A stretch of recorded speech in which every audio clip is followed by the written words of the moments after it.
love the show. I love you guys. Fucking, let's go Jets. Jets, Jets.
We can't all be beautiful.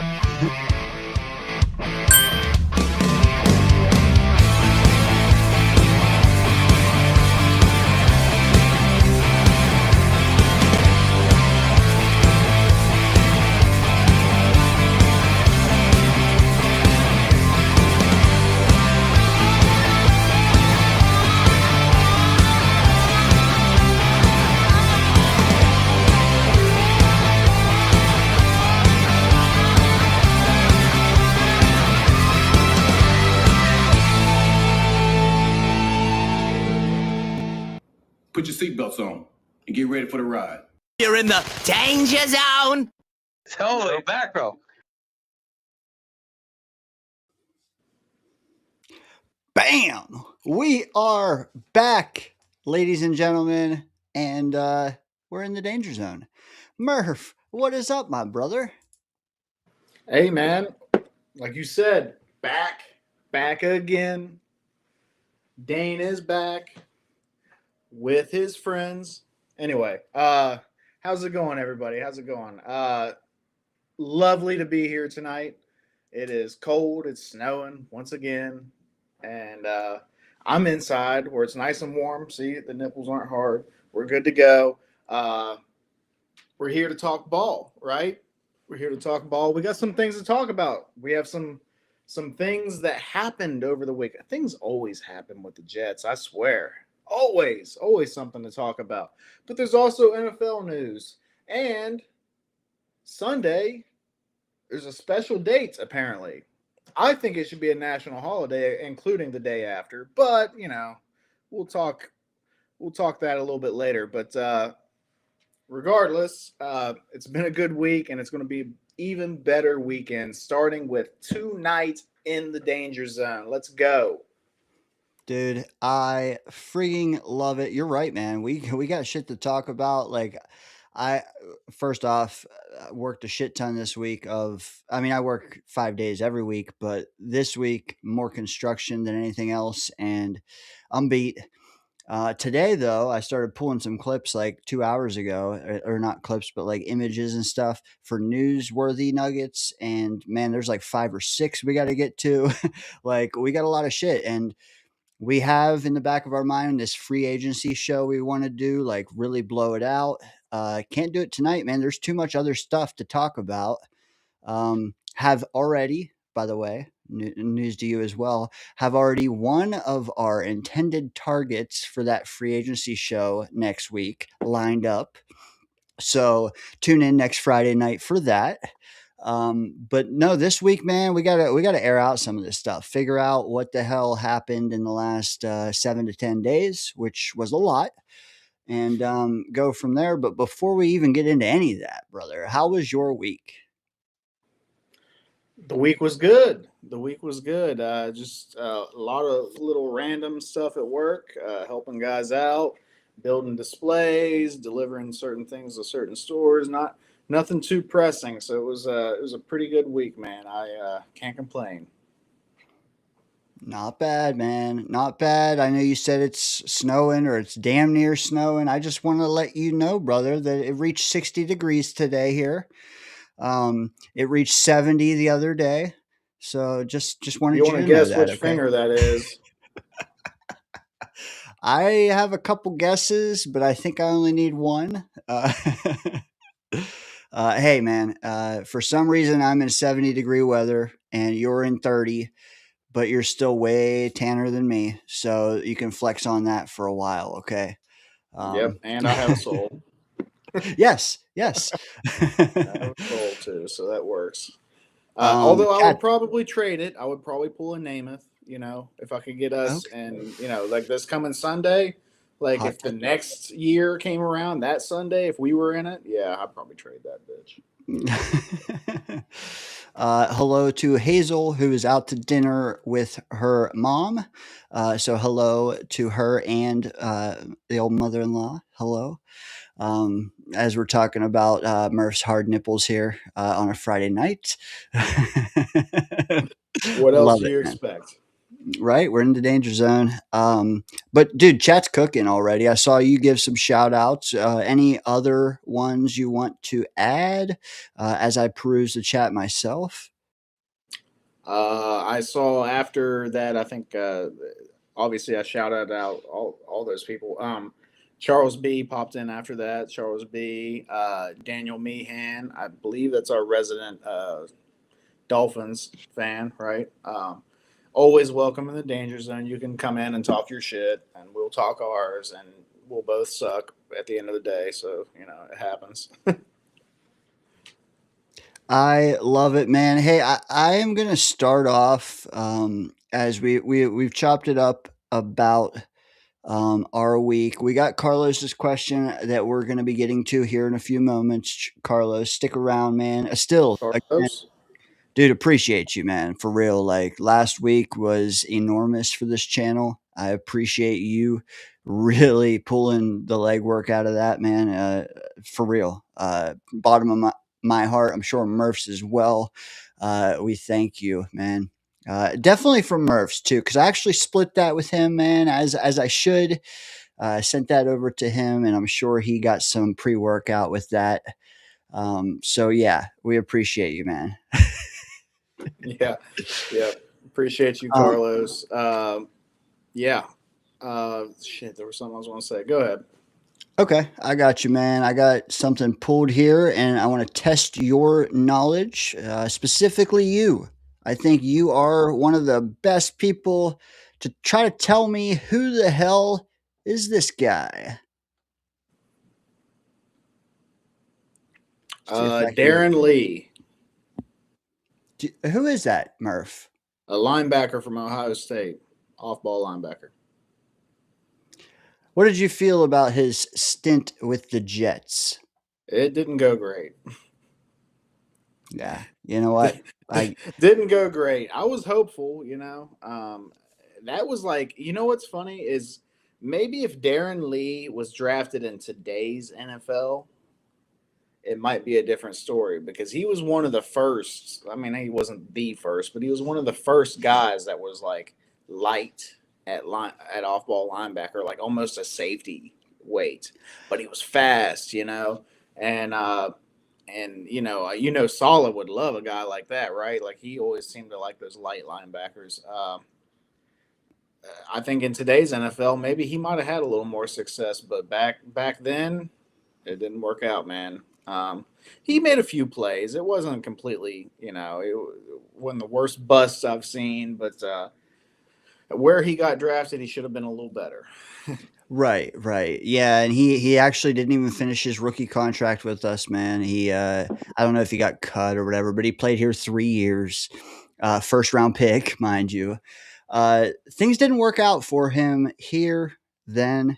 I'll tell you, man, though. I could tell by the sense you're giving me, you haven't heard this yet. Things still aren't working out for that guy. Oh, Yeah. Arrested either yesterday or today, first degree murder of his girlfriend. what? Dude, I honestly didn't know this. Holy, wow. Like an hour ago, man. Yeah. Oh That's my the God. that's the reaction that I had as well, man. just saw the tweets drop like literally an hour ago, and I will say I saw Blewett go post it first, and he's like, "Seems like a normal Jets Friday." Yeah, not. Yeah. I don't mean to make light of the situation, but busted. Ooh, good. Sorry. Well played. Well Either played. way, Well either way, played. thoughts and prayers out to her family, and Yeah. everything that's going Yeah. on with that. If that's true, if he is, truly guilty of that, then yeah, you can spend the rest of your life behind bars for all I give a shit. Yeah, yeah, and from what I hear, they showed up. They tried to, keep her alive or whatever, could not. He was. I don't know if he was there, but he was deemed the number one suspect. Not only that, they arrested him, and again, first degree murder charge. But they didn't offer him bail either. So I have a feeling they have something that pretty much has him nailed to the wall. Yeah, man. Big news. Carlos says it, man. Holy cow. What? Yeah. Yeah, man. More Jets punches coming in daily, damn near.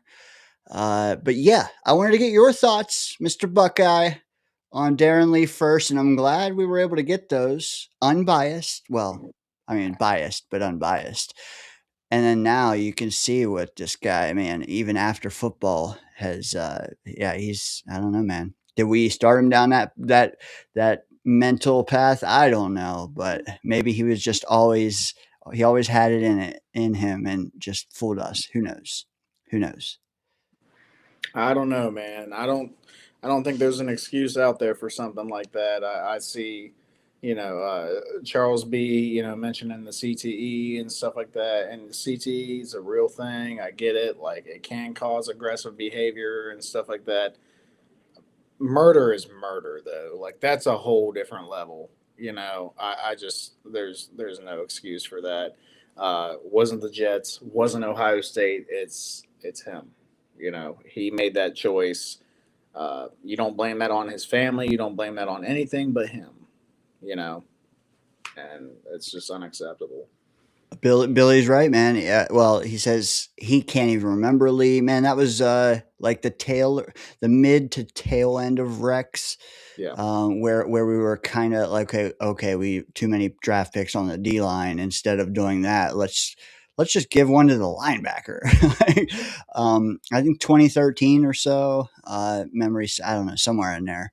Played 3 years, and yeah, I think he bounced around a couple places, but he stuck nowhere, and then he was out.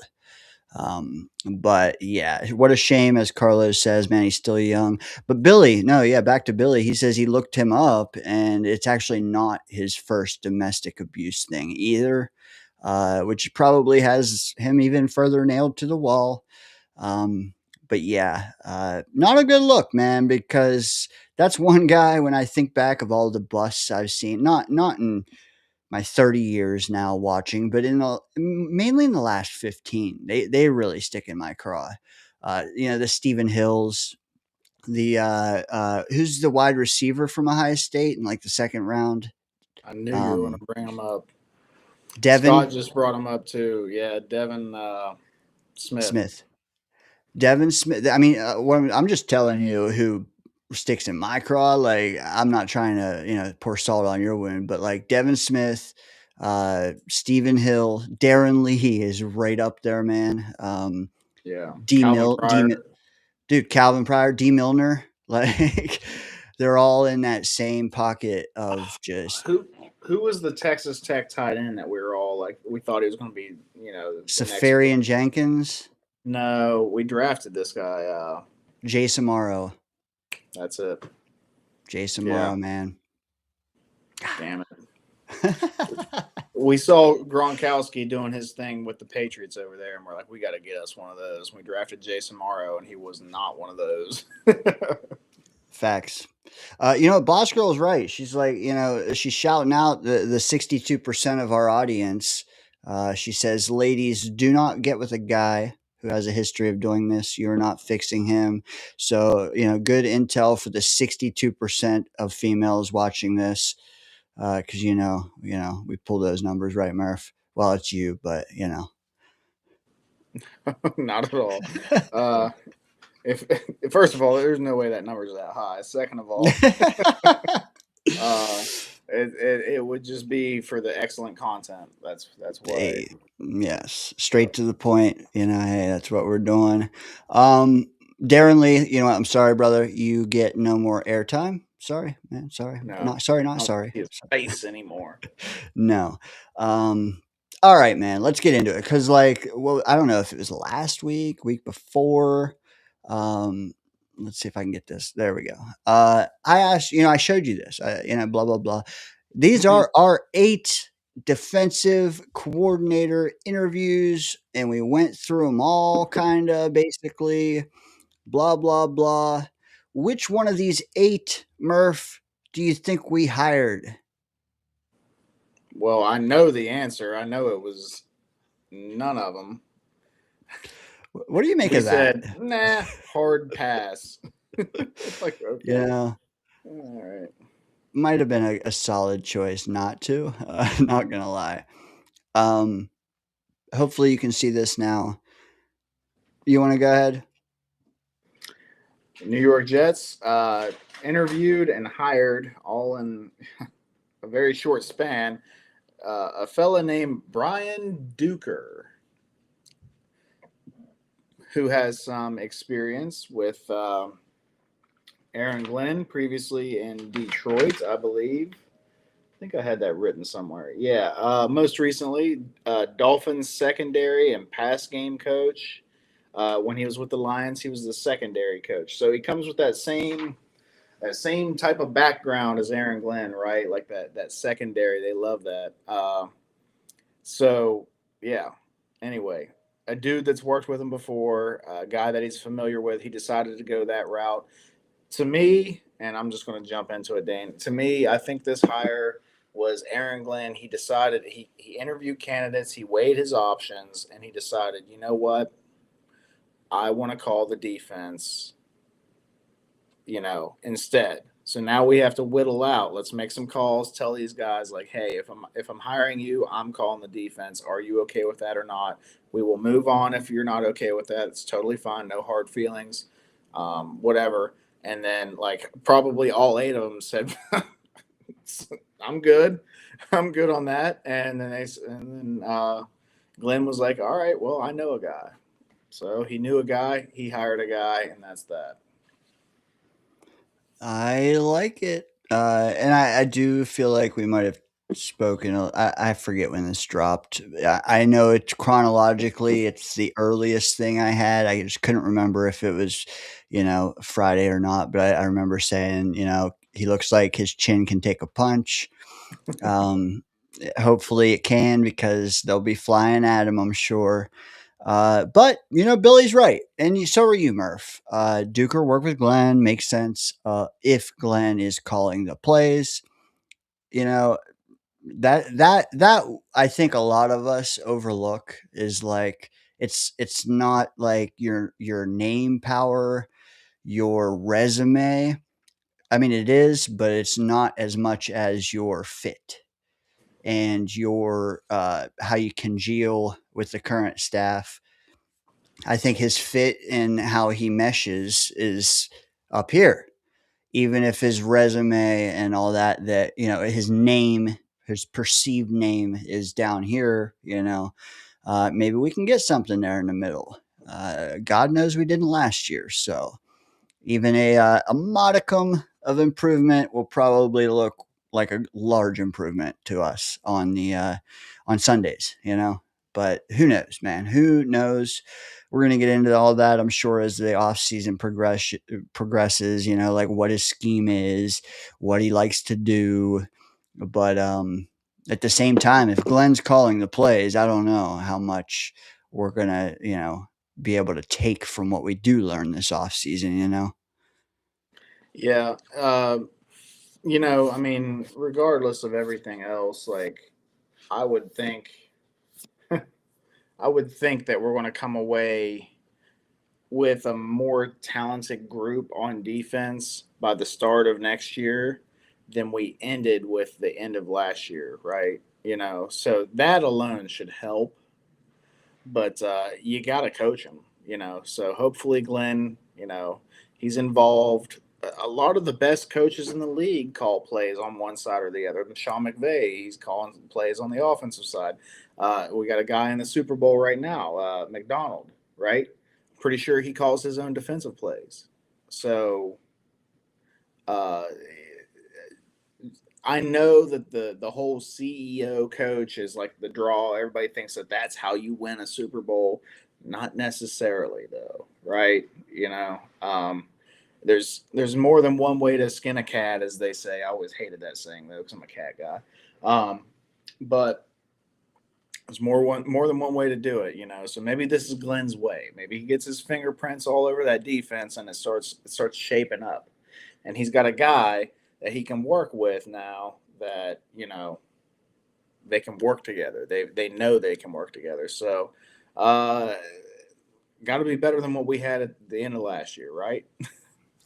Right. And I agree. You know what? I'm just going to keep going because I do think we touched on this last week. I'm not certain. But we can even circle back. That's the thing with this. Like, we'll rehash. But a guy by his side, well, not by his side, but a guy under him, Murph, we hired. And I think you know this guy, not only from memory, but also from, I imagine, locality, proximity, whatever you want to say. What do you think of this guy being added to his staff? Who is he? And what do you think about this hire? Um, so I just haven't been thrilled all off season with how things have played out. I think you guys know this if you've been tuning into the show. I think that we could have handled things differently. We could have worked things differently. We could have hired different people, whatever. All that goes out the window when it comes to this hire. Like, this is an excellent move, in my opinion. I'm very high on this hire. I think this guy is an experienced guy. He knows what he's doing. He's done this job for a long time in the league and in multiple places and had success in all of them. Carl Dunbar, Carl, right? I think. Carl Dunbar actually used to be a Jets head coach, or not head coach, sorry, defensive line coach, right? Under Rex Ryan. Obviously, we all know Rex, he put together some good defenses when he was our head coach. So this guy was a part of it. He was a part of Sheldon Richardson winning the, I think it was,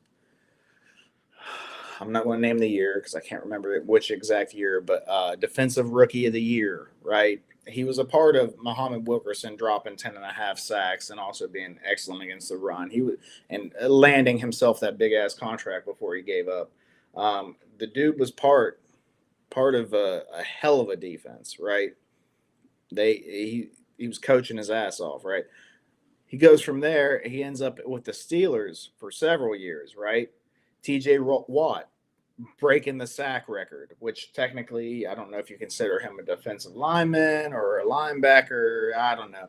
I'm sure that there's some crossover there, and he was probably coaching him too. But, Cameron Hayward, guys like that contribute or attribute a lot of their success to this man right here, Carl Dunbar. The Steelers have had some good defenses over the years, and a lot of that was predicated on their defensive line. And it was always next man up, dude. The next dude, guy gets injured, next dude comes in, stuffs the run, negative 1 yard, whatever. Like, it's just how that's how they work. And a lot of it is this guy, man. He coaches, he knows what he's doing. So I was very, very high on this hire. I am very, very high on this hire. And, Glenn, I'm finally giving you a blue chip, dude. Like, all right, let's go. Like, let's Agreed. keep that momentum now, right? So, I hell yeah. I echo everything you just said. Also, like, shout out Leger Duzabal. I see you there on the left there. You said it, man. Sheldon Richardson. We had Snacks Harrison. All them guys, man. Those are like core memories, man. I mean, I have older core memories. Don't get me wrong, but like these were our pristine core memories. So yeah, dude, way more excited about this edition than maybe any other one we've made. I'm not gonna lie. We still have to go through some of the ones on offense, but my early front runner for the assistant um, ad of the offseason for the Jets. I don't think you can top it, to be honest. Hey, by all means, try. Go ahead. I'm fine with that. Fine with that. Should we hire the Eagles O-line coach that just left? I mean, hey, we can get into that. The chat, let me know if you think we ought to, if you think you like Hayden enough. But before we do, let's give Dunbar a little more juice for the squeeze because you mentioned it in the private chat, Murph, and also Rusty Spooner brought it up here. He says when Dunbar was with us and the Vikings, he did run a 4.3, but there's a lot of speculation out there about the possibility we could be switching to a 3.4. Do you have any insight there, Murph? Do you have a preference? Because I mean, a lot of people are dot connecting on what he might do with Will McDonald. There's just a lot of wrinkles in this, and I'm sure more info will come out. But what we know now, what do you think? Hey, I got a lot of respect for Rusty Spooner. I know this is a dude that does his research. He's a big draft guy. I see you in the chats, Rusty. I've been in there chopping it up with you guys before. Got a lot of respect for you, but I think I'm remembering a little differently. I'm pretty sure we ran a 3-4 under Rex.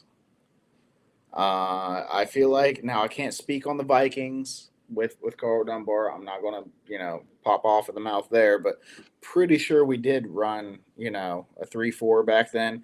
But Rex was very he did the whole amoeba thing. Like he'd have like one down lineman and a bunch of dudes standing up crowding the line. You know what I mean? Like it's hard to call what Rex was running, but. So yeah, you could say that maybe it was like a multiple and he did a lot of both or whatever. Either way, to me that's better because that means he's got experience multiple ways. So that works for me, man. I still feel like maybe we're leaning towards making that switch. I think a lot of teams in the NFL are kind of multiple, like they're versatile anymore. They do a little bit of both. They do and people run so much nickel in the NFL and dime and stuff now. Like whether your base is a 3-4 or 4-3 isn't as as I don't want to say as important, but yeah, kind of not quite as important as what it used to be. I'm intrigued to see how it goes. We haven't seen a 3-4 defensive coach in a while, right? It's been a minute. Sala was 4-3. I'm pretty sure Bowles was 4-3. I think. Anyway, yeah, so I'm intrigued to see how it goes in today's NFL. I mean, we knew how it went back in 2010, stuff like that. But in today's NFL, we'll see how it goes. But this dude knows how to coach, right? And if Glenn's got his fingerprints on it, hopefully he knows how to coach, or hopefully he knows how to call plays in today's NFL. I think that he at least somewhat does. I'm at least hoping for a league average this year if we can get some more talent on defense. But Agreed. the 3-4, I'm leaning towards thinking that we are making that switch, and we got guys that can work multiple like. Will McDonald can be an edge at linebacker, no problem, right? JJ could be an edge at linebacker, no problem. JJ can probably still be an edge on the line in a 3-4 defense. So I think that we got guys that can do multiple positions. Harrison Phillips can be a nose tackle, or he can be an IDL on a 4-3. I think our guys are versatile, and I'm not going to get too far into the draft stuff, but a lot of the guys that we have our eyes on in the draft are versatile as well, right? Ruben Bain, I think he can play both. You know, Arvell Reese, guarantee he can play both. You know, Bailey probably still can play both. Yeah. So anyway, um, either way, I'm just excited about this, man. I think we're going to 4-3, but I'm not 100. Nobody knows until it happens. I can't say. I mean, if I had to speculate, I'm kind of with you, Murph. The only thing I would say, I don't want to rehash the same stuff. I do agree with much of what you said there.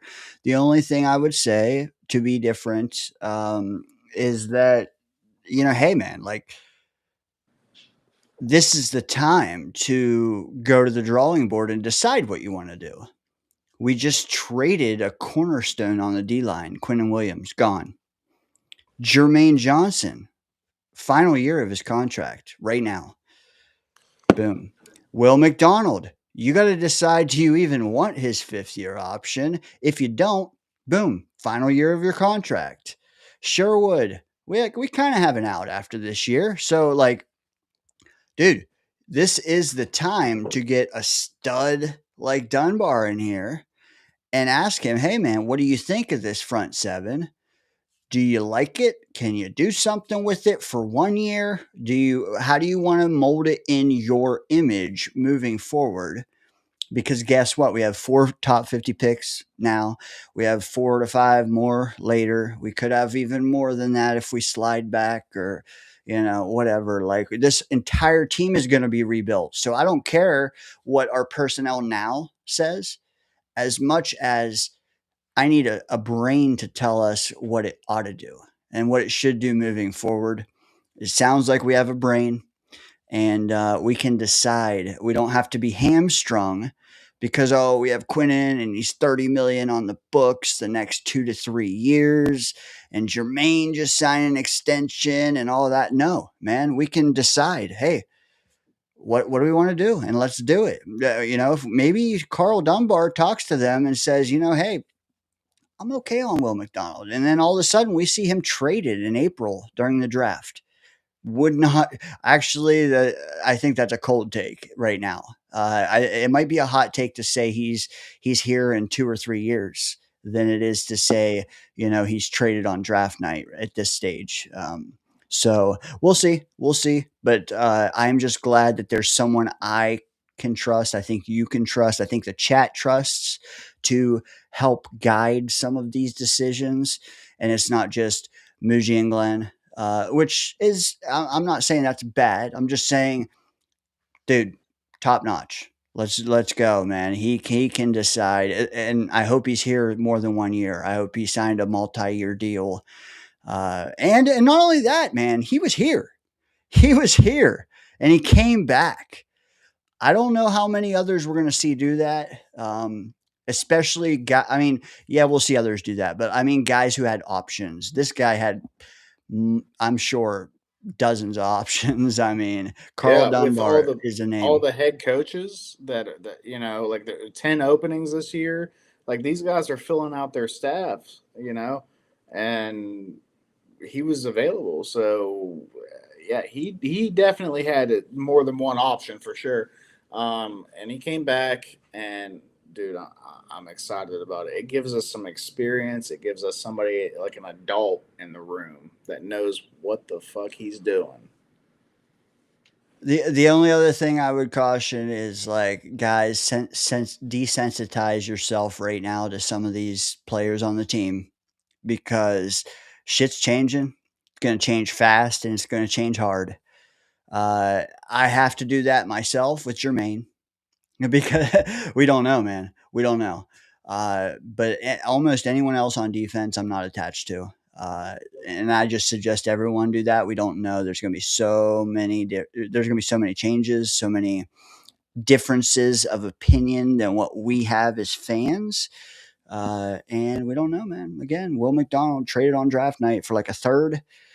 Don't have a hernia, who knows? Who knows what will happen? But we're gonna be here every Friday night, and we're gonna find out together. Yeah, and hey, Dane, you're absolutely right. This is something that I was preaching last off season. I was like, guys, and gals, don't be, don't be like, don't go crazy when you see us like get rid of players that you had a connection to, like you liked a lot on the Jets or something like that, because like when you get a new regime in, they're going to want their guys in, and we saw some of it last year. I thought we would see more of it last year than we did, but I didn't know that we would see the big names like we did with Sauce being shipped out and Quinnen being shipped out, right? But Glenn him and Muji, they're going to get their guys in, right? The guys with the traits that they like, and the guys that play the way that they like them to play, right? So there's probably still going to be more changes, man. Glenn is still trying to get he's been getting a feel for this roster, and I wouldn't be surprised at all if there, whether it was Jermaine or Will McDonald or, who knows? Like they're going to want to get guys that they like the way they play and they fit their system and stuff. They're going to get those guys in, and so this is a big off season for that. We got a lot of money. We're going to see a lot of change in this roster. Yeah, agreed. And we have even more the next year and even more draft picks. Like if we don't change it this offseason, next year, man, that's why I say, like, is this player going to be here in 2028? Because I think that's the bigger question, because I think Glenn didn't turn over more of this roster just because we had guys locked in already. It takes a couple cycles for those contracts to expire, and for you to get the cap space you need to fully turn it over. Well, bro, we are going to have it in the next 2 years. Murph, good point. Let's go to some of the chats. I want to take a beat. We did just hit quite a bit. We hit Darren Lee. If you missed it, guys, and you want to circle back, check that out. We hit the Duker, the Duke of Destruction, as the chat's calling him, the Duke of D. Whatever you got, man, I'm sure we'll land on a unanimous nickname at some point. But we hit that. Hope We it's hit. just not Dookie. Yeah, no, I'm shying away from that already myself. That was my first inclination, and I'm like, you know what? Let me wait. Uh, we hit Dunbar heavily, but let's circle back to the chat. I got some rapid fire things for you, Murph.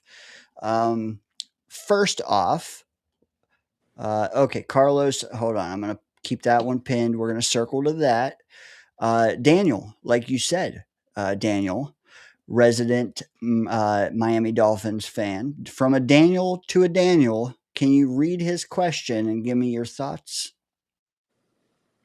So, what do you guys think of old Jet favorite Zach Kuntz signing with the Dolphins?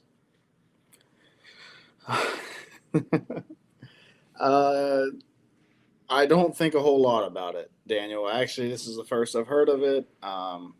He was somebody that couldn't quite land with the Jets. Like we kept him around in hopes that he would develop into something. He had a moment or two here or there. The dude is super talented, like uber talented. Like he's like 6 foot forever, and super long arms and an even longer neck, and he's fast, like for his size. Like, I mean, I could see where people have hope for him. Maybe Dolphins fans can carry a little hope. You just got to rely on your coaching, right? See, with a neck like that, I mean, come on, man, you can catch a football with that thing. Dude, with a normal neck, he's like 5'8". Yeah, maybe. Yeah, he's my height with a normal neck. Yeah, so hey, there's always a chance that the dude finally gets it together and pops. Always a chance of that. You never know. Sometimes it takes guys 3-4 years and then they just figure it out, But that comes down to your coaching. Who's your coach right now? Is it Halfley? Is that who they hired? Defensive guy. So, you're not relying too much on that. You're hoping that his staff, can work with him and get him in the right place. But I don't have high hopes for the dude. He was, he was where he was for a reason, right? As Charles B adds in, great Roz score, can't catch. Yeah, Daniel. On it, like serious advice, just forget about him. Forget about him. You might see him make one catch in preseason, but when you see him in pads, it'll be like, oh, that's our wide receiver 8 because he looks like that, and maybe he ought to be wide receiver 8. Not a fan. We loved his name. I'll tell you that fed families for 3 years probably, Yeah. I think especially Johnny with Boy is Johnny. still giggling over that name. Yes, but I will forever have this photo on my hard drive from Jets Hard Knocks. And this was me. I grabbed this photo in the middle of Hard Knocks. I never seen it again from anyone else, but like, look at that fucking neck, man. Look at that. It's impressive. Yeah, it's impressive. Yeah. I bet he can build a tune, dude. I bet you. I Pipes bet like you. that. Giraffe boy, indeed. All right. Moving on. He's the opposite of Benzino. All right. So moving on. Sorry, I got to get him off the screen, but let me throw the next comment up. While I do that, Murph, can you read it and give me your thoughts? Yeah, hey, party with Peg and Artie. I'm assuming this is Artie. He says, we need a badass mic and a safety sledgehammer. Hey, let's fucking go. Yeah. I'm over the whole light linebacker. We kind of discussed this a little bit earlier. I'm over the whole light linebacker thing. Give me like a 260-pound Ray Lewis that's just absolutely thumping everybody he comes into contact with. Give me somebody like that, man. Give me a Mike that just has a nose for the ball. Whoever that has the ball, he is there and he is laying a smackdown. Like, he don't have to be the best dude in coverage or whatever, but he is everywhere all over the field and he is making running backs shake in their cleats. Okay, yeah, give me that mic and a safety sledgehammer. Hell yeah, dude. Give me another Jamal Adams, right? Like, like I'm down for that. So, yeah. And these are two positions I feel like we've kind of, I don't want to say we've ignored. Like, they gave Jamie and Sherwood that contract extension, but they kind of jumped on that and they shouldn't have. I mean, I know it's easy to say that in hindsight, but even when we did that, I was like, damn, really? Like, in my mind, I was like, they really paid him that much? Like, after one season? Like, I know he led the league in tackles, but he also led the league in missed tackles too. And it was like, I don't know. And then you're changing schemes and stuff. And then we saw how it worked out last year. So anyway, yeah. Glenn, get your guy in there, right? Give me a badass mic and a safety sledgehammer. Let's do it. But more importantly than the safety sledgehammer to me is get a damn guy back there that can pick the ball off. Give me another Marcus May that can play the deep middle, that can do the thing. He can undercut a route, that's already being covered. Doesn't matter. He undercuts it, jumps up, and then he pins it to his chest as he falls, whatever. Like, give me that, baby. Let's do it. Dude, I made a short of you with that same take a while back. It actually was performed very well in the ridiculous thing that is the YouTube algorithm, but it did. And then like a week later, I started seeing all these other things pop up where people saying, "Hey, we need 2 safeties. We need to, like." It caught on. So I think you were onto something, man. I think you were also one of the first to really like say, "Hey, man, we need a double dip." And I'm with you, man. I'm with you, and I'm with Peg and Artie wherever they are. I would attend a cookout anywhere. Name the date and time. Pineapples, right side up or not. But yeah, good take there, Murph. In response to Dunbar, Murph, Boss Girl wants to know any chance he came back because he respects and loves Woody?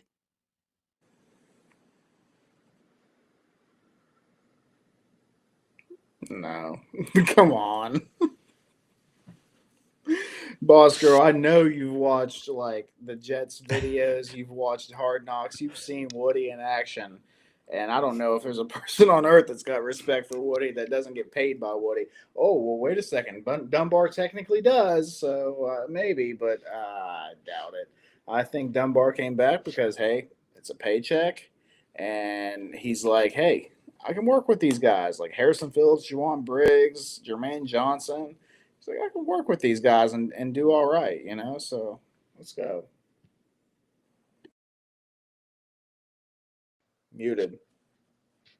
Got Got him. him. Joe, coming to your super chat, but I do want to hit one other Dunbar note. I want to get your thoughts, Murph. Is there value or is okay? Let me rephrase this. Is there additional value in having Dunbar now, knowing that he came from Tomlin and is now choosing to work with Glenn? Can you give me your thoughts on that? Because honestly, and I'm foreshadowing a little bit, we got another Steeler coach, and we're going to get to him here in a minute. But give me your thoughts on that perspective. I mean, yeah. Anytime that you got a coach that came from Tomlin, you're gonna have high hopes for the guy probably, unless it's. I mean, he went through some offensive coordinators, right? So I don't know, but especially on the defensive side, if a coach came from working under Tomlin to you, like you're probably pretty happy about it. The fact that he chose to work with Glenn, I think that's good. That probably speaks volumes to like Glenn's character, his leadership ability, or maybe it's just like, hey, Glenn's like a defensive minded guy. Like I feel like we have like the same, process and things like that. Maybe that's why he wanted to come work with Glenn. I don't know what's going on in this, like in the mind of Carl Dunbar, but uh, I still think that it's a positive, though, the fact that he did want to come work with Glenn. Yeah, I mean, I agree, and that's why I asked because like it's so clear to see that Glenn is the next Tomlin, and I think Dunbar saw that as well. Yeah, don't spit your beer out there. I was testing you, brother. Let's do okay. All right. Yeah, bring it down a notch. Beard's looking good, brother. You mentioned in the chat you trimmed it today. I am this close, man. I got to shape mine. I just honestly, I got to learn how the best way to do it, man. Because right now the back is catching up to the front. So yeah, I'm gonna have to do it in stages, I think. But no, yours is looking good, man. Looking good. Yeah. And Hey, I don't know. Well, I don't know if you saw this. Boy Green cut his. Green Bean cut his. I think you got the second longest one on the tube, man. maybe I know I didn't think about that, but that is possible. Uh, hey, and then when it comes to shaping it, trimming it, doing whatever, like I didn't know either until I just started. I just took a set of clippers and I just kind of just took a little bit off and a little bit and just kind of, and then next thing you know, it started working out, and then next thing I know, it's starting to look right, and I'm like, oh, okay, I actually know what the hell I'm doing. I didn't, but I just kind of figured it out. So don't be scared to take that leap, Dane. Although I'm a big fan of the length. That's what she said. Yeah, you beat me to it, damn it. Party with Pagan Artie. He says we're not swing. Yeah, it's kind of a running joke. I just kid with him in that regard, but emphatically they're not. Just kidding, guys. Just kidding. But funny shit. Someone down. Who was it? I'm sorry. I stopped myself because I hate when people just say someone said in the chat. No, If you're giving me a nugget, I got to shout you out. Charles B, pay a professional. Is that something you ever considered with the old beard, Murph? I did have a bar. I was going to a barber there for a little while that would. He didn't take much off of it, but he just kind of like made sure there was like the strays were not straying. You know what I mean? And he would do that and kind of it helped shape it a little bit. He never really took much off of it though. I always kind of wanted to do like the fade, like the hair, because I usually I get a fade, right? Well, I thought about having the beard faded too, like length down here and then like faded on the. Never did go through with that though. Always want the length down at the bottom. Agree there, Murph. Um, all right, I need to stop. Big long feet. Hell yeah. Yes, I do wear 13s. Okay. Rusty Spooner chimes in. Our new tight end coach. Oh, man, I missed a good segue. Fuck. Our new tight end coach we got today is also very good. And you know what? I like hearing that from old Rusty because, like you said, knowledgeable guy, very knowledgeable indeed. Can't miss him on the tube. And I mean, it's not, there are people all over the tube, but not many that you can tell know what the hell they're talking about. Rusty is one. Been around a long time as well.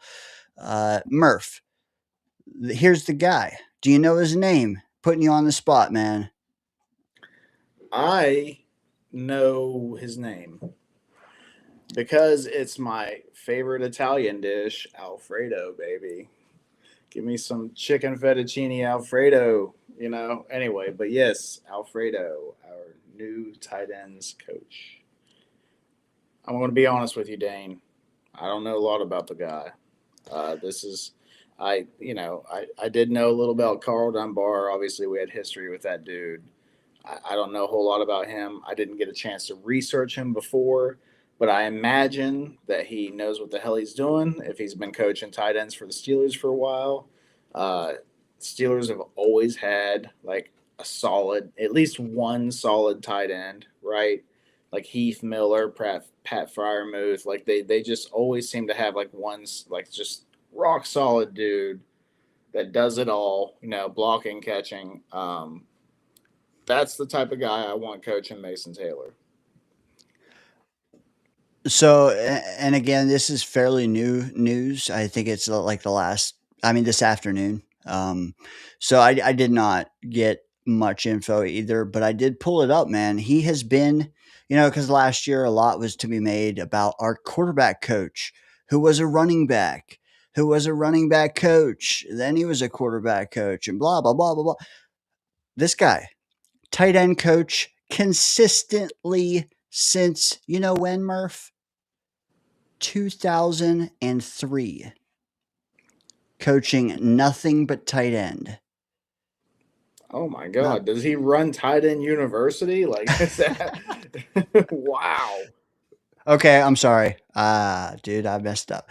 Okay, there was a little stint where he did running backs, but it was not at the beginning nor at the end. It was kind of smack dab in the middle. But the last 5 years, tight ends coach, Chargers during COVID, and then 4 or 5 years with the Steelers. He was also at a high school where he took a year off. But, dude, Colts, 4 years. Buccaneers, 3 years. He's with the Browns. He's with the Jags for 4 years. I mean, he's been everywhere since damn near Y2K. And he has some experience with the other offensive, he's running backs coach for a little bit. He was a running backs coach in college for 1 year when he started out. But he also played. He played as well. He played as a tight end in the NFL for 2 teams. If you want to know anything about tight end, this is your guy. Facts. Right? Facts. And dude, I don't know what it is, but we're like acquiring guys with catchy names, man. Maybe not sweet names, but catchy names. Alfredo. We just talked about old Duker. We're going to talk about another one coming up. So yeah, I don't know what it is, but the t-shirts are going to sell themselves if we're good, well, or if we're really bad, probably. I would imagine some people's bank statements would say. But yeah, got some names. It's not just John Smith and Mike Johnson and Kevin. I don't know. Insert common name here.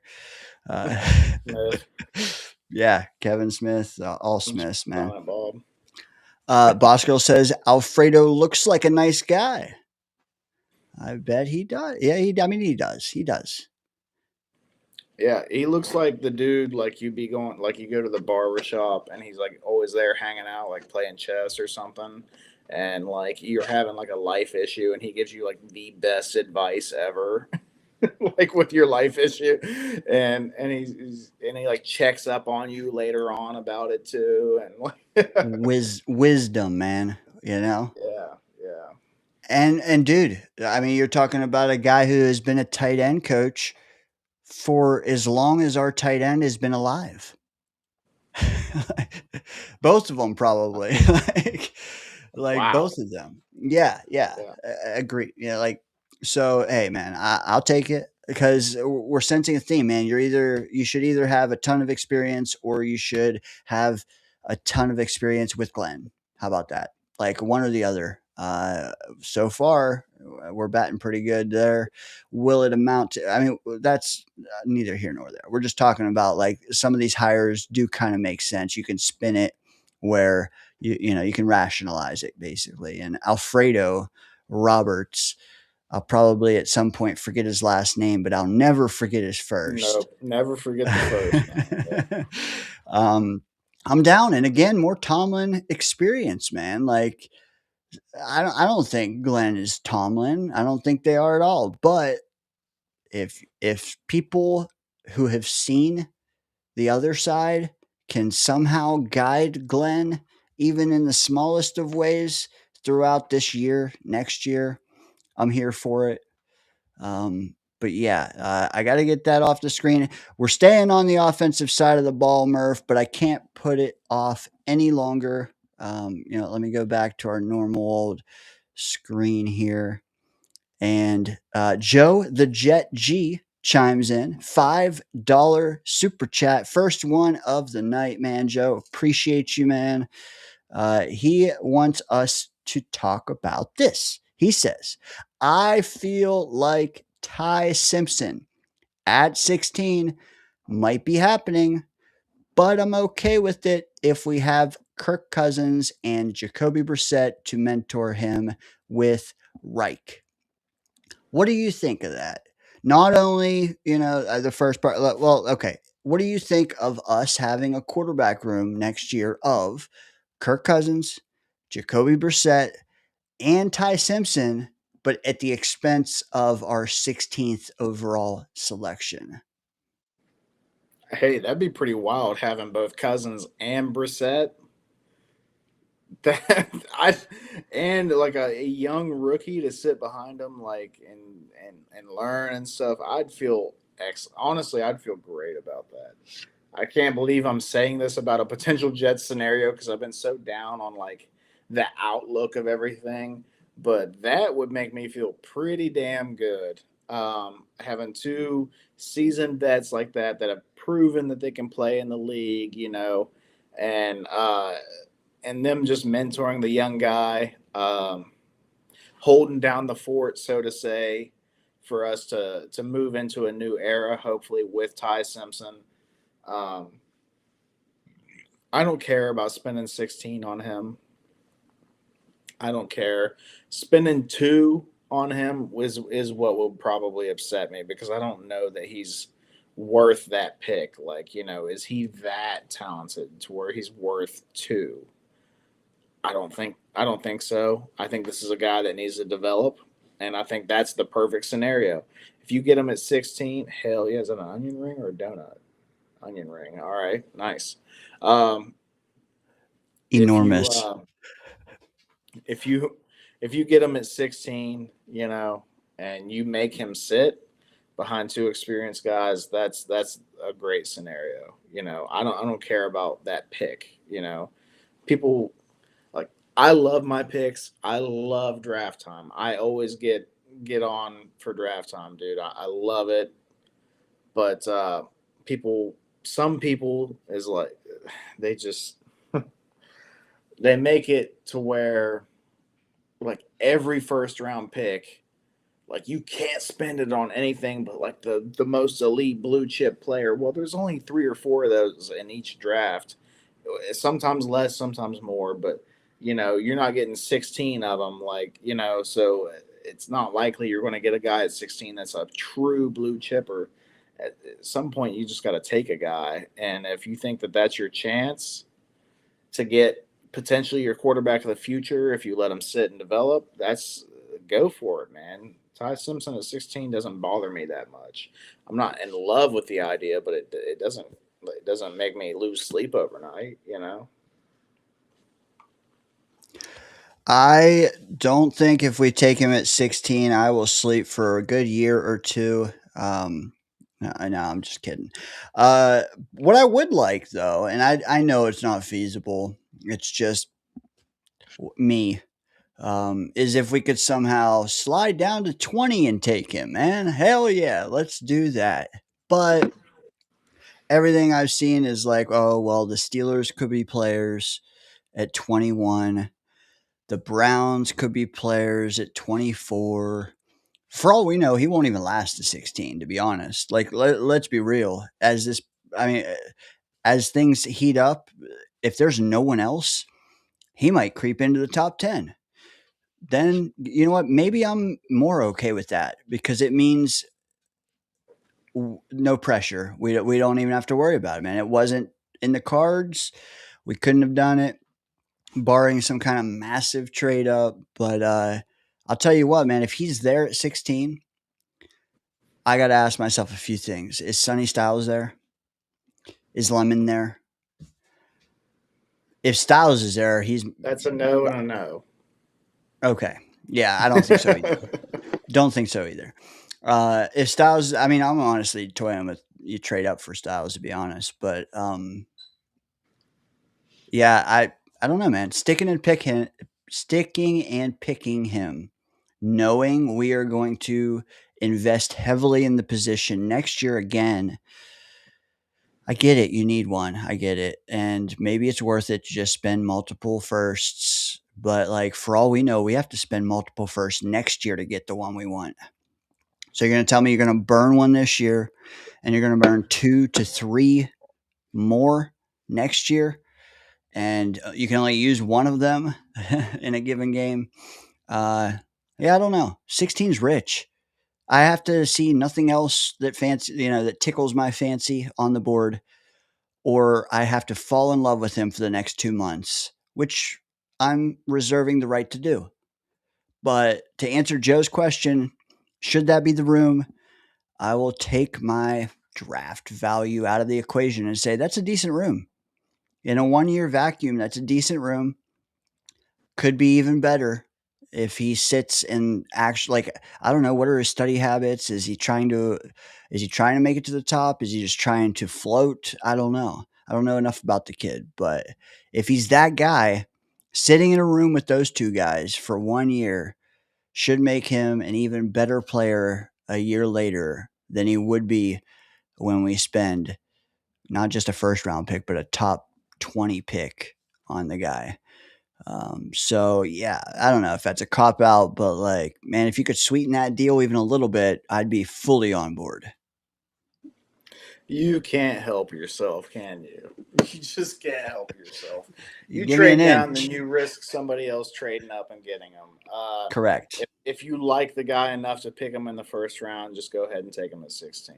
But if you trade down and and Steelers jump you, it doesn't mean you stink, your life's over. It means you get the next great guy, and you guess what? You got a fourth or a third. Like, that's all I'm saying is like, how much do you love him, Murph? Do you love him to be the starter of the future, or do you love him for a little lottery ticket?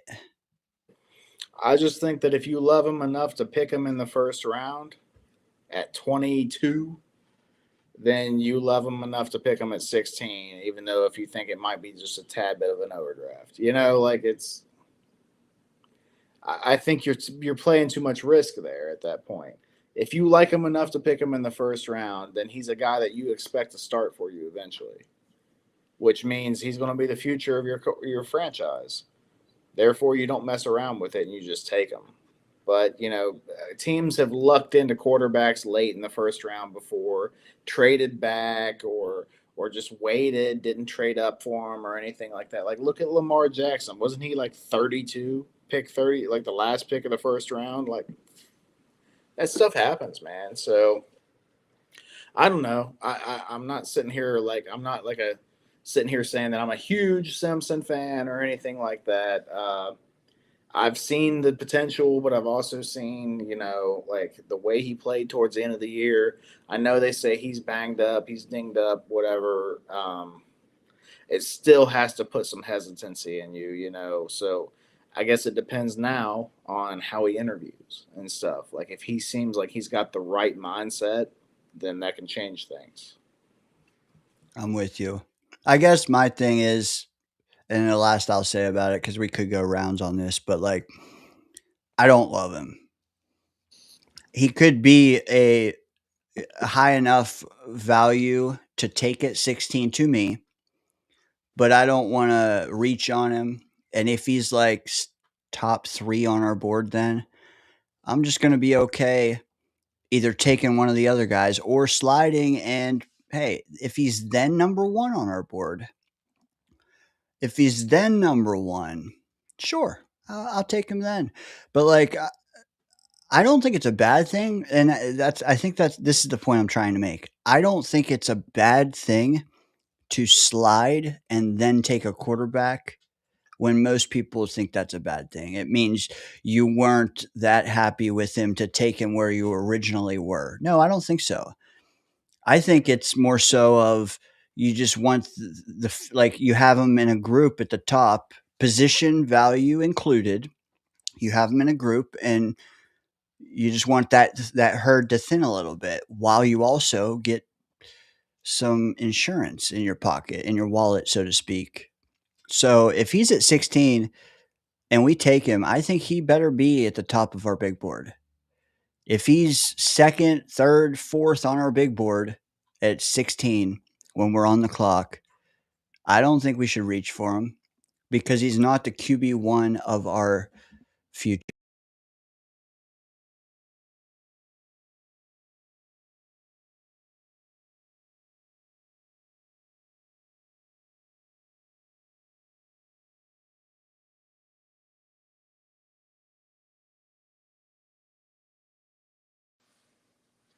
You're muted.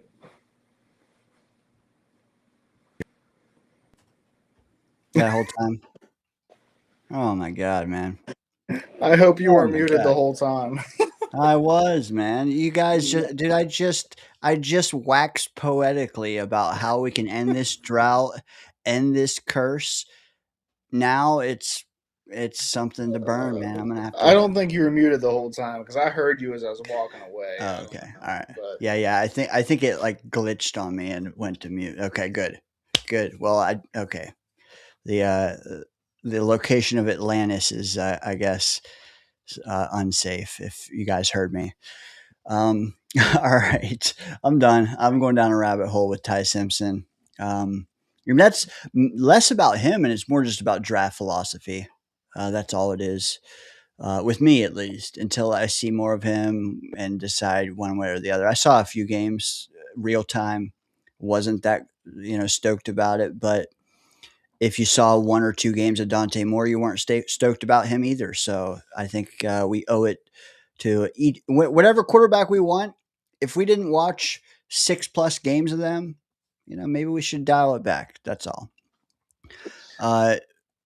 Okay, we got to get to the bigger hire, the more recent hire, the big one. Murph. Yes, but got to hit this super chat or else we're gonna have to make it wait 20 minutes. I don't want to do that. You want to read it?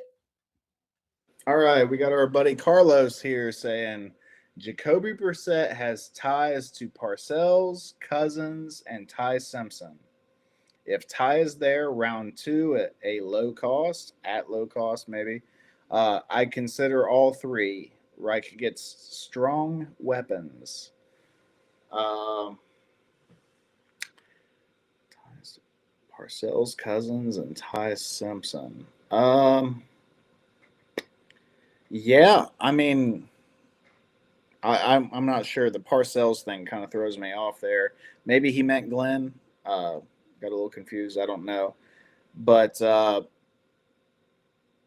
yeah, dude, Jacoby Brissett, Kirk Cousins, Ty Simpson, and especially if you get Ty at a round two pick, I don't know that he makes it that far. Partially because he's talented, but partially also because like there's a lack of talent at quarterback in the draft. So I just don't know that he makes it that far. Like I think by the end of round one, he's gone. But if you can get him at two, why not? Why not take a flyer on him? At that point, you got both your first round picks, right? You help add talent to the team, hopefully superstar talent, right? So I'm all about that, man. Yeah, yeah. I don't know, man. Like, are we really talking about Jacoby Brissett and Kirk Cousins? I guess, man. I guess. Like, that's what Yeah, the field is, man. And I've said it before a million times on this channel. Like, I was out on Jacoby Brissett when we sacked him 9 times. When was that? Like week 3 last year or something, when we just looked like we stole, like he looked like Flacco did playing here the final few games he did. Like his soul was gone. And trust me, I can identify someone who's dealing with that. Um, never existed. however, both guys seem to get it back more so than they did when I saw them, in or with us, or against or with us. If there's ties, Parcells, Cousins, Ty Simpson, maybe it's an even better idea than we gave Joe the Jet G credit for, and we gave him credit.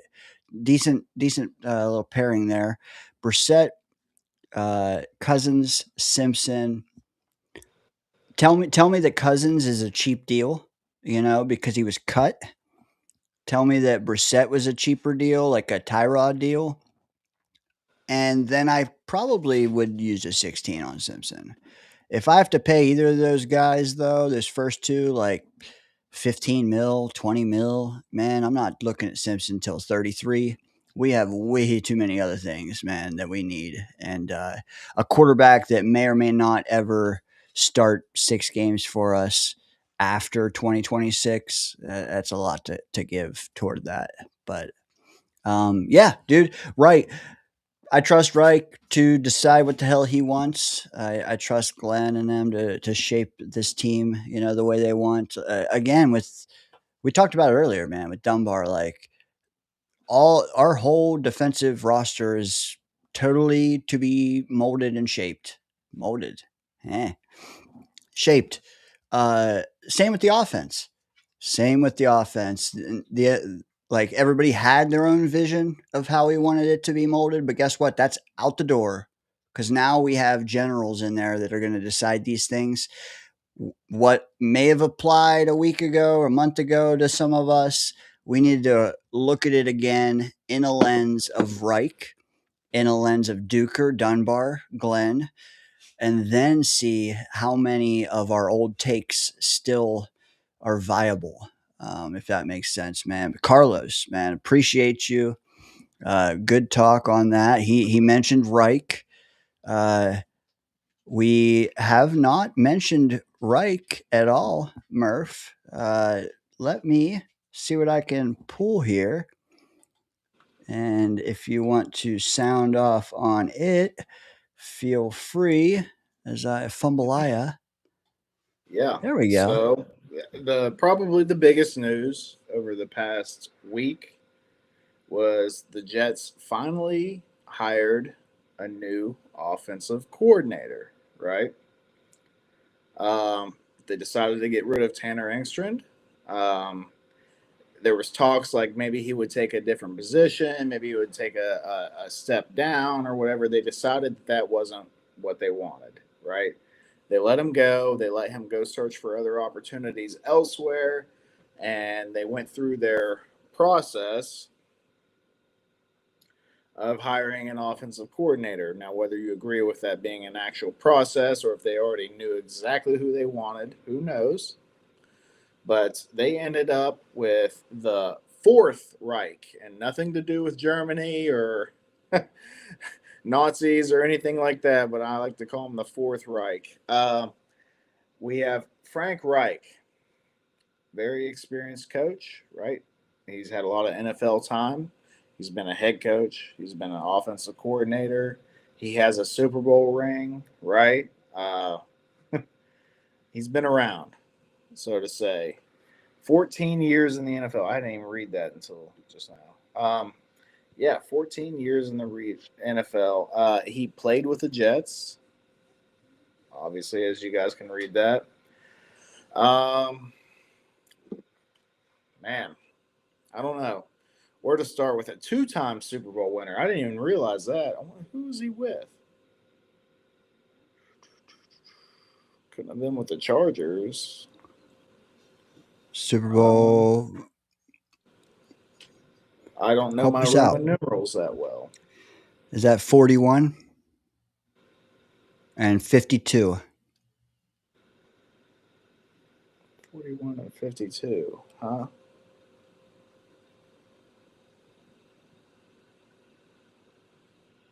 I don't know. Dane is going to look it up for us. Anyway, so Frank Reich, most recently, was not in the NFL. He was in college, head coach for the Stanford Cardinal. I think it's the Cardinal, not Cardinals.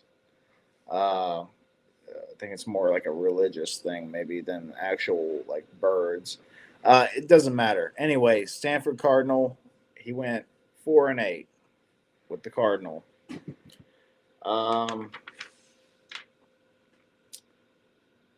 Yeah, 4-8, and previous year, well, okay, I think he was out of football for a year. The previous year before that, he was the Panthers head coach. Didn't last long. Didn't even make it all year. It was Bryce Young's rookie year. They went 1-10.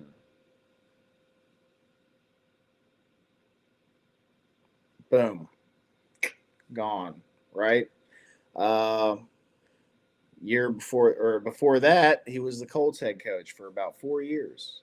Starting with Andrew Luck's last year, where they did quite well, if I do say so. After that, they decided to move, obviously everybody knows the story that Luck decided to retire early, or considered early for his position. They moved on to Phillip Rivers and had some success with Rivers, right? He played pretty well for them. Then he, of course, retires, and eventually they went to Matt Ryan, or no, maybe it was Carson Wentz first. It was Carson Wentz. That was that went not, I don't know. There was ups and downs to that. Then they had a year with Matt Ryan, and that went horrible, which ultimately led to his firing that final year.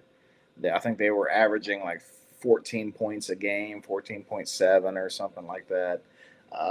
Not good, man. Not good. But Matt Ryan, that was the end of his career. Like, he was cooked at that point, apparently. So it seems. Anyway, before the Colts head coach thing, he was the Eagles offensive coordinator. That's where he won one of those Super Bowls, right? Under Doug Peterson. But Doug Peterson was the play caller. Even though Frank Reich was the offensive coordinator, I do want to point out that Doug Peterson was the play caller for the Eagles back when they had that magical Super Bowl run where Carson Wentz had like I don't know, maybe like a borderline MVP season, gets injured as they go into the playoffs, and Nick Foles just big dick nicked it for the rest of the way through the playoffs. They averaged like 31 points a game over those 3 games. Uh, Incredible stuff. They beat the Patriots in the Super Bowl. I was so happy about it because, we all hate the Patriots here. Probably even Daniel Meehan would agree with me there. Um, Before the Eagles, Chargers OC. Before that, he did some position coach, whatever. Anyway, uh, long time in the NFL, both playing and coaching. The dude is experienced. If you have nothing else to say, you can at least say he is experienced. Um, Dane, there's so much to really go over with this. What's your initial thoughts on it? My initial thoughts is that who are the other guys? Daryl Bevel and Greg Roman. I did not want Roman because yes, ground and pound, baby, superstar, run game aficionado. Well, man, how much of his resume came from having Lamar Jackson in a run offense? I don't know, man, but like, nah, meh. Daryl Bevel was interesting to me, but we already got old Duker down there from the Finns. Um, Reich, it's interesting because what I would say first and foremost is, well, damn, he got. I mean, he got the tail end of Luck, and Luck left. That's not great. Yeah. But what is Luck doing now? GM of Stanford, right? So Luck thought enough of this guy to bring him back interim head coach. I don't know. Did he bring him back off the street to be the interim head coach? I wish I knew. Or was he on the staff and then promoted? Is there something else in there, that we're missing? Fact of the matter is, head coach. And I believe after that stint with the interim head, 2026, he was labeled as a senior advisor for Stanford as well. So, the one glaring thing that I didn't like is the fact that, he went there with Luck and then Luck leaves, blah, which that was flimsy anyway. Squashed because Luck is the guy to bring him to Stanford and plug him in at the highest spot. So, yeah, Luck, he's made a career for himself, man, post football. And if he trusts Reich, who coached him for 1 year, I think I could trust him too, especially being that this is a February hire, right? February hire, guys. Month late. A lot of guys already gone. Other 2 guys, I think we could have made worse hires, is what I'm trying to say. Yeah, it's this is tough. This is a really tough one to analyze because I could make a lot of points for it being a bad hire and him being overrated or blah blah blah whatever, and then I could make a lot of points that says, hey, this really might work out, right? You could say, 4-8 at Stanford, 1-10 as a Panthers head coach, whatever, like, okay, well, you could put perspective on things, you put context on things, right? Like, I think Clancy is in the chat right now talking it up. Like, David Shaw, right? He either left or was fired like late into the off season or beginning of this past season. Reich did Luck a favor by taking over in the meantime, for a year until they could find somebody else next year. They only went 4-8, not great, not his guys, not his recruiting. In college, you guys you understand, like, you got to recruit your guys. You got to try to get guys in the transfer portal. If you get thrown into that late, it's tough. So there you can make an excuse for that, right? You could if you add context, you can make a little excuse for that. Panthers, right? They were kind of a dumpster fire. They drafted Bryce Young. He's a rookie, you know. Um, Rookies generally aren't good in the NFL. Rookie quarterbacks a lot of times aren't good. Like I still believe that Cam Ward has a chance to be a stud, but he didn't have a good rookie season by any means. The Titans were one of the worst teams in the league, right? So uh, doesn't mean that Cam Ward's going to be horrible all his career. He could, but you don't know that.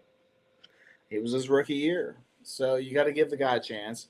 But they didn't give Reich a chance. You know, they didn't see enough out of it. So you know, and that's their decision. But what's the GM for the Panthers? Is it David Tepper? I think he is known for acting on impulse, not being patient. He has never been very patient, and he fires dudes like, I don't care until I get the right guy in here. I'm going to keep firing them and bringing new guys in. That's how he is, man. So you could argue that. Um, the Colts, it was up and down, man. He had some good seasons, bad seasons. You know, the one thing you can say, like the dude he was a coach for 4 years, I think, 4 or 5 years. He had four different quarterbacks in that time. Like what the hell, you know? Like that's not optimal, right? So it was good with Andrew Luck, you know, even with a shitty offensive line. Like they needed a better offensive line for sure. That's why, pretty much why Luck retired. He was getting beat the hell out of. Still had a pretty damn good season. Um, you know, Rivers comes in. He's like 80 with 79 kids, and he still has a pretty solid season for him. He plays well. Wentz was up and down as per usual with Carson Wentz. After that 1 year in Philly, but he showed some sparks, but then he showed some just absolute bonehead. I've never seen somebody make so many stupid throws as Carson Wentz does. Like that's true gunslinger mentality there, buddy. But after that, he got cooked Matt Ryan, and that was the end of him, right? So you can make positive, like if you throw context in it, you can make positives out of that, right? But the one thing you can say is the dude is experienced. He's been there, done that. He's worked with several quarterbacks from fucking Peyton Manning to Carson Wentz to Matt Ryan to Phillip Rivers. Oh my God, he's got a resume. Bryce Young now, like he has got a resume. He's worked with different quarterbacks. He knows how they operate. If you're bringing in a young quarterback, you kind of want somebody that knows how quarterbacks operate. Like he knows the position. He played the position, you know. I can see positives in it. I can see the negatives in it, but I can see the positives in it. I'm initially when we hired him, I'm just like doing the thing, you know, right? And then as time has gone on, I have been spinning it, and I'm feeling better about it as the days go on, right? Because I think about it, and I'm like, my God, this hire could have been a lot worse, though, right? Couldn't it have been? Yeah. How will you feel in August, baby? Yeah, I might feel great. I might be like, hell yeah, Jacoby Brissett MVP, motherfucker.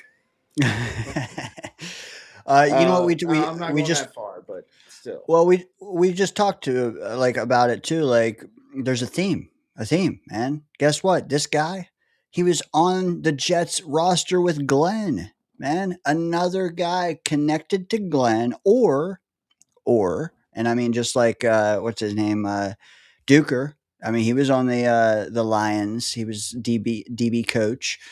Um,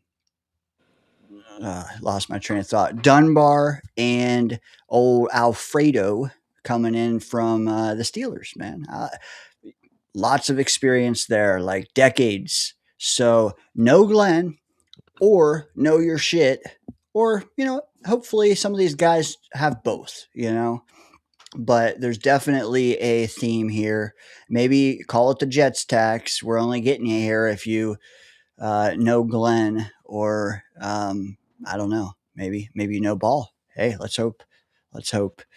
Um, we just talked about all four hires, Murph. I think it's about time for an intermission out of you. What do you think? Because I can parlay Yes. it. I gotta Yeah, yeah. Do do your the thing. thing. Be Because right back. yep. I want you out of here, bro, for this next bit. Uh, what bit could it be, folks? What do you guys think? Let us know. Also, Spike the Reich. I mean, whoops, the like. Um, so funny. Not really. But moving right along. Let me turn Murph off here, as I see he also has a Danger Zone profile pic. The naked shot. Yes, that is next, guys. Blinded by the light.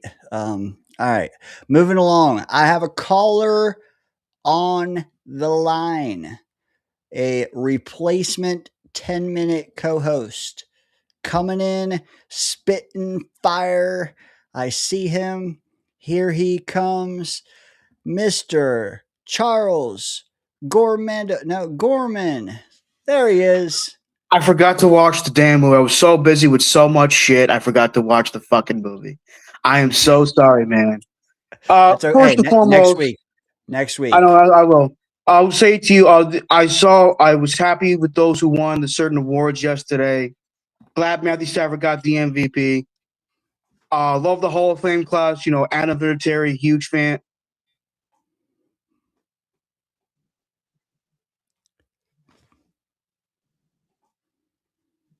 Oh, thought you taking me off.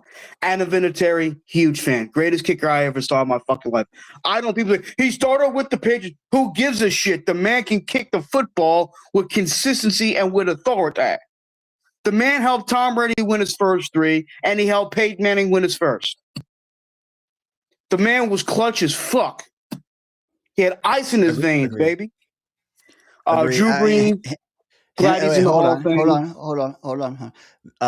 Vinatieri, man, him and Vanderjag at that time, man, they were epic to watch. Vinatieri in the playoffs, though, holy shit. Another animal, man. Okay, carry on. Drew Brees, I know he didn't have the arm talent, but in terms of accuracy and precision, he was the best passer I ever saw. The guy was like, I don't know if this is a proper term to use, but he's like bullseye, man. You know, with that superhuman accuracy and precision. He was like an assassin. He was an assassin out there, man. Larry Fitzgerald, GOAT, one of the greatest of all times, especially when it comes to the playoffs.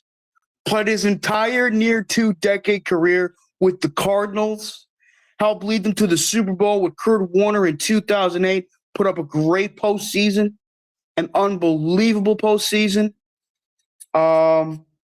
Luke Kuechly, unbelievably intelligent and a beast-ass linebacker. John Hall's not better than Vinatieri. Stop it. Johnny Boy's just trolling because he hates the Patriots. Charles, do me a favor and do this.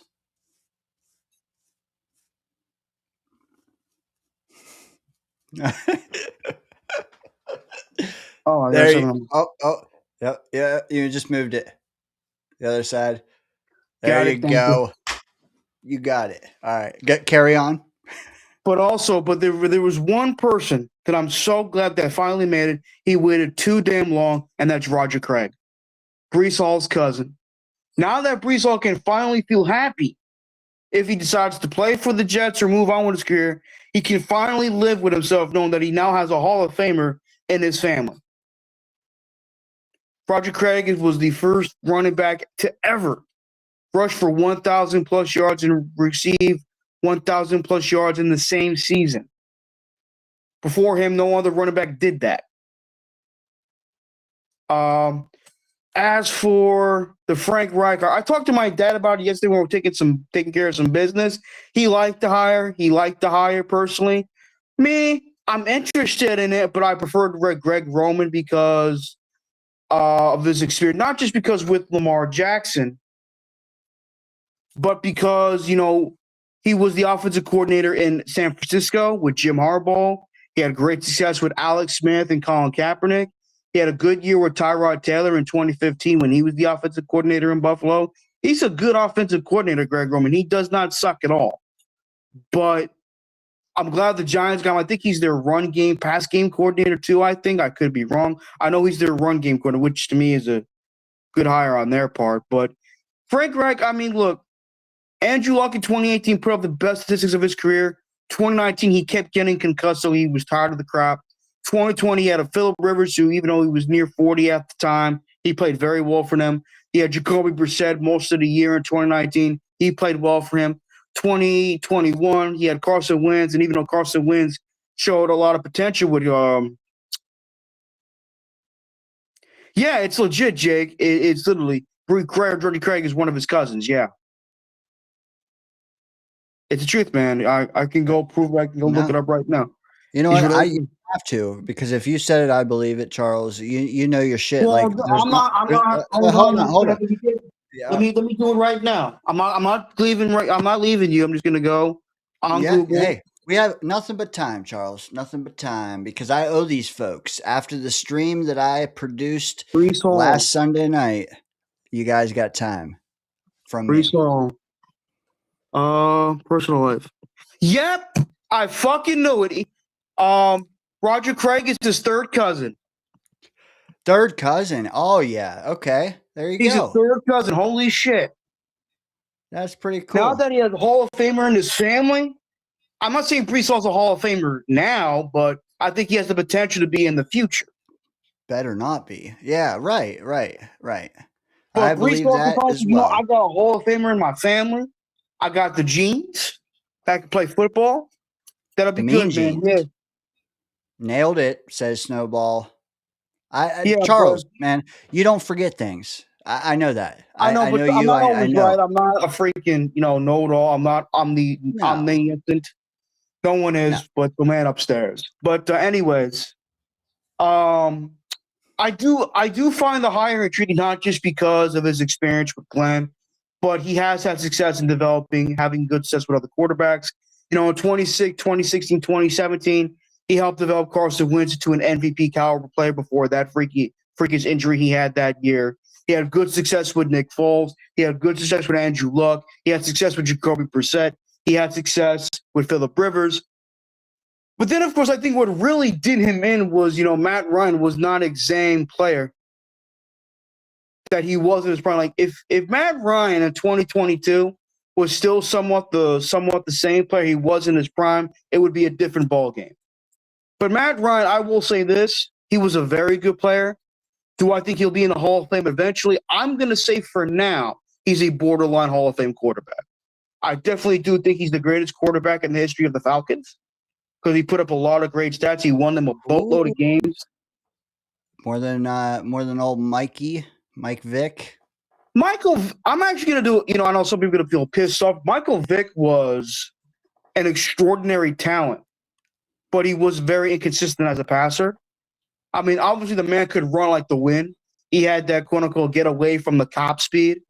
I'll never forget watching one of these. You probably may be familiar with this YouTuber or former YouTuber, Duke the Killer. He said, he's faster than Deshaun. And do you believe that he can throw it out of an entire stadium? Who, Mike Vick? Yeah. He had a gun, man. I mean, I'll never forget a game against the fuck was it? The game against the Redskins. Now, of course, the Commanders, but the Redskins were first play of the fucking game. With a simple flick of his wrist, he throws like a 90-plus yard bomb to Deshaun Jackson. Like he had a gun. You're right. He had a gun, bro. He was electric. He was a playmaker. Definitely not the best quarterback the Falcons ever had. There were some others, man. I'm trying to remember the name. Turn of the century. Chandler? Not Chandler. Yeah. There was a guy named Chandler that Chris Chandler. Yeah, he was good, but no, Matt Ryan, man, he was another breed, and him duking it out with Breeze twice a year for how long? Like those were epic. Those were epic games to watch. Matt Ryan was a very good quarterback. I mean, I know he still gets a lot of shit to this day for giving up that 28-3 lead to Tom Brady and the Patriots. But you know what? I'm gonna do a separate video on that, but I'm gonna mostly blame the defense because I think the defense got a little too cocky. Like, oh, we up 23, we got the shit in the bag. And I'm like, you know who the fuck you're playing against on the opposite side of the goddamn field? Like, come on now. And plus, you know, Julio Jones. I mean, don't get me wrong, had some good receivers, Mike Jenkins, Roddy White, Mohamed Sanu, who I wanted the Jets to draft in 2012. Don't get me started with that shit. Tony Gonzalez.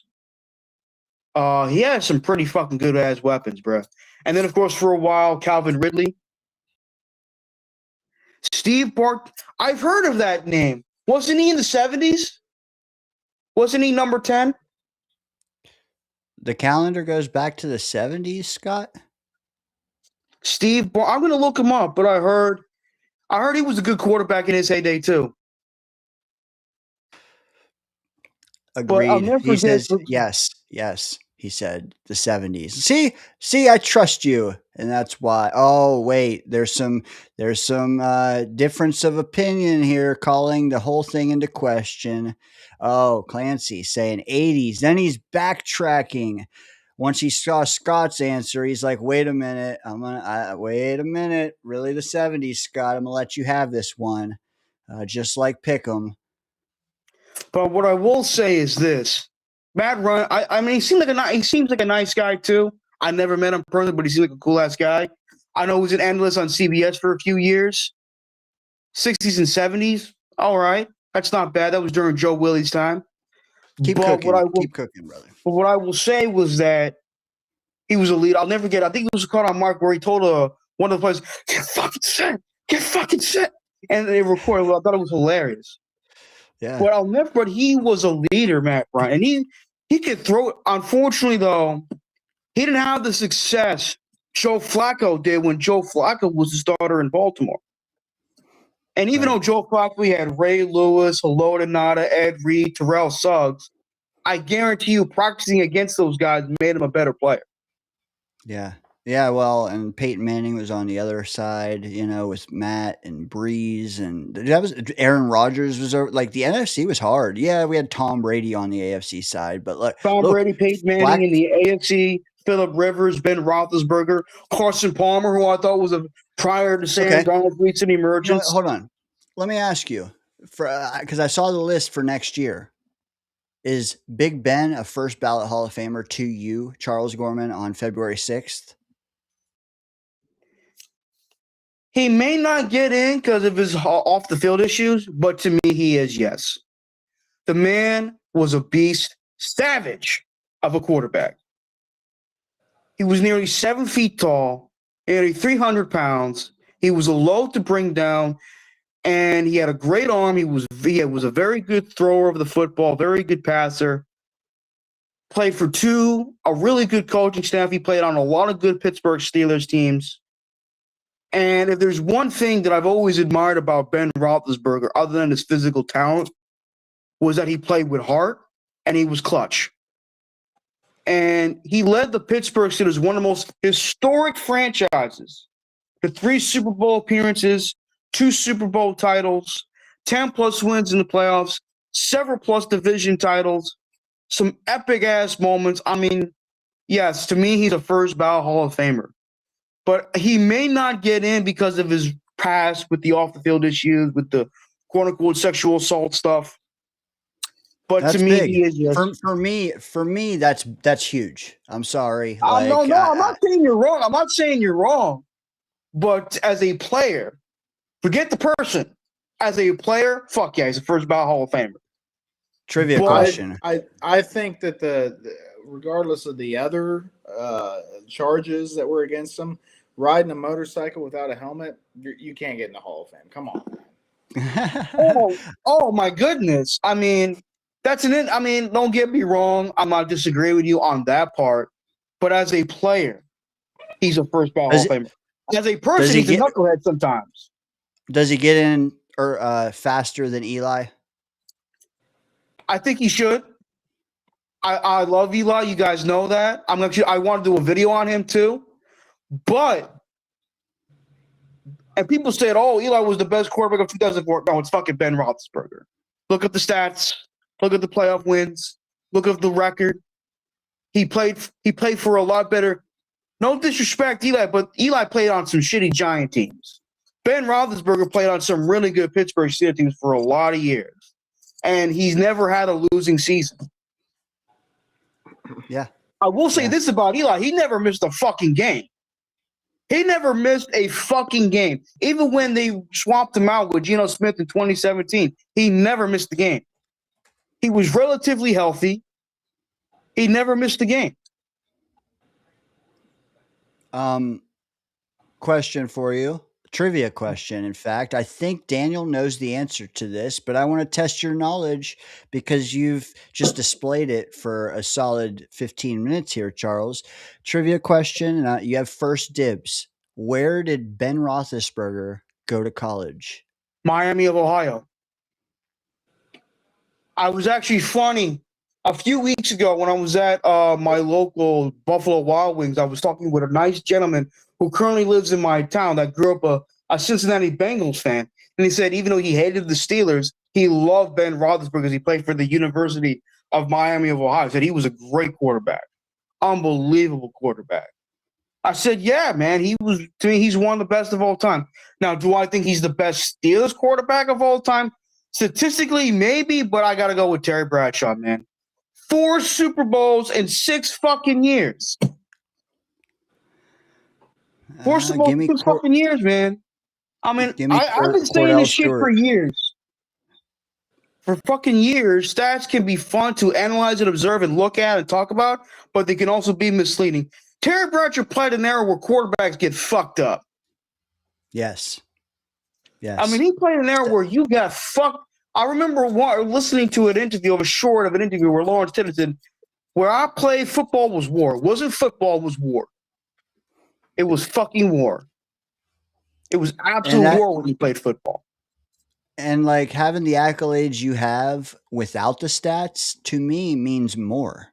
Because it means that you got there without freaking box score watching. Like, I'm over it with the stats, man. Like, it's so overplayed because we're trusting it more than our football eye or the eye test. Like, for me, I don't know, man. I could give a damn about the stats. Bradshaw was a great quarterback. He's a funny son of a bitch. I will tell you that. He is a funny son of a bitch. Have you ever watched the show, The Bradshaw Bunch? My dad loves that show. He thinks it's hilarious. I gotta say, Dane, I disagree with you a little bit on that. I think that stats do tell a story. I think that there are how many players on a team? There's at least 22 starting plus special teams, right? Well, stats do matter. They all have a say in whether the team wins or loses, not just the quarterback or not just the running back or whatever. The running back or quarterback can only control what they can control. So like things like completion percentage, if you have a high completion percentage, if you're throwing 70%, like my boy Drew Brees all his life, you accurate. You are doing your job. You're getting the ball to the receiver on time. Okay, he don't have 3 Super Bowls, 2 Super Bowls, whatever, but like the dude, I'm not making a case for Brees. I'm just saying that was like my first example that came off my head. Like stats do tell a story, but yes, we're not saying they don't, but they can also be misleading at times too. Yeah, as with anything, there does have context in there. May I ask, Murph? Are you specifically talking about comparing decade, I mean, I'm sorry, more so like comparing a guy from the '80s to now? It was a different game. Different game back then. Yeah, and I apologize. I wasn't like forthright with what I was talking about, but like, Drew Brees, speaking of completion percentage, I think he's 3rd all time behind Joe Burrow and of all people, Tua Tagovailoa. Yeah, that's wild. Still though, back to that, like Big Ben gets in before Eli. I didn't expect you to say that. I think Charles. so. Why? Too. Because of my fandom for Eli? I love them both. I grew up loving both of these quarterbacks. I think Eli was overrated as a quarterback, but that's just me. I didn't think he was overrated. I mean, I thought he was a good quarterback for a long time. He just played on some real shitty teams, and he was a clutch performer a lot of times too. I think Phillip Rivers has a chance. Phillip Rivers was good too, but people wanted to say that Eli underachieved and that Phillip Rivers overachieved. I mean, I think Eli did luck have something to do with it? Yes, but I don't think it had. I mean, he was a great performer in the playoffs, especially during those 2 Super Bowl runs.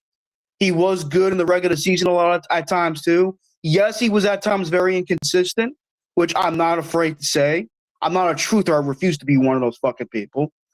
But Phillip Rivers, I will also say, there were times where he was dealt a bad hand, similar to Tony Romo. There were times where he played on some really fucking good Dallas Cowboy teams, and he got dealt a bad hand. Do I think Phillip Rivers could win a Super Bowl? Absolutely. I mean, the closest I think, obviously 2007 was the only time he got to the AFC title game, but probably the best team he ever played on. And you can probably, and I think most, if not everyone, will 100% agree with me, was that 2016 when they had Marty Schottenheimer as the coach, when LT scored, 40 fucking touchdowns that year? They were 14-2 that year. I know, but I'm just saying, like, he scored like a boatload of touchdowns. I happened to look that stat up last week. That's why I remembered. Like, they had a ton of points, and they lose to the Patriots. And then, of course, a lot of controversy ensued when one of the Patriot players act like a douchebag. But, I mean, I do think, personally, even though I love Eli Manning, I don't think he's a Hall of Fame player. I think he's a Hall of Fame person. He does a lot for charity, does a lot for the community. But as a player, I mean, the stats are fine. But he's had elite moments, he's had elite games, he's had clutch performances. But at the end of the day, I gotta be real. I know a lot of people argue that he is a Hall of Famer, and that's fine. That's their opinion. But to me, I felt, look, he was a good player. He's a great person. But to me, he doesn't spell Hall of Famer. Ben, yes. And I'll say Phillip Rivers, yes, too. Ben, though, with the off-field issues over a guy like Manning, who is pristine on and off the field, is still pristine to this day, and a guy that could possibly talk his old nephew into coming to New York, you would still take Big Ben. I'm talking about as a player, not as a person. We're talking about football players. All right. Hey, get fair what you're enough. saying, man, but would Eli? I mean, look, I don't think Eli hates the Jets personally. I think he loves Giant fans. He loves the Giant organization and stuff like that. Eli. I think what he will do, or what he should do, is tell his fucking nephew to be more consistent. Because Eli was a good college player. His brother was a Hall of Fame college player. So be more consistent. If you want to play in the NFL, the key thing that I look for in a player, other than the gifts, the talent, the provide, and all that shit, is consistency. That's what I'm disappointed with. What's his name on the Texans? C.J. Stroud. He has not been the same good performer since his rookie year. And even Troy Aikman said it. He was right on the money. He said these last couple of years he has not been the same player. And he is, and that to me is very disappointing, because I think after his rookie year, I thought he had a bright future, being one of the better quarterbacks in the NFL, and lately he hasn't shown that these last couple of years. So, Charles, I mean, listen. I have a super chat I want to get to, brother. It's been a while. I got to get to it, and I want to get your thoughts on it. But let me fully read it first. So just bear with me 1 second. I'm bringing it up now. It's from Carlos, and he sent in $5, and he asked us earlier. I want to get your thoughts, though. He says, "What do you think? I heard Jacoby Brissett and Bill Parcells have a good relationship. So what if we had Cousins start, Jacoby be the backup, and we took Ty Simpson? What do you think of that quarterback room for 2026 and beyond?" I like Kirk Cousins as a person. I know he was a talented quarterback in his prime, but I don't think I know a lot of Jet fans wanted him heading into the 2018 season. Just because I don't want somebody doesn't mean I hate them. I would rather take Jacoby Brissett as a starter. Tyrod, I want the Jets to re-sign Tyrod as the backup, and whoever we draft in this year's class to be the third string. That's just me personally. I like Tyrod. He's a good dude. He's always a positive guy. And he can play, man, when he's healthy. What if we did Tyrod and Ty Simpson together, and you could pick the third guy?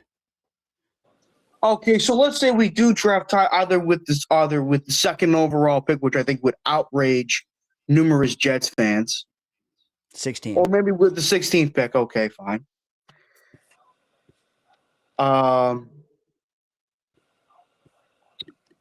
Who would I want as a third? Fuck. Maybe I don't think Malik Willis is going to come here. I would like him. He's got an upside. Marcus Mariota is fine. I know he showed some promise during the early career in Tennessee before injury derailed his tenure in Tennessee. Plus, he does have a playoff win underneath his resume. He beat the Chiefs in the 2017-2018 playoffs.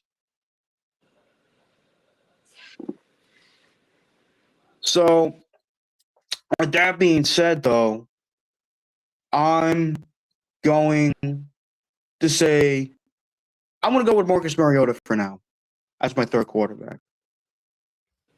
Would you sign up for that? Is that enough together, or all three of them enough to placate Jet fans for 1 year at least? I sure as hell hope so, because, we are a rowdy bunch, we are a passionate bunch, and we are a hungry bunch. We're tired of suckage. Other than winning football, we want to see confident football. And we haven't had that in a long time. Already, Adirondack says, I don't hate Cousins. I don't think he's that good of a quarterback. I think he's a wonderful human being. He's a class act. He's a good leader and all that, but he's not that great of a quarterback to me. I'm with you, Charles. I know you had some changes on your channel I'd like to hear about name-wise, and then I also heard you mention a couple videos you're thinking about doing. Why don't you take 60 seconds and clue people in what you got coming up and where they can now find you, since that may have changed? My real name is still Charles Gomer, but my YouTube name, I've been thinking about this for a long time. And my YouTube name is now MDC, which stands for Marvel DC Fan. Marvel DC, because I grew up loving both of those comic book franchises.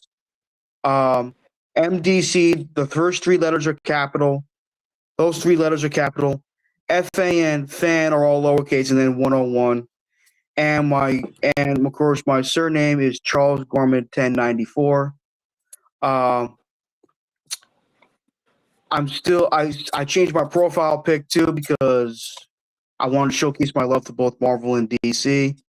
As for those two videos I discussed, I've been wanting to do a video on Eli Manning for a very long time because of my personal, not because of my personal fandom, but also my personal respect of his as a player and as a person. But also, I also wanted to do a video on Matthew Stafford.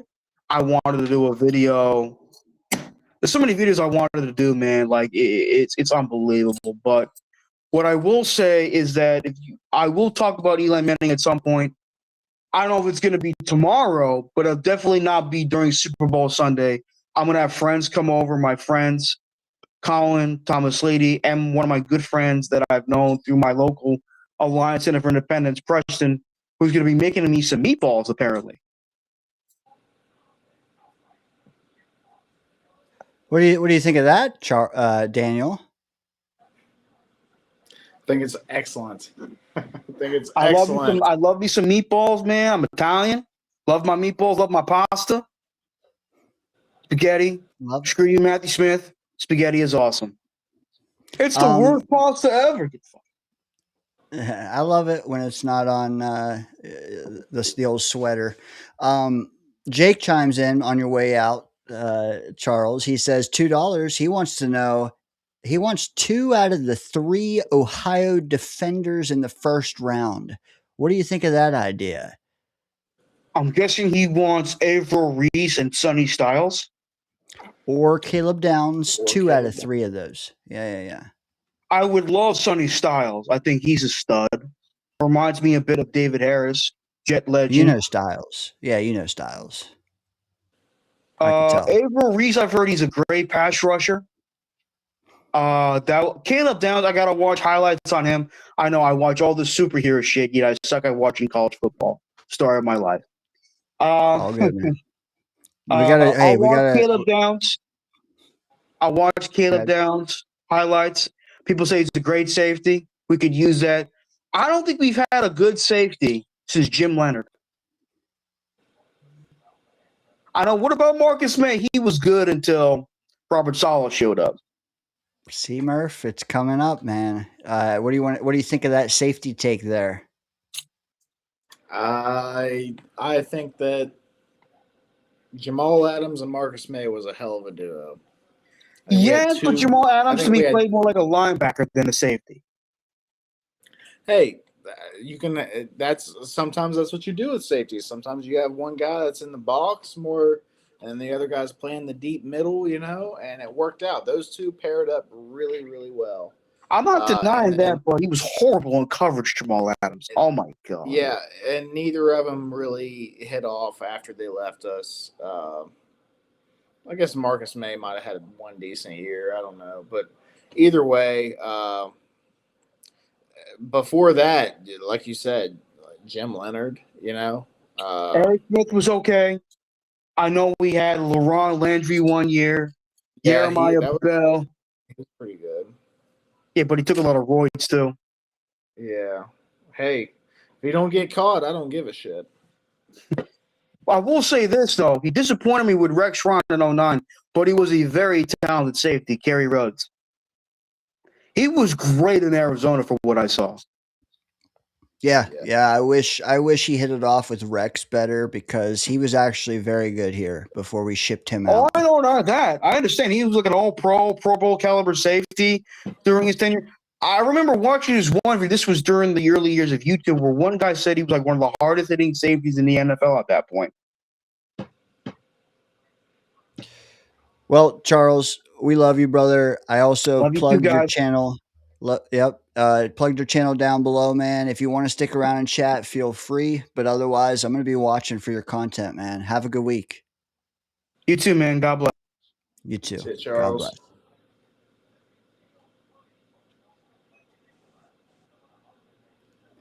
God bless. Got shit going on. Okay, here we go. There we go. Man, my bad. Murph, we got another caller on the line. I think I can't see them. So I don't know what to expect.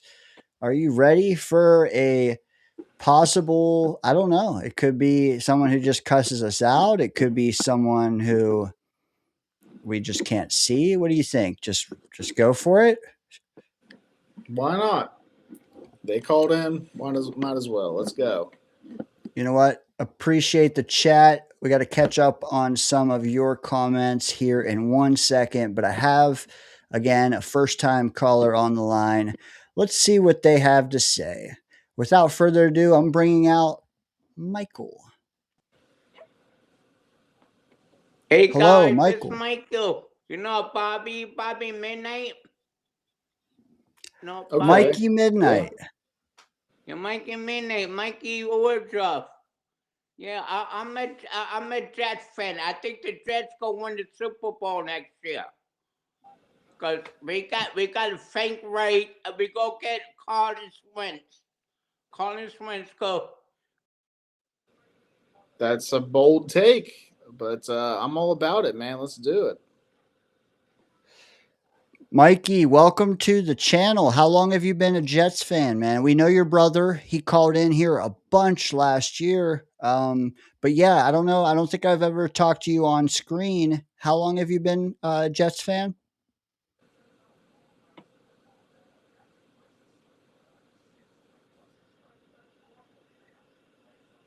You there, Mikey? Hey, Mikey, are you okay? Mikey? Mikey? We need Mikey on the mic. I hear Mikey's TV.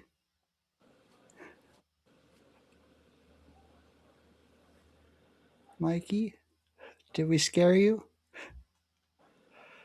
Mikey?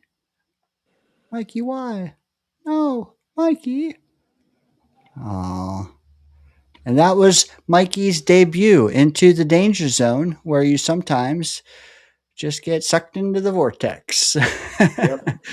As you Hey, he guys came saw in on hot. Sunday night. He came Yeah, in he did. hot, so that's good.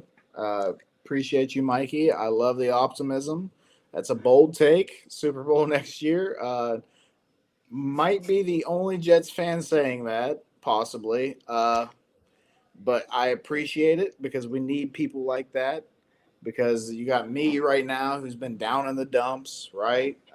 We need people to come in with some optimism to kind of set us straight a little bit. I don't see it happening, but you might be able to convince me that this season won't be a complete dumpster fire, and that alone is enough for me.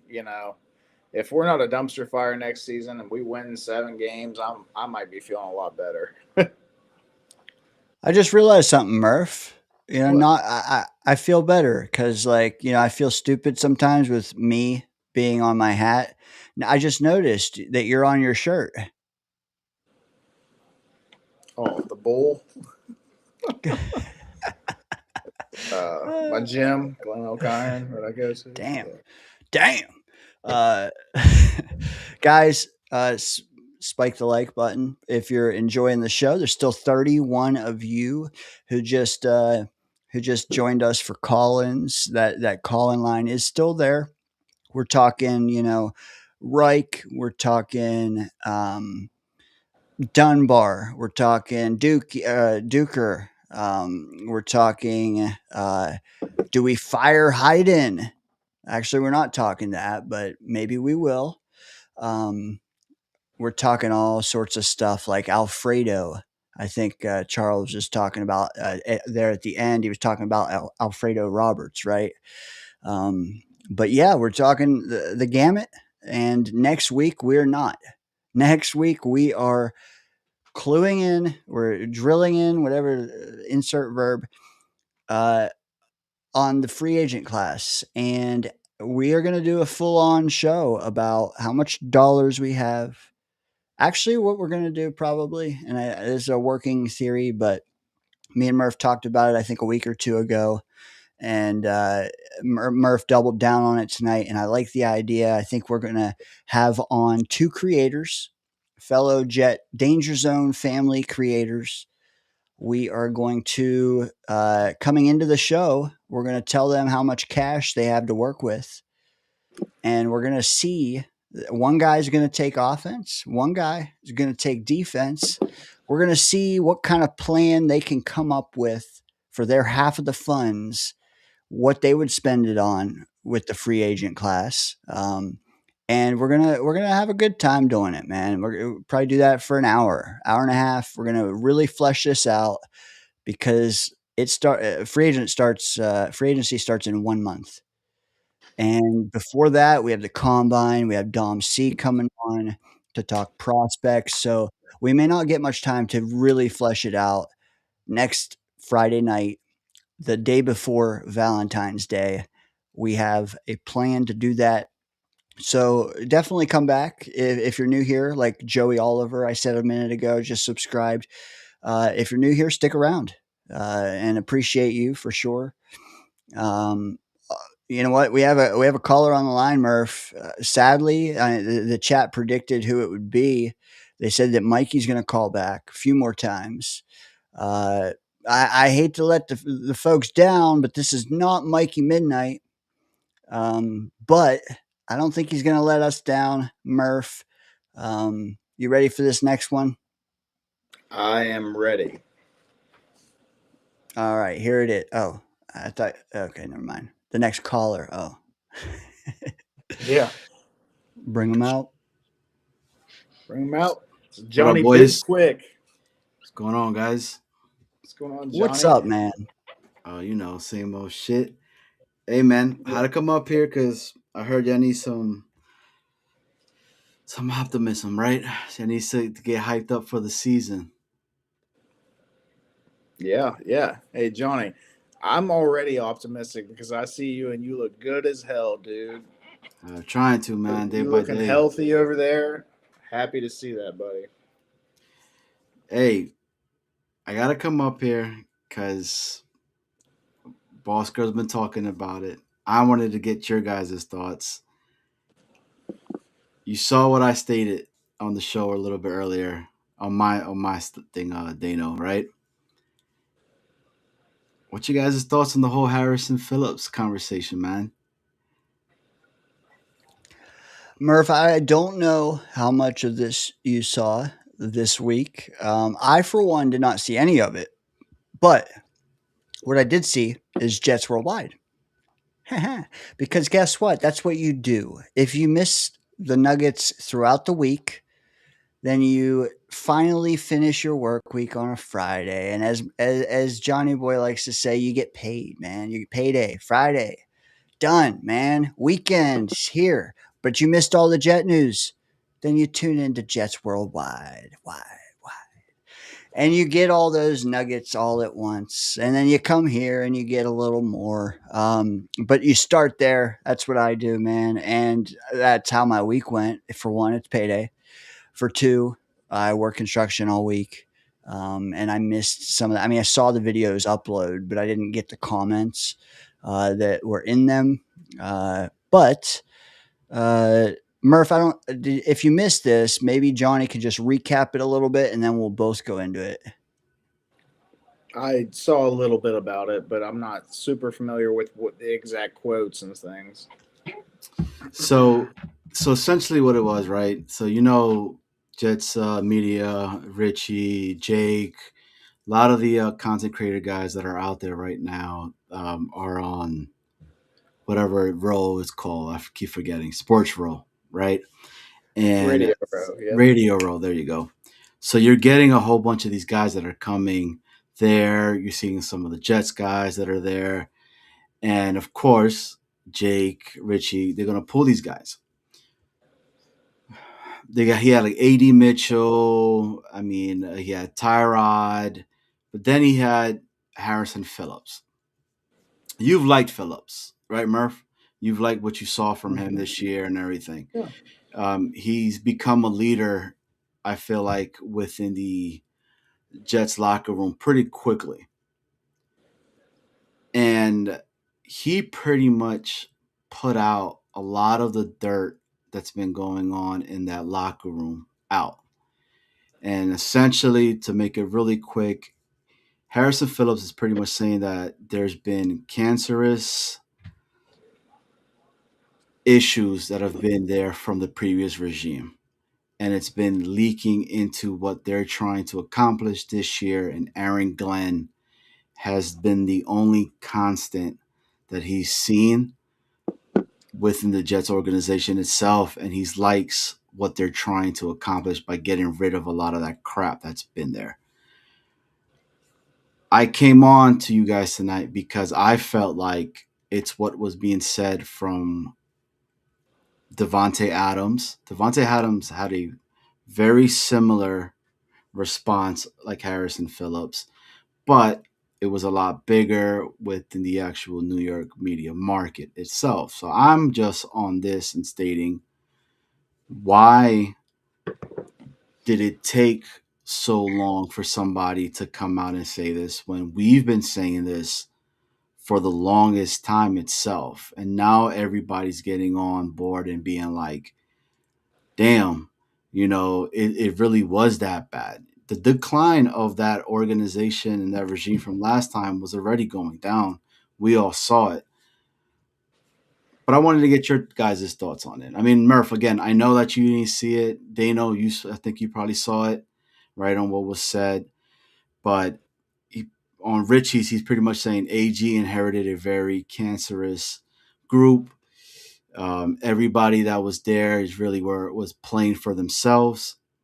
A lot of the young players that were coming in, we're seeing how the vets already were all about themselves. So they were like, oh, okay, well, if the vet's doing that, so this is how it is for me.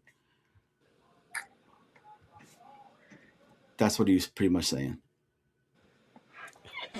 Yeah, I Yeah, mean, he also I'm sorry, I go had ahead, to Dan. do some stuff, so I missed a little bit of it. But I think that one of the quotes that he said was that Aaron Glenn inherited a roster that was some parts of it were cancerous and truculent. Feel free to look that word up, but cancerous was definitely a damning quote. I believe that was with Richie from Jets Media. I also think someone said, "Well, why didn't Jake pry into that quote?" Those interviews might have been back to back for all we know, or Richie's might have been second. I know it was uploaded second, so it might have been too late for Jake to really find out. But very eloquent speaker, Harrison Phillips, and I think if he used these verbs or adjectives, I should say, to describe the roster that Glenn had, I don't know if he means when Glenn came in or if he means when Phillips arrived, because they didn't arrive together. But if he used these words, he used it for a reason. I think he's a well thought out cat. Um, a lot of people are dot connecting and saying it means Sauce and Quinnen. I'm not willing to do that quite yet. It could mean anything. It maybe Phillips is saying this because, privately talked with Glenn about what Glenn inherited in January last year, and he shaped it already a little better since Phillips arrived. I don't know, but he said other things too. But Murph, yeah, just with what Johnny filled you in on and what I added, is there something, maybe some perspective you can offer? Well, I'm going to say that if you go to a team that has been losing for years now, decade, more, you know, years, not just Salah's regime, like Adam Gase, Todd Bowles, like the past few regimes. Yeah, the players that are on the team currently, there might be some cancerous spots Mm-hmm. within the roster. There are going to be guys that have felt like they have given it all for several years or a couple years, few whatever, and they feel like it hasn't done them any good. They feel like that they're stuck in purgatory with this team. They're stuck. They can't, they can't do any better with where they're at.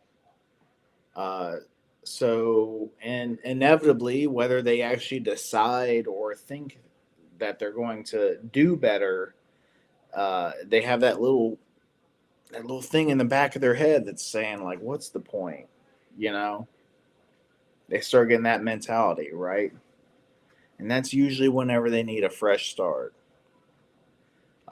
So guys like I'm not putting Sauce in there because I don't think that Sauce was one of those guys. I think he still had a hunger, but Quinnen, I think it was pretty evident. The quotes like, again, whenever we hired a new head coach, right? Like, Exactly. he was over it, man. And I can't say I blame the guy. Like, that's human nature, man.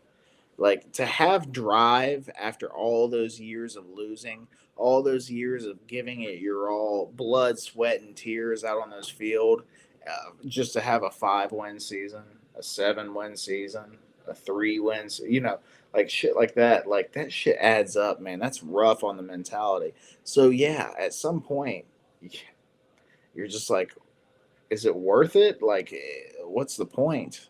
And it gets that way, So yeah, Aaron Glenn did hire, or not hire, but he did inherit a cancerous culture, a roster where there was players that were, you know, bad apple spoils the bunch. You have to get rid of them, you know.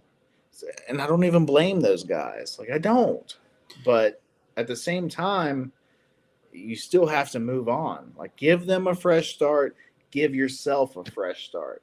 Get some young blood in there. Get somebody that doesn't know any better. And that's going to come in. They're going to give 110%. And that shit spreads too. Just like the cancerous, the bad apple. That shit spreads, but so does that young blood, that high energy, that I don't know any better. I'm coming in here and I'm going to turn this shit around. Like, that shit spreads too. So inevitably, this roster was going to do a turnaround. It had to, you know? After the way things ended with the Sala regime, like it had to.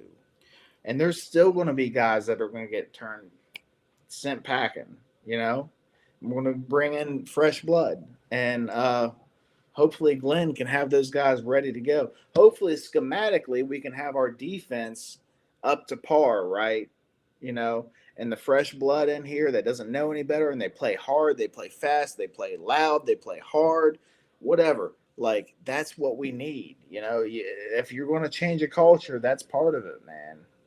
You got to get rid of the bad apples, and you gotta plant new trees, whatever it is. I don't know the metaphor, whatever. I don't care, but I'm just saying that happens. And like I said, I'm not even blaming guys like Quentin Williams. I'm not blaming them, but you gotta move on. You gotta give them a fresh start. Give yourself a fresh start. So hell yeah, Harrison Phillips wasn't wrong at all. Like, he was in that locker room, he knew, and I'm outside of that locker room, and I fucking knew.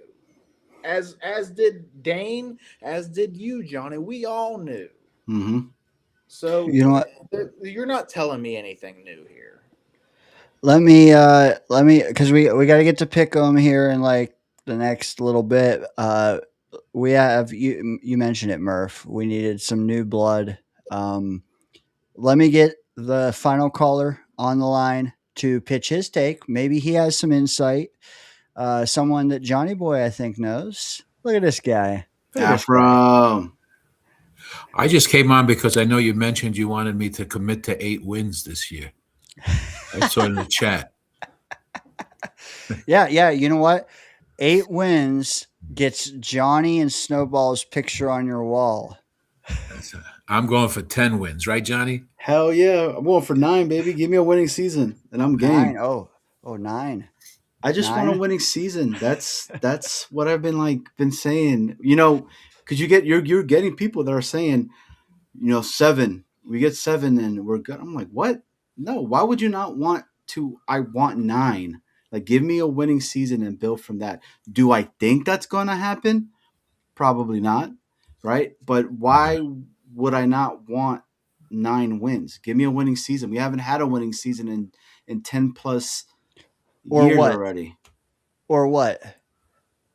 Give you a winning season or what? Death. Fire everyone?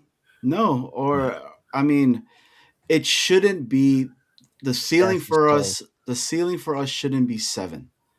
Like, I don't understand that. Like, I've never have. Why would you just want 7 wins? That's that fucking losing mentality. I'm sorry for cursing, but that's that losing mentality that Phillips is talking about. And it was talked about prior to Phillips coming over. And to Murph's point, right. Phillips says that I don't blame the guys that of what they went through because they've been losing for so long, But Davante Adams came in, right? And as soon as he came in that first week, he came on the podium and said what he said about the whole culture and about all the crap that's going on and the guys not giving it their all. He was already pointing stuff out. Can we really pull those receipts, though? And Afram, I want to hear your thoughts. Does what Davante said about when he was here still hold weight? Well, as I chimed in on this before, he was trying to get something done, but there were other guys in that room that were leaders, and I mentioned one was the guy behind the center. He came in, and if the bad seeds were there, maybe he was also part of that. Maybe they didn't like him as much as everyone thought they did, and they weren't happy he was there. I could tell you Garrett wasn't happy he was there because all the balls were getting thrown at at Devontae when he was wide open.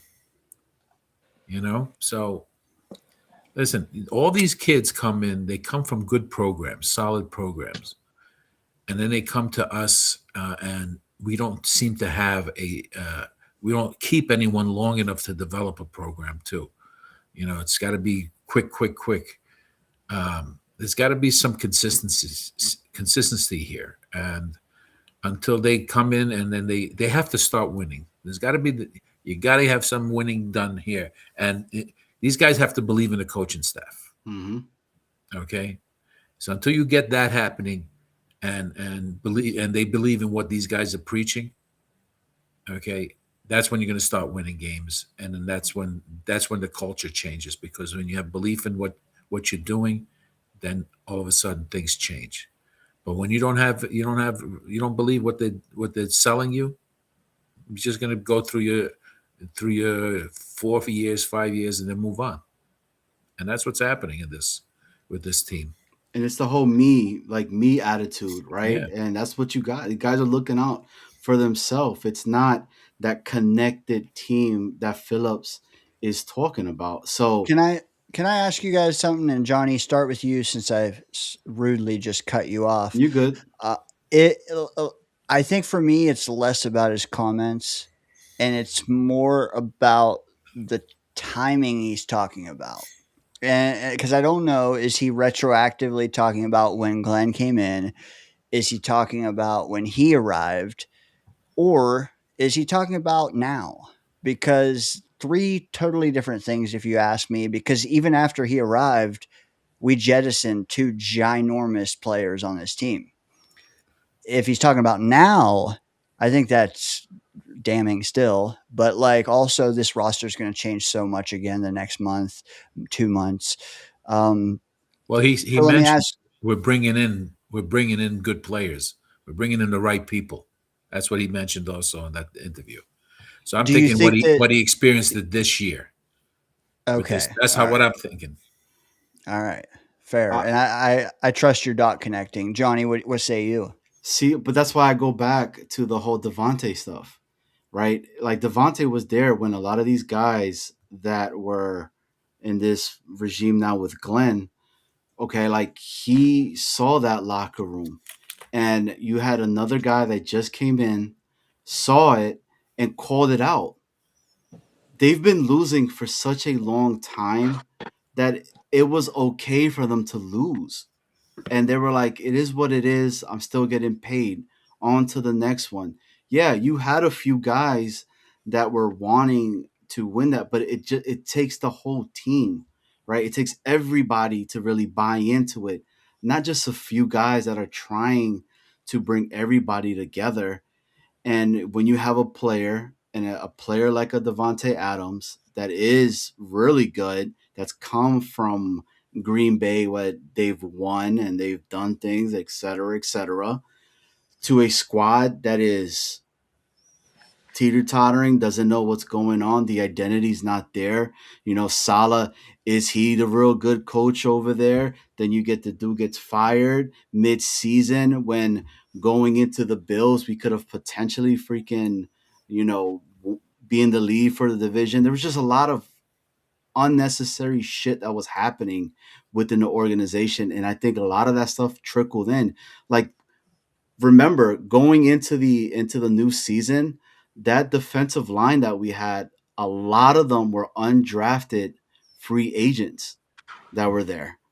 That's another thing that nobody ever talks about. My biggest issue with myself is because I love the damn New York Jets, and when it's 0-0 in the season, like I believe and I hope again, and I feel like they're going to be good, but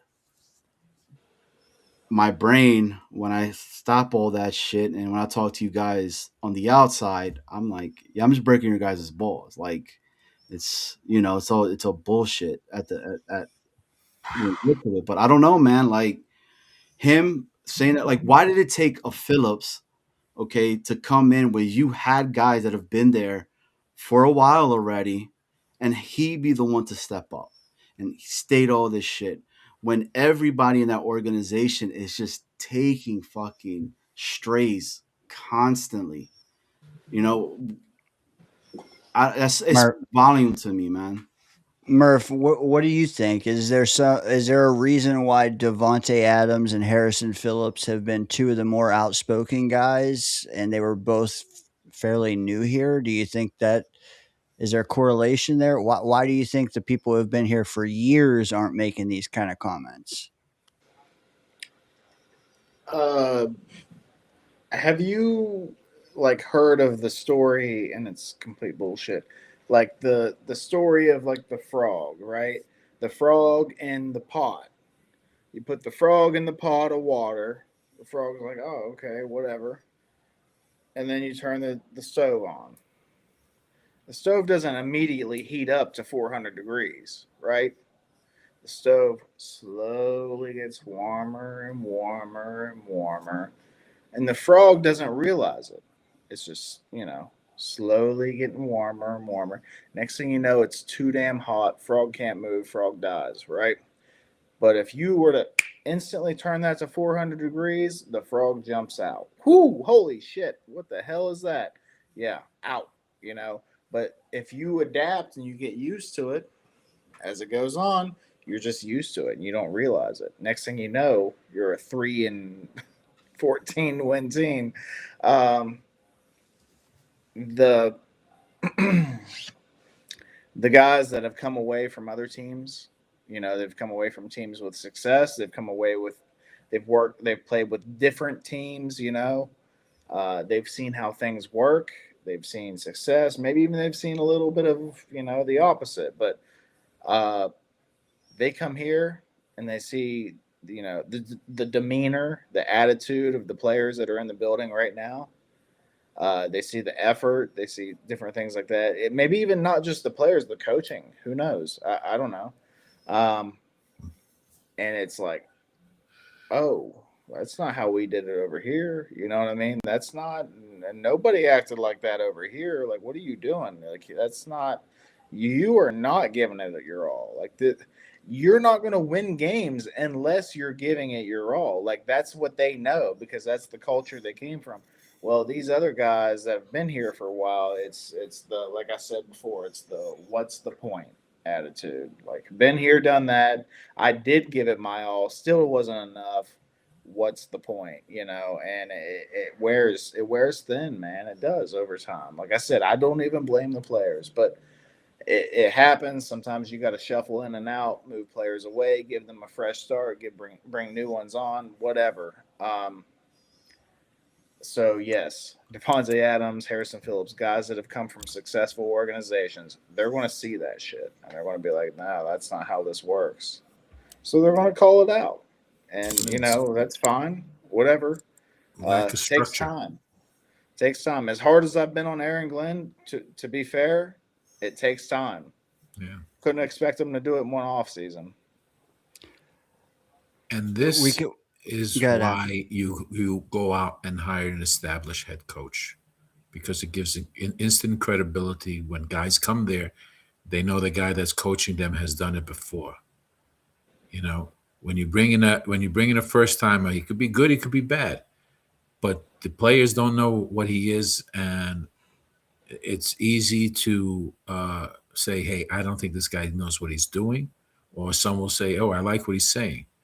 But you have an established head coach, he's going to go and he's got a plan and he's ready to go. He's got the coaching staff that he wants. Everything is unknown for some of these players when you have a first timer. That's Afram, it's like we were saying on the show earlier. It's very easy to just fucking beat on the New York Jets, and it's what a lot of people do on a constant. It's easy. But it's a lot harder to try to defend a team that's been bad for 10, 15 years without playoffs, over 10 years without having a winning season. So when you get the fans that are like very negative, that are very like out of it, I understand it. I get it as well. I don't blame them as well. But for me to just be like, that's it with Aaron Glenn when fucking Salah went four wins prior year before that was 2-win season, and he was okay. Like I can't get on board with that. Let the guy cook. Let him try to get some stuff here. Let him do what he needs to do. You know, People were just on his ass about getting on the podium and just being like, "Oh, you're being so mean to the media. You shouldn't talk like that." Like, what are we talking about? Like, what that doesn't matter. You need to fucking win. Like, show it on the field and stuff. So it would have been different for me if I would have had a coach that would have went up there and been like, "Hey, this fucking team is shitty. They suck. Like, these dudes don't know what they're doing. Brees Hall keeps running into the back of his own defenders. I mean, his own line. This dude is dropping the ball, and Alan Lazard. Why? Could you imagine that shit? It would have been a completely different conversation with all of us here. And then I would have been like, yo, I don't want Aaron Glenn's fucking guys coming in here and saying all of these things off the rip. Nah, I'm good, man. Give me somebody that at least. If they're good. No, you're good. At least I was done.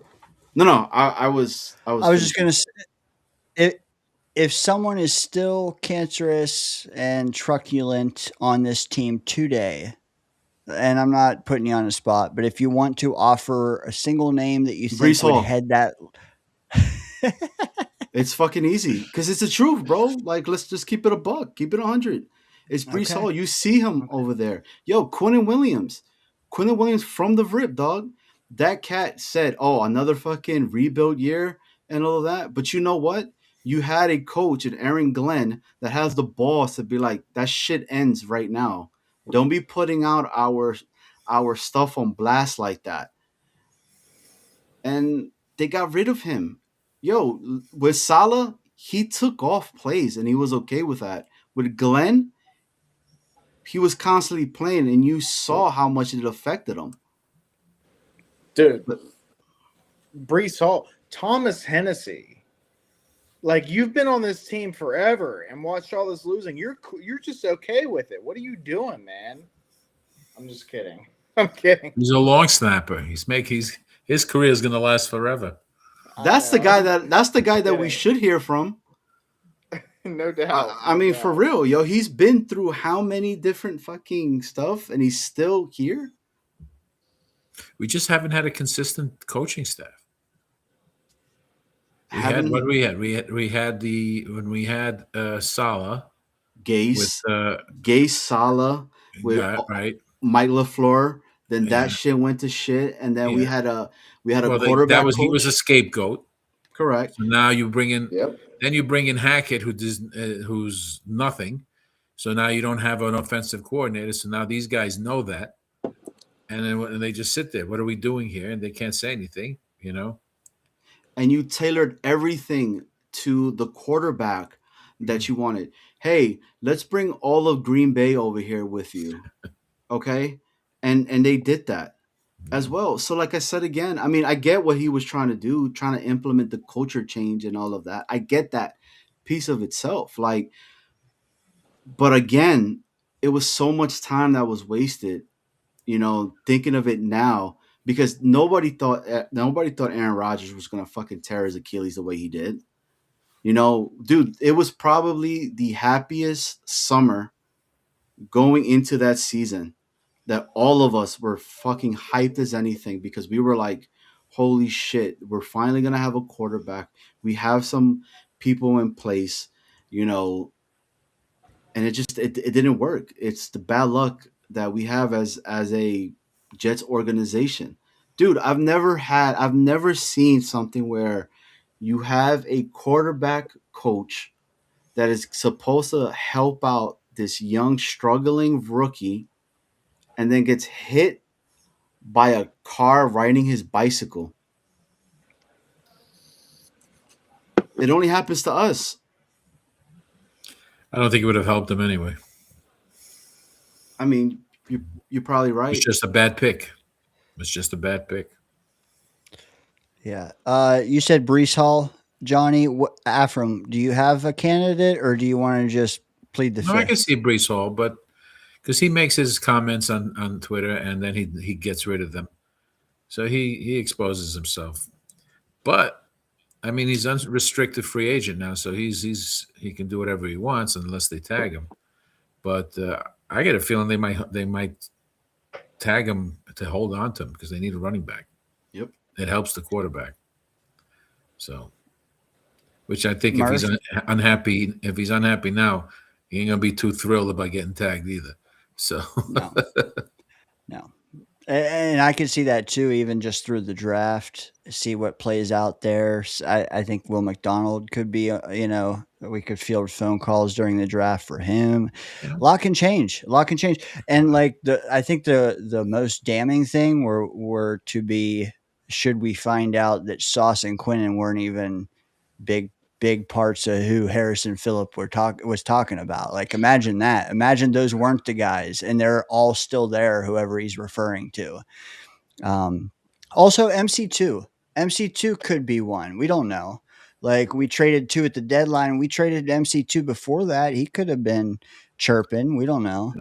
And Solid guy, but who knows? Can I say one thing to all you guys as well?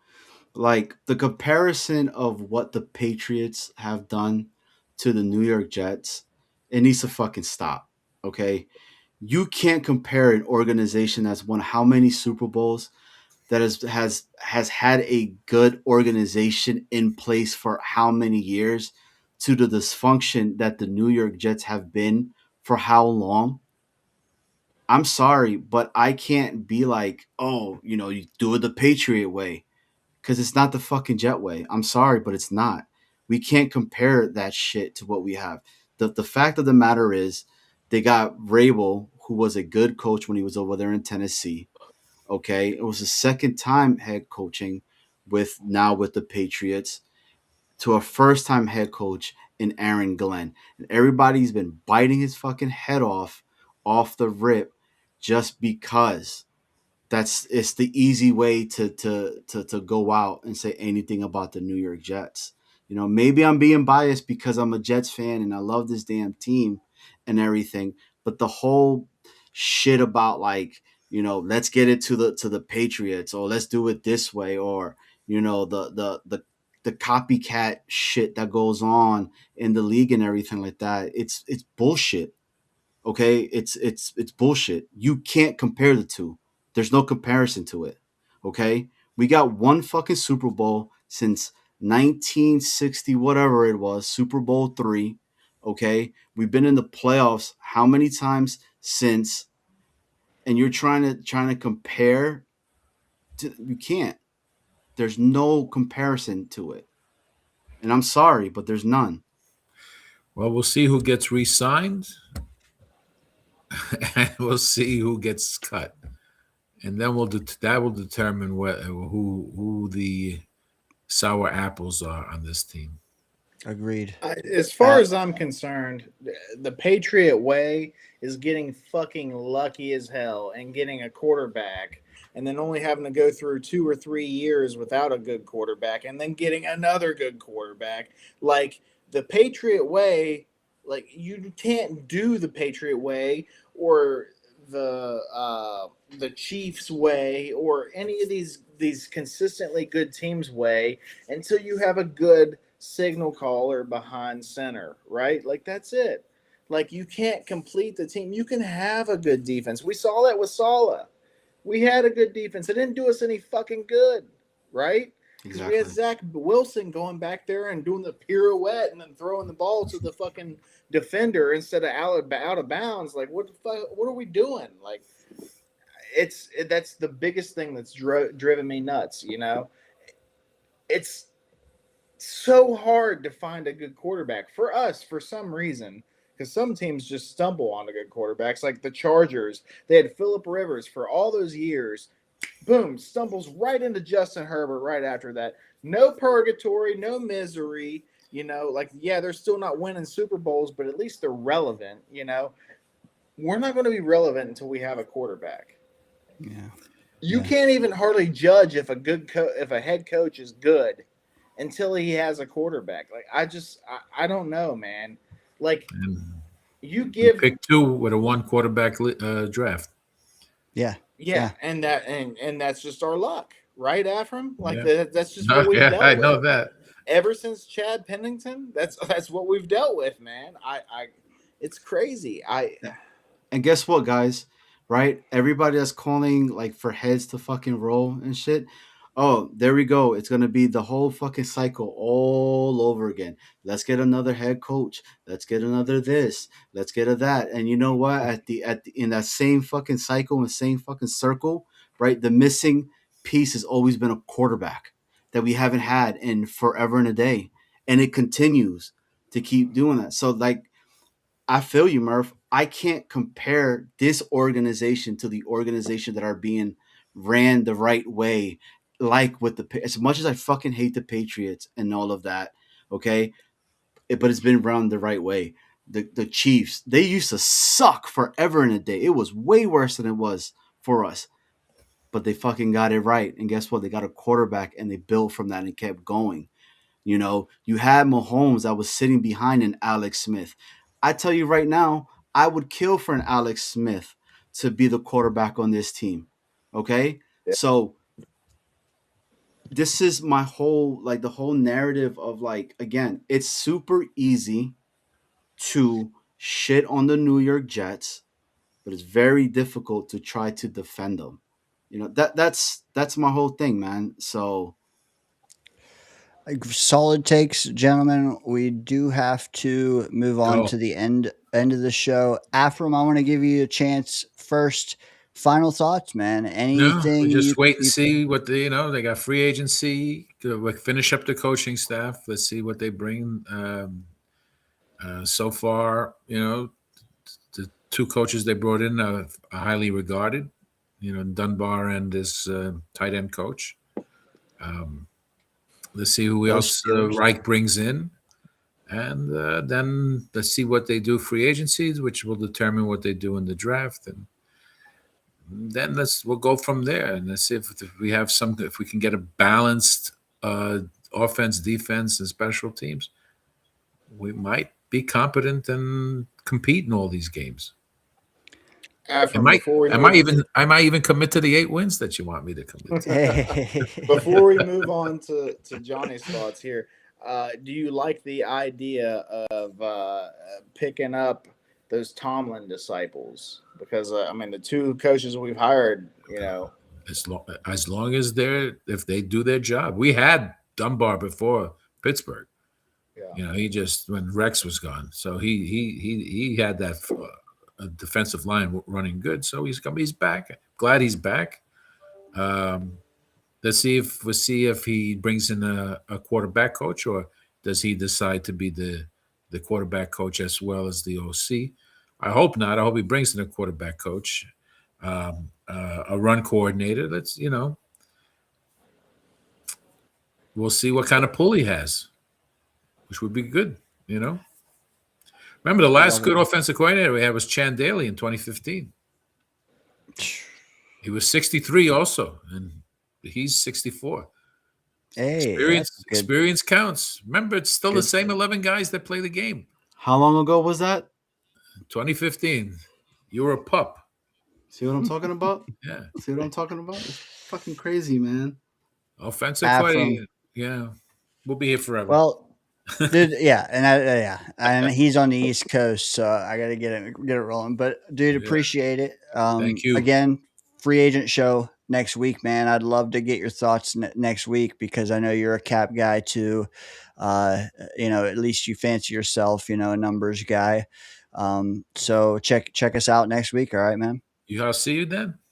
Yeah. All right. Have a great weekend. Night, yep. You too. Later, Afram.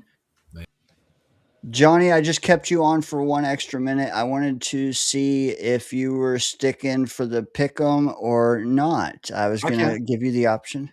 Yeah, I can. Up to you, man. I'm game. All right. 1 game to pick. Murph, I think, has already been asleep an hour over there. Don't quote me. No. I don't know, man. I think this conversation that we just had awoken that fire in him because He feels the same way I do, bro. Like, yo, the comparison to the other organizations is mind-boggling to me, man. Like, yo, I would kill to fucking have a winning season right now, like the Bills have had and been in the playoffs and winning the division. Like, you, what are we talking about? All we've known is fucking losing. I would love to have Josh Allen. Murph, would you like Josh Allen as your quarterback for the New York Jets?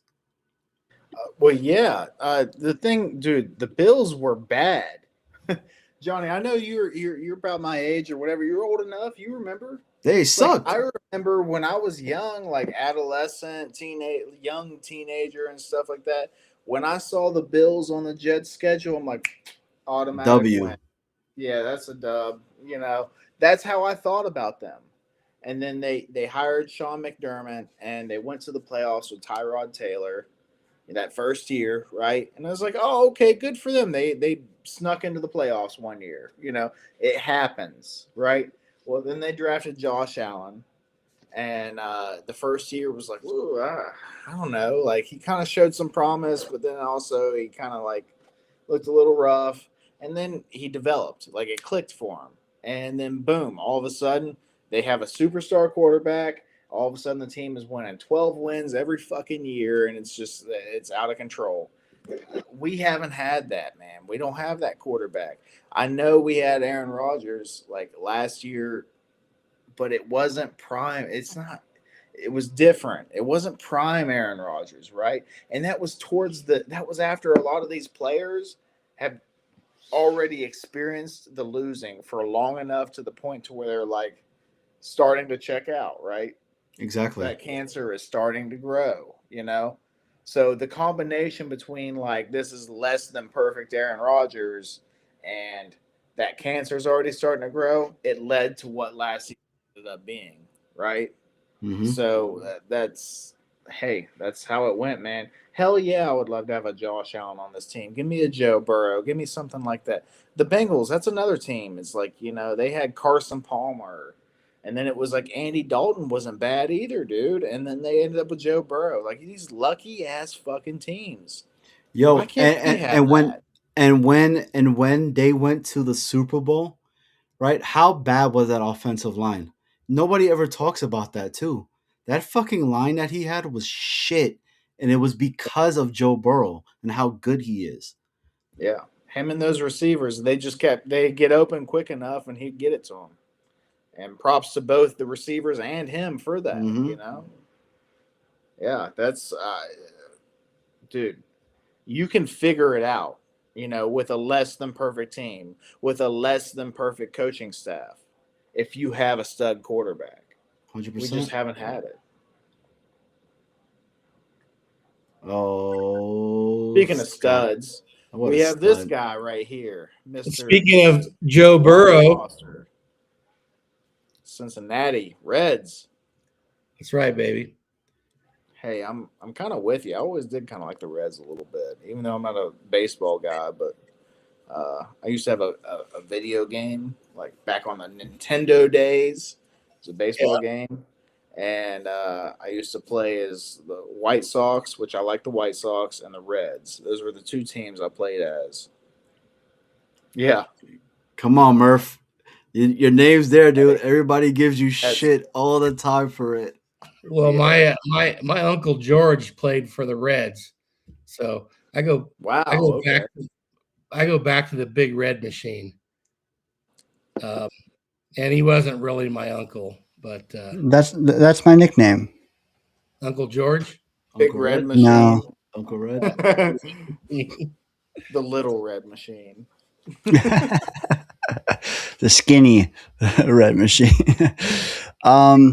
Gentlemen, welcome. Glad to have you, dude. I feel complete.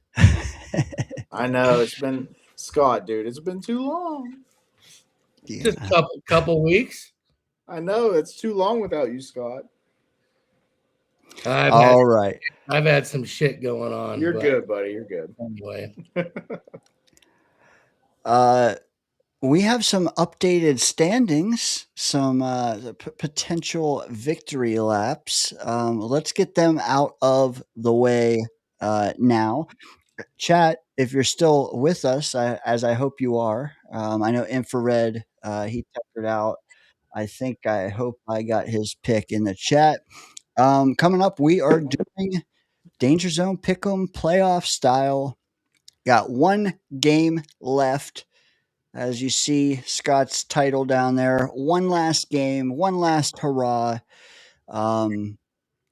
There's going to be a tiebreaker scenario. You got to stick around like 10 more minutes to hear about. But before we get to that, I don't know what order I want to do. You know what? Let me just start with the bottom. Okay. Let's review the standings. We're gonna start at the bottom, I guess. Let's go. All right. What is down there? I have a feeling I'm going to see Mr. Danger Zone himself. Oh no! You can't see my font. It's you can't read that. Come on. You made that really small so we couldn't read it. You did Johnny Boy a favor too. Oh man. I forecasted this moment. Johnny, man, the final 4 games, we were 0 for 2, man. I know. We must have had, what do we have? Denver and the Rams. Not good. Guys, if you don't get double digits, I'm disowning both of you. Yeah, we have to. We have to get double digits. Boss Girl liked our little moment there at the beginning. But yeah, okay, real talk. These are people who competed. They didn't compete exceptional, but also like, what do we pick? 10 games. I mean, it can go either way. Unfortunately, me and Johnny made it so that we cannot win this thing. But what we can do is we can climb the standings. We can walk out with dignity. Let's look at, we'll get to the whole rest of the leaderboard, but let's start at the top now. Let's see who is at the tippy top. I can't read it. Can any of you? Johnny, you can't. It says Jesus. Clancy in Iowa. Good job, guys. All right. Talk about it. Old Squatch Murph. Talk about it. I think Murph would take the most pleasure in reading this, so I will let him do it. No, so hey, we have a tie at the top, but 4 out of these 5 people can win, right? One guy could technically tie for the win, but 4 out of these 5 people can win, so everything is still on the books. There is me, there is Havmo, who is tied for the top spot. Good job, Havmo. He's been cooking these last couple weeks. Scott, he will never be kicked down into the ditch. He will not let the it clown drag him into the sewers. He said no. He said, I am the pick'em motherfucking king. He said, I will not have it. I will still be top 3. So our good buddy, Squatch Foster, right there in 3rd place. Clancy, staying relevant, has a chance still, as long as the top 3 miss the pick and Clancy gets it. That's a win. That's a win, baby. So Clancy, I hope you're on your A game, baby. And our good buddy Jesus Jerry from all the way in Australia, he's right there with us. He said, hey, I got a chance to tie. Or at least maybe be in the top 3. Who knows? This has been a fun pick 'em. The whole point system makes it very interesting, because if it was just games, it'd be a whole different story right now. I'm not going to get into it or anything, but I'm just saying, if it was just games, it'd be a whole different story. But I was the one that brought up the point scoring system to Dane. So I'm rolling with it. If I lose, I lose. It's fine. And I'm not gonna lie, I'm shaking a little bit. I don't have boots on right now. I can't. I'm not flexible enough to be doing all that. But yeah, not you guys can trust me. I'm not wearing boots right now. But if I had boots, I'd be shaking in them. Is something else shaking? Possibly. Murph, can you read off number 6, and then I want Scott's viewpoint on the top of the list here. But Murph, I added number 6 in there. What do you think of that entrant? Hey, that is the wifey. The Murphy house knows ball. I'm just putting that out there. Murphy house knows ball. No comment.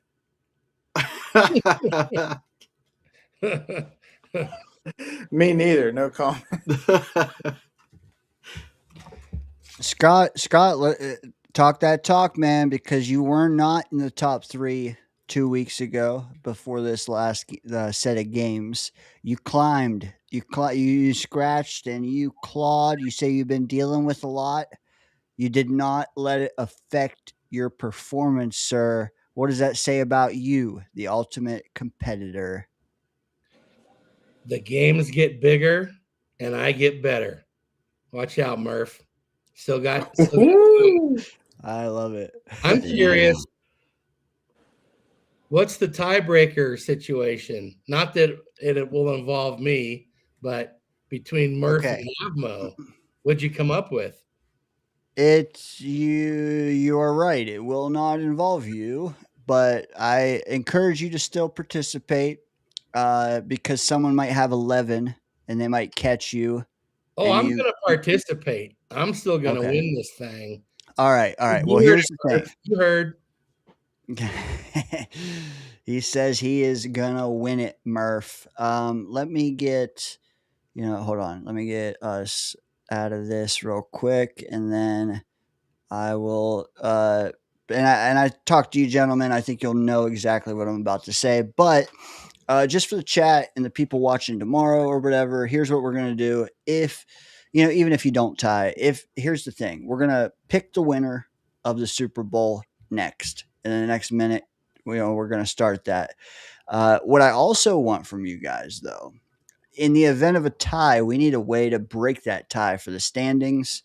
I would like to know how many total points you think will be scored in that game. Okay? Easy peasy. Here's the catch. Okay?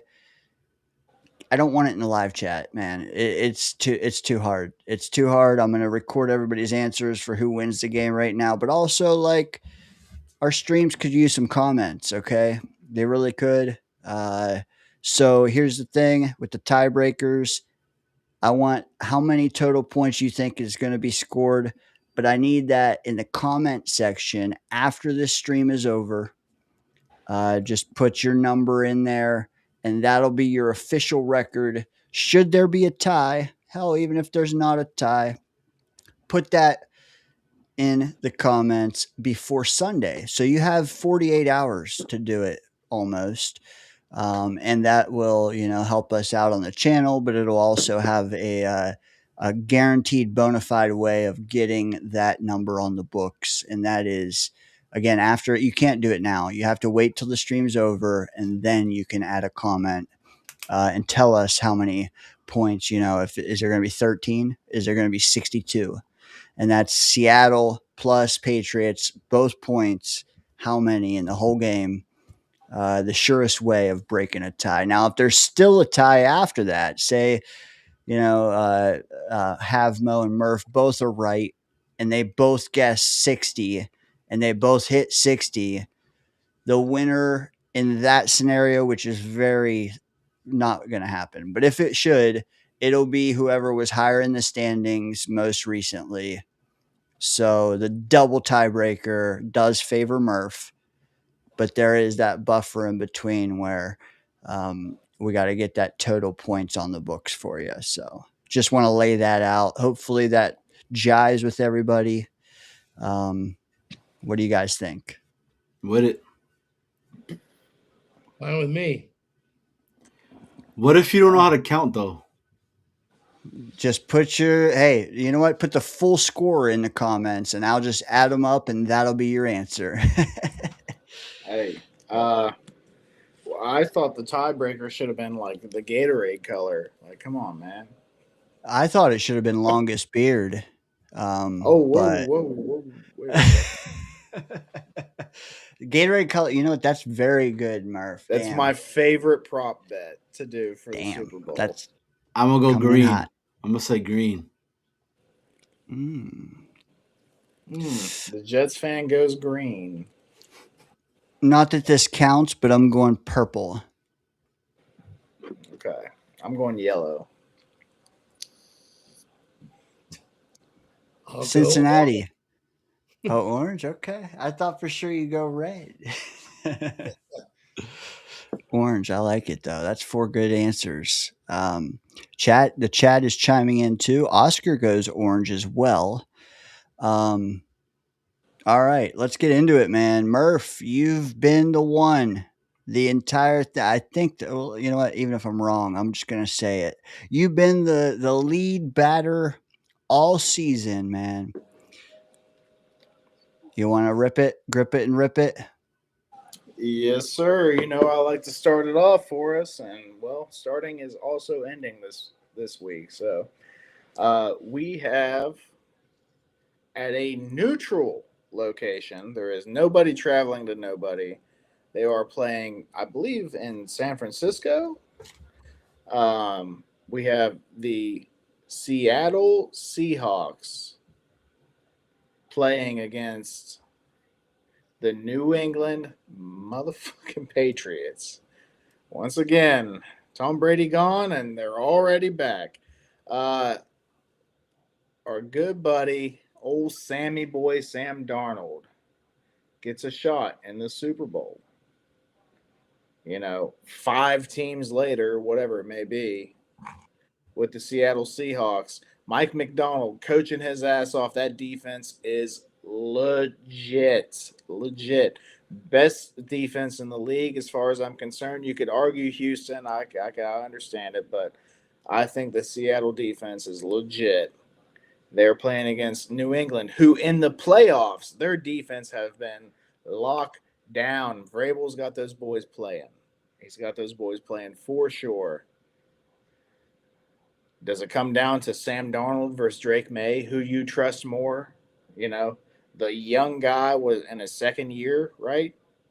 Drake May versus Sam Darnold, who's in his like 7th or 8th year. I don't know. Or do you rely on the defenses? Seattle all year been good. The Rams scored on them a little bit, but the Rams seem to score on everybody. Patriots, they've been locked down in the playoffs, but who have they played? You know, Broncos, I guess, but backup quarterback. I don't know. What else do you look at? The running backs, Kenneth Walker versus Tre'Davion Henderson and Ramondre Stevenson. What if you look at? Go ahead, Murph. I do need injuries as well. I don't know if you have those, but I was gonna.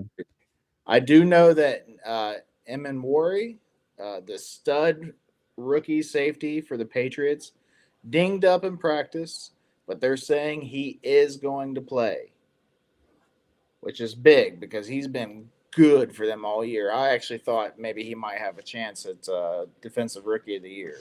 He did not get it, but still. You know what I want to see, man? And I don't want y'all's pick yet, mind you. We're just talking. We're fleshing the game out live, okay? I really, really want to see JSN versus Gonzalez. Like, number 1 matchup. And I want to see what Vrabel has in store. Maybe Gonzalez is not on him. Maybe they just bracket him. Maybe they bracket him with Gonzalez. I don't know, man. But that is huge for this for me. I mean, hell, Kenneth Walker could take over for all I know. But like, if they could shut down JSN, man, and you're talking Vrabel, man, with 2 weeks to prepare, That is enormous. Johnny or Scott, anything else you're keying in on for this matchup? I think that it's going to be a big JSN game. I think JSN is going to put Gonzalez on skates, and I think it's going to be an Arroyo game as well because Arroyo's been hurt, but he's back, and it was going to be a big difference having him with Sammy Boy. And I think hot take, JSN wins MVP of the Super Bowl. Just saying. Fuck the Patriots, by the way. I feel like I got a sense. I think I might have a sense of where Johnny's going, but Johnny, hold that thought. Scott, what do you think when you look at this matchup on paper or otherwise? Well, what do I always say? Fuck San Francisco. You know what, Johnny? I started being nice to them at the end of the year, and it worked for me. They lost when I was nice. So, but yes, that's really what I feel in my heart. The best unit on the field, that would be the Seattle defense. Although I kind of think the opposite of Johnny with the JSN. I think that's going to be the one thing the Patriots don't let them do.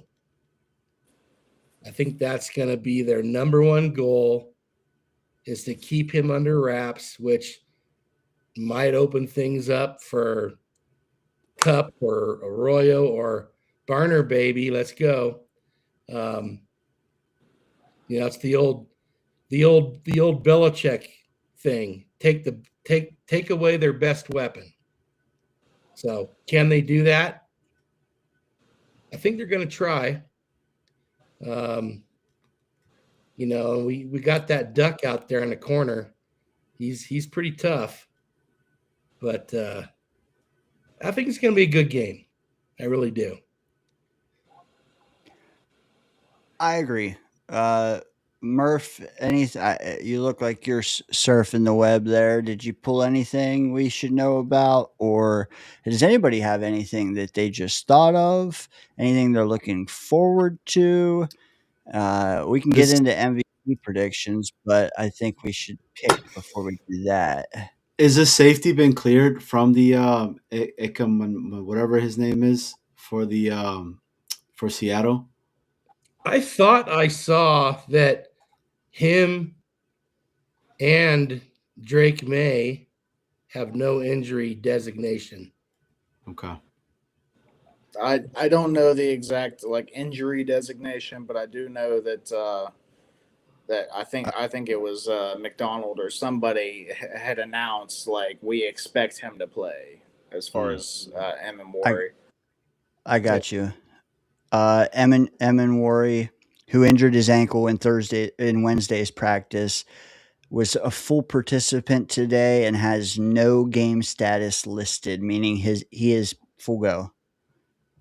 You're right. McDonald said it yesterday. For the Patriots, 3 players are questionable, including a pair of defensive starters.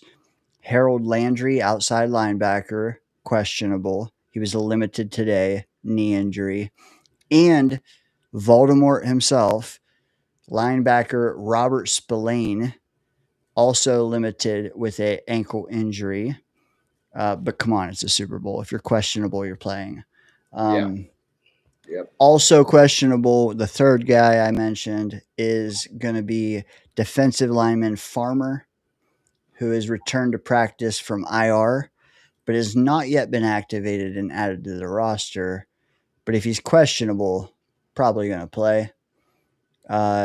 Seattle's fullback, Robbie Ouzts. I don't know. He's the only other guy. So if the 3 questionable go, which I believe they probably will, it's going to be full on both sides. Yeah. I think that if you're mildly injured, you're not injured. when it comes to the Super Bowl. So, Yep. yeah. What is it they used to say? Are you injured or are you hurt? Yeah. Johnny, Old school shit. in my family, started with my dad, of course, but kind of a family saying now: play with pain or not at all. Yep. Yeah, These we were. pain. My pops used to say, "If you have pain, you're alive." Hell yeah, that's what So- I say every morning when I climb out of bed. This is the DayngerZone, folks. Spike the like button. Do you know what I have not seen? And that's any pics in the chat. Zero. They You know what I listen to think's you. happening? Well, Well, not to, didn't you? yeah, but I think they also might be waiting on our fearless leader up there to pick first, so they can decide how they want. I don't know. I'm speculating. Which I could be talking about multiple people because, as you guys know, Scott won the regular season, which lasted 12 weeks. Didn't just win it; he was at the top of the leaderboard for damn near 10 out of 12. Murph, though, picked a perfect bracket. What was the one game you missed? Or two? I miss Denver. Denver. Okay. That's Yeah, the you only picked one. Denver. The only one I've missed. Damn you, Denver. Denver over New England, right? It was close. It was fucking close. It was. I think they win that game if Bo Nix is playing. Absolutely. Yep. Yo, Well- can we talk about something really quickly? Really quickly, Johnny. The whole thing that we did with on the draft of all the players and all of that stuff. Yeah. Yo, that dude smoked everybody, bro. And he Oh. still got so many players to go with. Anthony just crushed us. Yeah. Just Anthony, he's going to be on next week, so I'm sure he'll be taking some victory laps. Probably, maybe, will Murph be as well? We're going to find out. He fucking We'll crushed see. us. All right. I'm just trying to be relevant at this point. In the fantasy league, yes. I'm clinging to third, but like I think I'm dangling off a building and I'm clinging to toilet paper to hold me up. Like Clinging like the dangling. Dangleberry. You're dangling. Dangle bear. Yeah, look at that. Yeah, fucking right. I got a shot. It's like, isn't there like 3 people within like 10 points of you? Yeah. There are. Someone's gonna get it. It's not gonna be me. I can promise you that. Nah. Someone. Murph about to let him know. Yeah, he's gonna just gonna put it right on the desk and let him know what's up. Trap game. all depends on Seattle, but yeah. All right. Okay. Havmo chimed in, and I feel the need to tell you folks because he is the other person with 17 points. He is going Seahawks. And he says if Murph picks him too, it doesn't matter because he has him when it comes to total points. Ooh. Yeah. He said he was earlier in the stream. He said he's going to go with whatever team I don't go with, and then he said, "You know what? Screw it, I'm going Seattle." Well, he picked first, so he didn't have to follow through with that, Murph. Pretty. And it was smart. before he knew the tiebreaker scenario. Now he's like, fuck that. I could pick the same and I'm still going to crush him. Yep. Well, Murph could take New England. He could. But why? Iowa with the first pick, Seattle. Any volunteers for the second? Otherwise, we're going to go, well, whatever you guys want to do. Any volunteers? I'll go. Okay. It hasn't been a question for me. I didn't have to think about it too much. Although I like Drake May. I haven't been super impressed with his play this season. I know he's played some tough defenses, but guess what? Here's another. I'm going Seattle, Hell yeah. and I believe I'm going to go. This might be a bit high, but I'm fuck it. I'm just going to do it. 26-21. Give me 47 points. Seattle Seahawks. Man, that would be for me just a heartbreaker of a score. I think I took New England and the under. So that would, so it's 4.5, and I think 46.5. So I would lose both of those by half a point. But that being said, I think Seattle's going to win. But I don't play for third place. Give me the Patriots, baby. Here I come, Murph. Murph did not want to hear that one right there. Oh, shit. Here come the Jets. Oh, sorry. I wish. Here come the Jets, baby. Oh, I will just be a cocky pop next week if a cocky pop. Murph This shaking fucking his head. guy. Anyway, Now- I did forget to mention Mrs. Murph also going Seattle. She said 23-20 at 43 points. Not that the tiebreaker matters, but still. I'm all for that score, by the way. Okay. Well, chat, I'm sorry. I was going to make everybody post it in the comments, but the hosts have overthrown me and they said, F you. I'm telling you verbally. So I've got their points listed. Okay. And their choices, actually, that focused. You can actually see them right now. So far, we have 2 Murphys on Seattle. We have Iowa on Seattle. We have their point totals. Pats, we have Amid and Scott so far. Will it be 3 versus 3? Johnny, I ask you, sir. I'm going What say you? Going Seattle. I got 44 points, 31-13, and they beat the bricks off the Patriots. Woo! That's my thoughts. 31-13? Yep. Holy moly. Man, it'd be like last year where we hardly got a game, right? Hey, I'd be the happiest dude around, bro.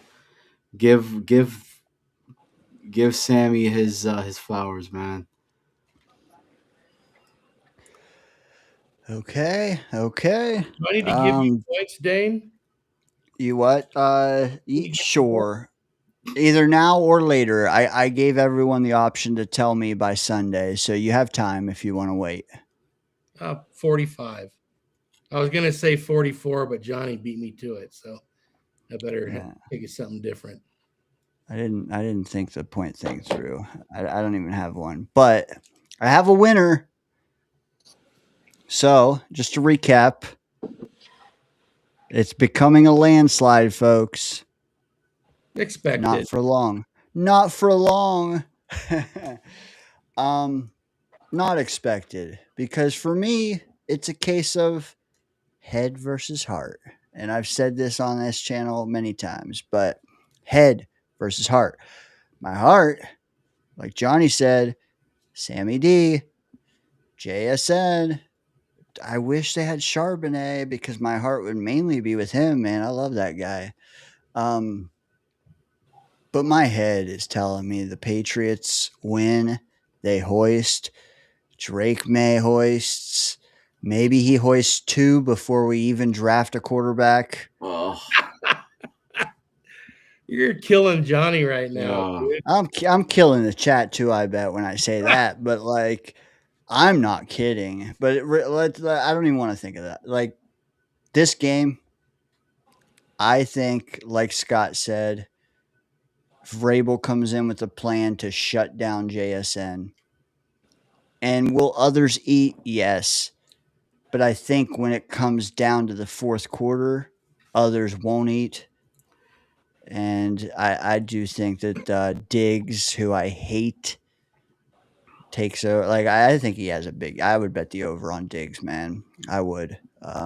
But I mean, Seattle defense good. But yeah, long story short, man, Pats. Give me the Pats. And everybody is picking points in the 40s, and I think that's too common.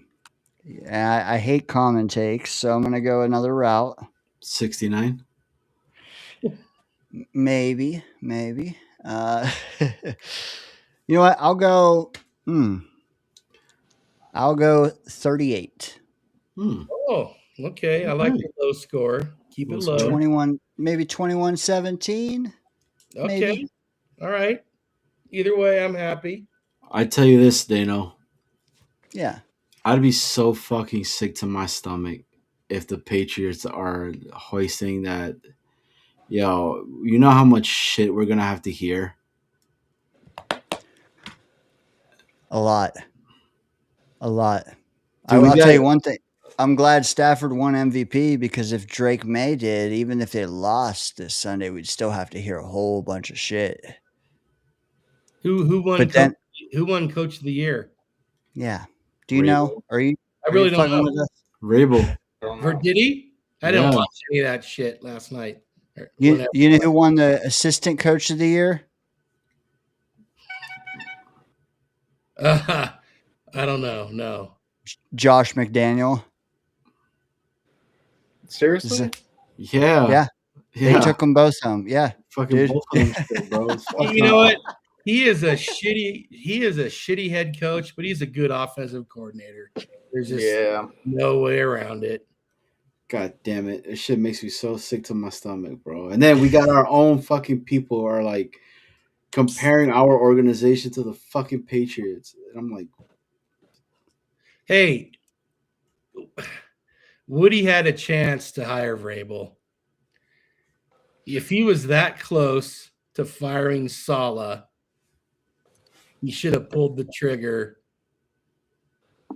after the previous season and gone full court press on Vrabel. Now, wouldn't have meant we were going to have a quarterback, but shit, Vrabel won games with all sorts of clowns playing quarterback in Tennessee. I don't think Vrabel would have ever went to the Jets, being honest with you guys. Maybe not. You might be right. I think he's a Patriot through and through, man. And they probably already had something in a conversation a while back, and they were like, yo, have Mayo here for a little bit, you know, let the tank go on, and then let's get some picks from that. Dude, they've bought so many players this year that they've brought over, and it fucking took them all the way to where they're at.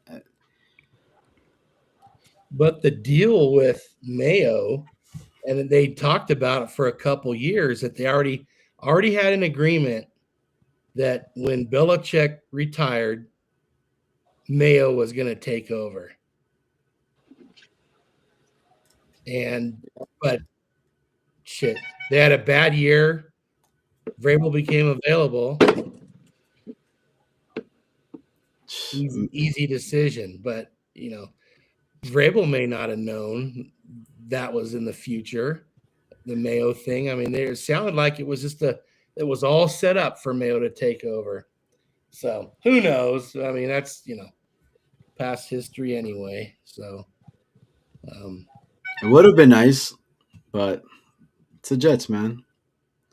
We got to have one of our own be the reason why we start winning. Yes. I don't think it's going to be this one. Sorry, Johnny. I know you choose to think differently, but I don't think Aaron Glenn's cut out for this. Murph, you got the big screen. The big screen. That's right. The big show. Anyway, yeah, guys, gals, people in the chat, everybody, enjoy your weekend. Enjoy the last game of the year. No more football unless you're talking spring football until, you know what, like August or September or whatever. So enjoy it. It should be a good game. Both these teams are deserving. They're both good. Well coached, good teams. It'll be fun. Uh, Eat your heart out. Wings, pizza, chips and dip. Eat, drink, have a good time, and watch me lead to the win. Lead to number one, right? That's right. Number one Hey, in your hearts. Murph, before you go, here I come. Yeah, here you come. Get Here some you come in the sleep. rear. Get some rest. Here you come in the rear. Oh well. I'm gonna stop and take a few breaths and then turn Johnny, away. Okay, you're there just you go. you're setting it up perfectly for Johnny. Showing.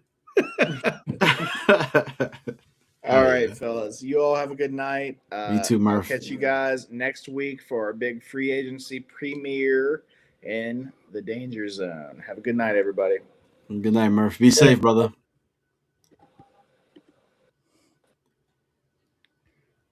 Fuck that guy, man. I hope he chokes on 17 points. No, I'm just kidding. Hey, Dane, who's got a longer beard, you or little wizard you? Ooh, good question, Scott. I don't know. I think little wizard you. I don't know. Does the back count? Mine is fine. Mine finally can be stretched to my nipple. I don't know if that's a proper measurement or not, but the back, yeah, he's got me on the back, man. He's got me on the back, but you know what? I think it's accurate though. It wasn't when I made it, but I think I've caught up. I don't know. I mean, when I'm on the side, it looks crazier, I think. Yeah, they look like they stick out. He's got more of a Yosemite Sam mustache than you. All right, boys. Well, I hear my son. He's screaming. Need to go get him. You guys be good. You guys have well, I mean, we'll talk, but hey, I think AG is gonna surprise a lot of people, Scott. It needs some time, man, and I hope that does happen. So, well, everybody does. Just haven't seen evidence of it yet. So, but it's true. Another chance. I think he's got some better coaches around him this time. I'm fine with the Frank Reich hire. Same. He hasn't been super successful as a head coach, but he's been pretty good as an offensive coordinator. Hey Clancy, but and Duker, hey, we don't know. He might be a great coach. We just don't know.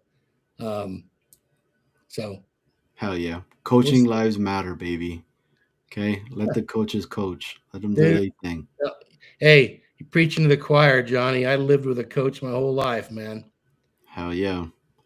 But hey, you guys be good, man. To everybody on the chat, make sure you guys smash that like, hit the sub.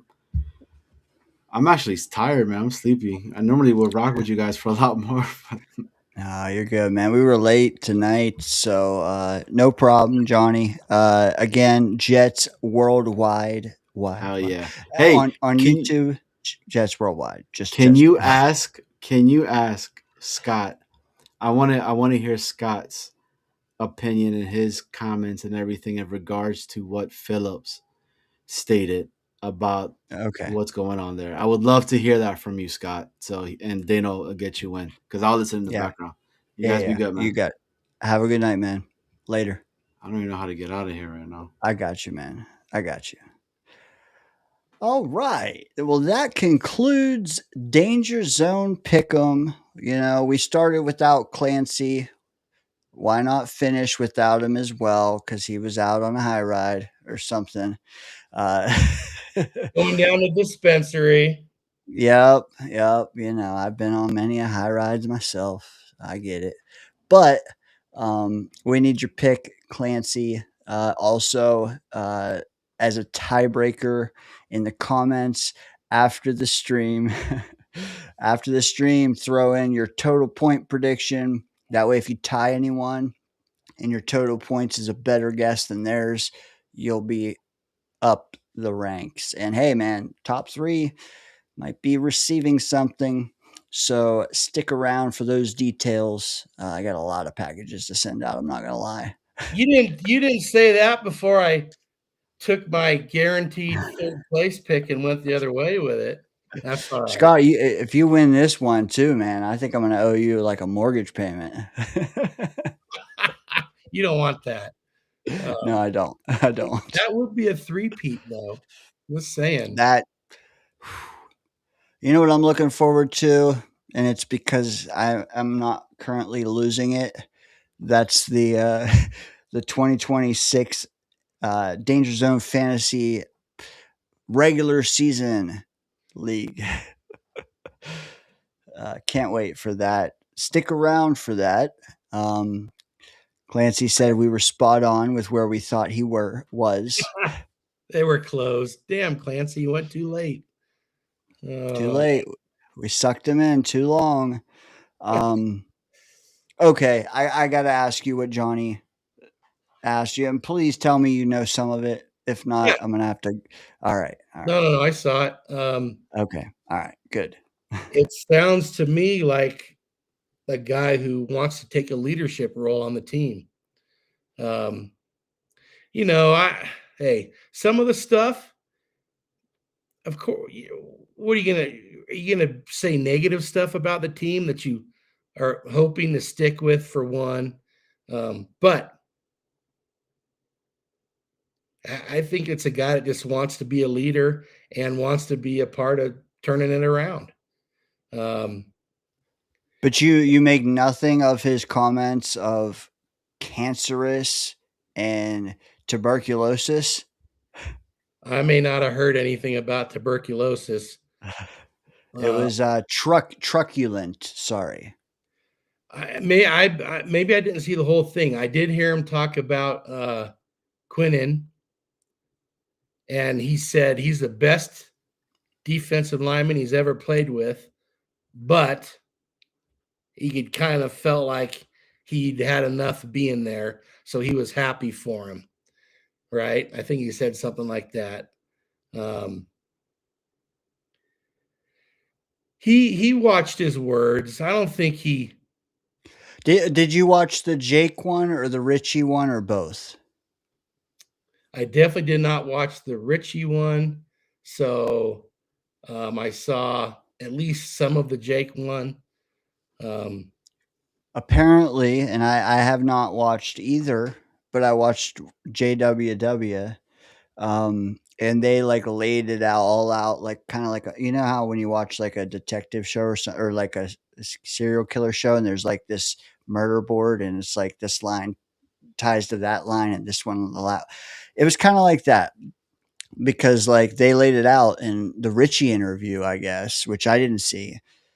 He said that like Harrison Phillips' quote was that Aaron Glenn inherited a roster that had cancerous parts of it and truculent parts to it. And the chat has informed me that truculent means argumentative, da da da da da. But yeah, I don't know what he means by that. But Jets Worldwide then went on to show us old Devontae Adams quotes about when he spoke up because of how the locker room was then versus now we have Harrison Phillips talking about similar aspects and whether or not those two things can be tied together. Assuming those are the quotes, and I got all that right, assuming, and that's what he indeed meant. Does that change your take on the matter?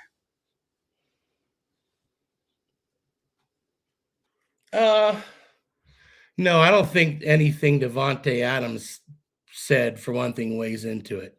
Different team, different locker room, different coaching staff. So I'll push that aside. That's irrelevant as far as I'm concerned. Well, I think we suspected some of that. I mean, we've mentioned names of guys that we didn't think wanted to be here, and at least one of them's not here. And another one who's a major player on the team on the other side of the ball, Who? Give us names, Scott. Brees Hall, may not be here next year. And you know what? That was Johnny's big take, is that he thinks Harrison was talking about Brees a lot. He thinks he was talking about Quinnen a lot. Maybe Sauce. Do you think any of those guys are safe from being labeled cancerous or tuberculosis? I don't think he should be going around saying that, first of all. And I didn't see that. I didn't see him. The only, like I said, the only player he mentioned the part that I saw was Quinnen. And it was like he understood why he'd had enough here. So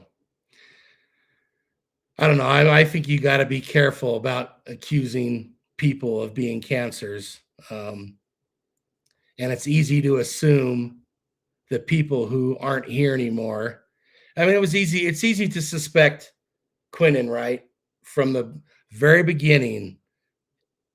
And from what I heard during this season, he asked to be traded several times. So yeah, but it's mostly the same roster. I mean, it was during the season. We'll see next year, but who was gone? Okay, Michael Carter during the season, gone. Was he a cancer? I don't know. Quinnen, Sauce. But yeah, I think Quinnen definitely wanted to go. And when we've talked about it, the other one I suspect is Brees. So besides that, I never thought that about Sauce. I thought he at least started this season. He came out and he was putting effort into tackling. So yeah. Johnny does.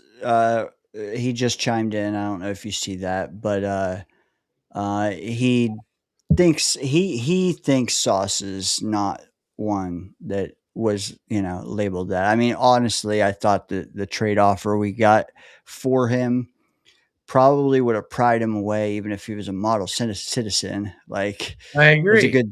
It was a good trade package. Yeah, but Quinnen. Well, Johnny is saying he does kind of think it might have been Quinnen and Brees. And he said, look at what Quinnen said in his first after game presser. All I know is he wanted out months prior. Yeah. And he was willing to wait and let them find the opportunity to trade him.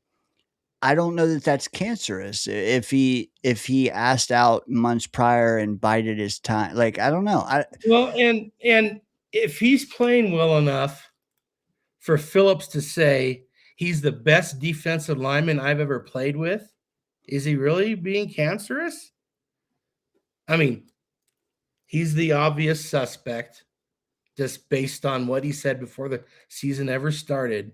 But can you be unhappy somewhere and still go give it 110%? And still be a good example? I think so. Yeah. So you got to be careful saying people are cancerous. That's just... Okay. So what if it's not that? I mean, he said it. The only thing I don't know is he saying it like the team is still to this day, or is he saying it because what he said was what I heard him say was that it was the roster Glenn inherited.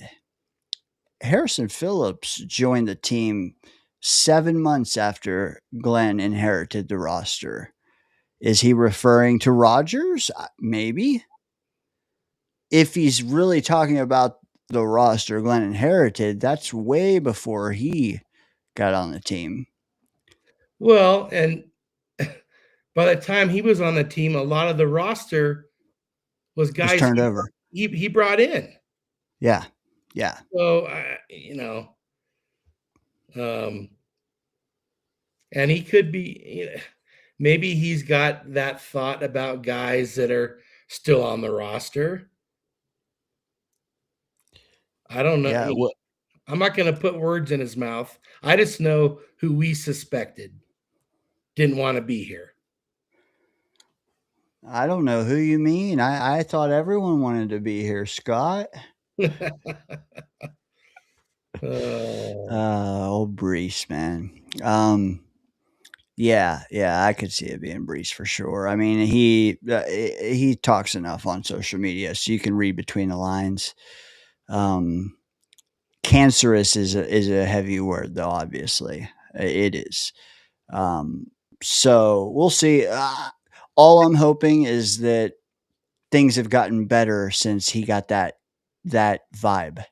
You know what I mean? I don't know if he's talking about it like it's today, and maybe he's talking like, because then if he's talking about it now, then Quinnen's not even an option, and neither is Sauce, and neither is Michael Carter, and neither is Rodgers, neither is Devontae Adams.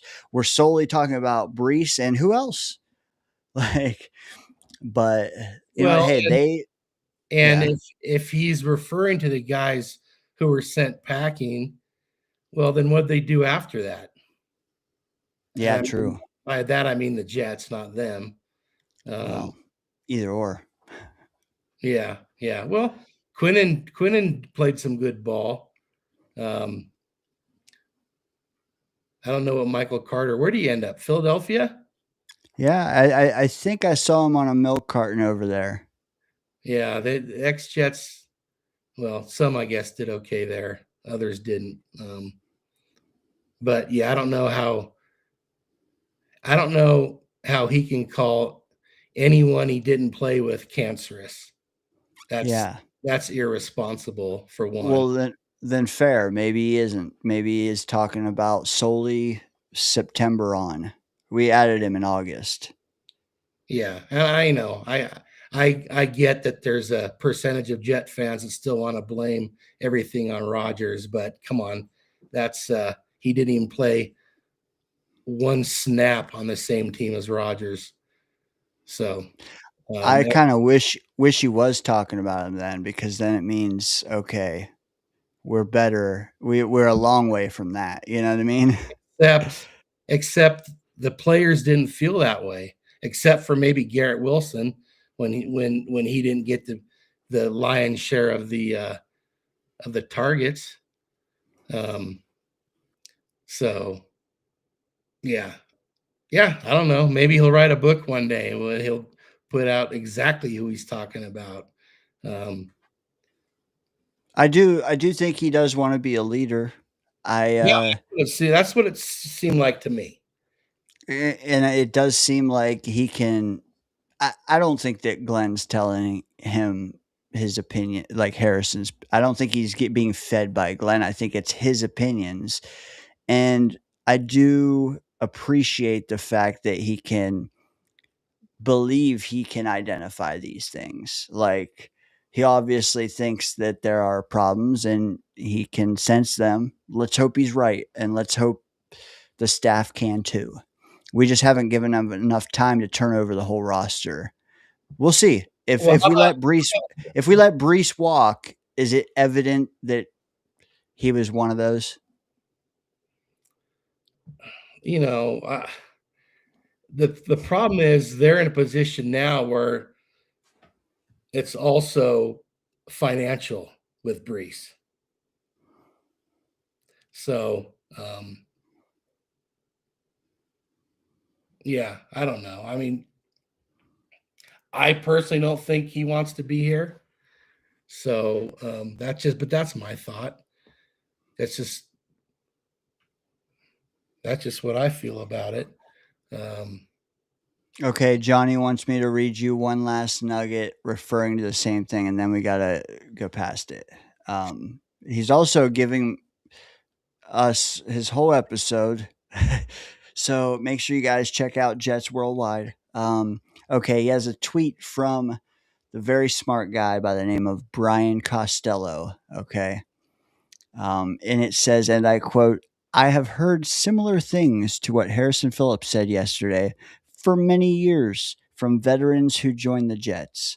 They are shocked at how quickly it becomes, here we go again, when the losing starts in the building. The only solution is winning, says Cause, like so many of the Jets' issues. Yeah. Again, that's coming from the past, but what do you think of that? Well, that's true. It fixes everything, right? Do players come here and just accept they're going to lose? I don't know. I don't think when Aaron Rodgers came here, he was thinking, oh, I'm just going to go there for a couple years and lose a bunch of games. Like all of us, we were pretty excited thinking we got a pretty damn good team. So, Harrison Phillips, he doesn't seem like the type that thinks I'm just going to go get a paycheck and lose some games. Do you like him with Carl Dunbar more? I'm not going to get ahead of myself with Carl Dunbar. I saw some pretty horrific defensive line played out of the Steelers, guys playing out of position, that sort of thing. Doesn't mean he can't be good. Different personnel, maybe a different scheme. But let's face it, other than special teams, there's a lot of improvements that can be made on this football team. And small improvements might look like big improvements. I agree. Are you, buy me 30 seconds, because I think this answer will take 30 seconds. Are you, and you don't have to get ahead of yourself. I'm just asking, nutshell, like, number 2 overall pick is probably going to D-line. Do you think we're more like, are we in a better place having Dunbar help make that choice than we were, say, a week ago? Well, is he being allowed to help make that choice? I assume I hope they want his input. We still don't even know for sure who's pulling the strings. I mean, everyone is assuming Muji has more power now than he did going into last year, but do we know that? I don't. So there are some organizations that management says coach is coach. We make personnel decisions. Is that the way the Jets are going to be? I don't know. So we'll see. I mean, changes were needed. Changes have happened. There's going to be more changes. I just hope we don't take a quarterback at 16. We always go. I'm with you. I know you. I know you are. There are too many in the chat, and I'm not saying it's the majority. It's not, but there are. I mean, it's probably gone from 5% being okay with that to almost 20. I feel like by the time the draft hits, it might be 50-50, and I'm just trying to mentally prepare for that. Well, but that's so true, though, because what's the position with the ridiculous reaches? Quarterback. And, There'll be probably third round grade quarterbacks. Well, I mean, historically, that probably go in the first round. And I don't know where he falls in an overall ranking of prospects. Probably somewhere in the third round, right? Yeah, or late second, maybe. Second, or third, okay. But 16, and I just think that is a thing that bad teams just kill themselves on year after year after year, reaching for a quarterback that never amounts to anything when they could have taken a player who could contribute to improving your team until you do get a quarterback that can succeed because he has better players around him.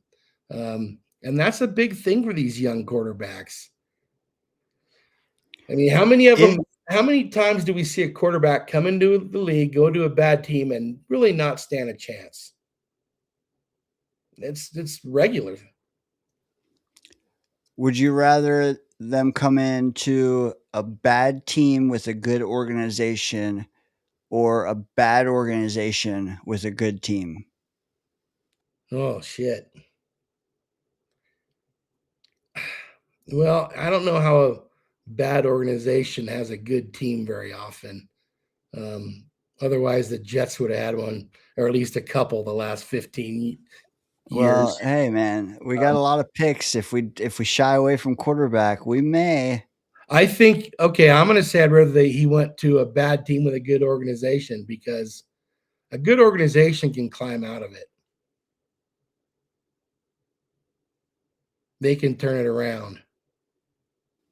I mean, look at what we're going to watch on Sunday. Yeah. Perfect example. Now, what about a bad organization and a bad team? Yeah, that's if he can succeed there, man, then you got something. Well, are the Giants considered a bad organization? I don't think they are, but they had They're a not. bad team. But they got a quarterback that showed promise, and now they got a successful head coach. So yeah, I'm gonna choose the bad team with a good organization. Now that I think about it a little bit. Yeah, but you got to have one or the other, and right now, I think it's safe to say we have neither. I Yeah. don't think we're gonna fix the organization this year, but we could get a much better team, like you said, to surround a quarterback. Burning a first round pick this year, when we only have two. Let's face it, we have two. Burning one on a quarterback that's not ready to start, even though we don't want him to, but he's not ready to start. We don't know that he'll be ready to start week 1 of 2027, even. We don't. I think what we got to hope for is that we get a good quarterback room before the draft. So we're not tempted, we're not like telegraphed, or we're not forced to reach, like you said, you know? Yeah, they really need to fight that feeling. I mean, and I know it's a different coaching staff, it's different front office, but look at what happened to our last two highly drafted quarterbacks, both who are looked much better upon than anyone other than Mendoza, any of the quarterback options this draft. And I don't know, maybe Mendoza wouldn't have been as highly regarded as those guys. I don't know, but they ruined. And maybe Sam just needed to be part of a good organization. He's kind of proven it now. But the other guy,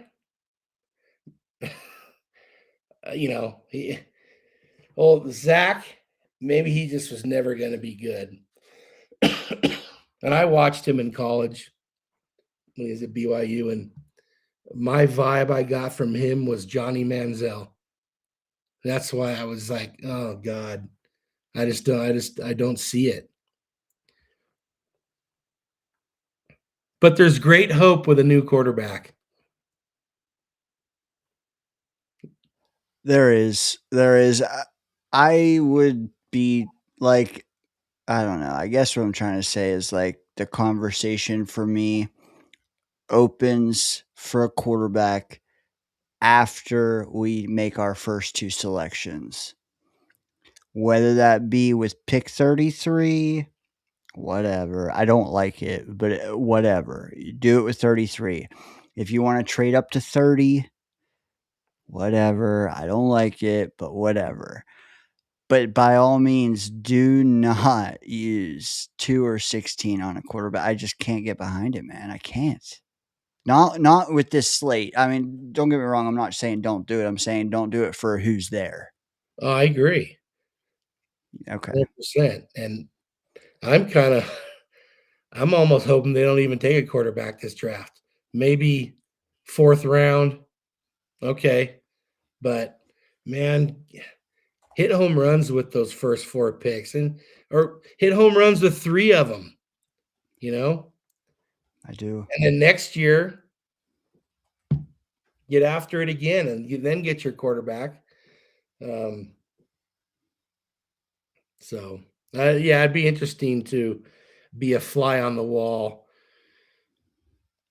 with them doing their evaluations right now to see what they really think. That'd be fun to be just able to sit in with any team really. But of course, we know the Jets better, and we have more expectations of them. It'd be interesting just to observe. It would be awesome for real. One thing I have to ask you as we work our way out of here, you know Reich better than anyone I've had on the show. Maybe Afram, but like you, I mean, you've been a Jet fan a long time. You've probably even seen him suit up for the Jets. What do you think of that hire? I liked it, be honest with you. And I think I mentioned it earlier. He wasn't great as a head coach. He had some moments with the Colts, I guess, but he's been pretty good as an offensive coordinator, just as a coach. The worry might be, and he was head coaching though, that when he was with a bad team, he couldn't bring them up, get them over the hump, so to speak. But that's when he was, like I said, a head coach. So based on what was out there, I liked it. You saw Kingsbury is on the Rams staff now. I mean, did they even consider talking to him? I don't know. I don't know. I just know that Kingsbury, I guess, knows McVay, and like they always talked about doing it together for one season. And it sure sounds like the Rams are all in on this 1 year. Maybe that allured him there. I don't believe he was on the market for us, but at the same time, like, did he shop anywhere else? I don't know that he did. I never heard his name anywhere, but maybe the Rams were pretty sure LaFleur was going to get a job, and they just all an under the table deal all worked out. Because it's kind of surprising you didn't hear about his name. As highly regarded as he was a year ago, no one talked about him, which doesn't mean no one talked to him.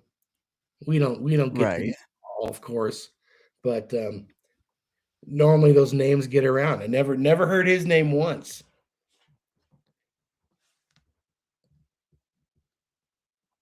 Also, like, he was just added to the offensive staff. Like, he wasn't brought on as the OC that I saw.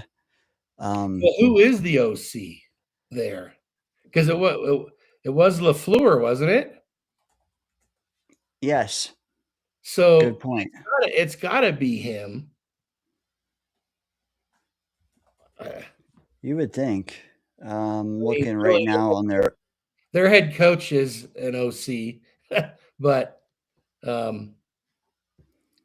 yeah, who knows? Maybe they'll call him assistant head coach or something. yeah, they don't actually have one listed.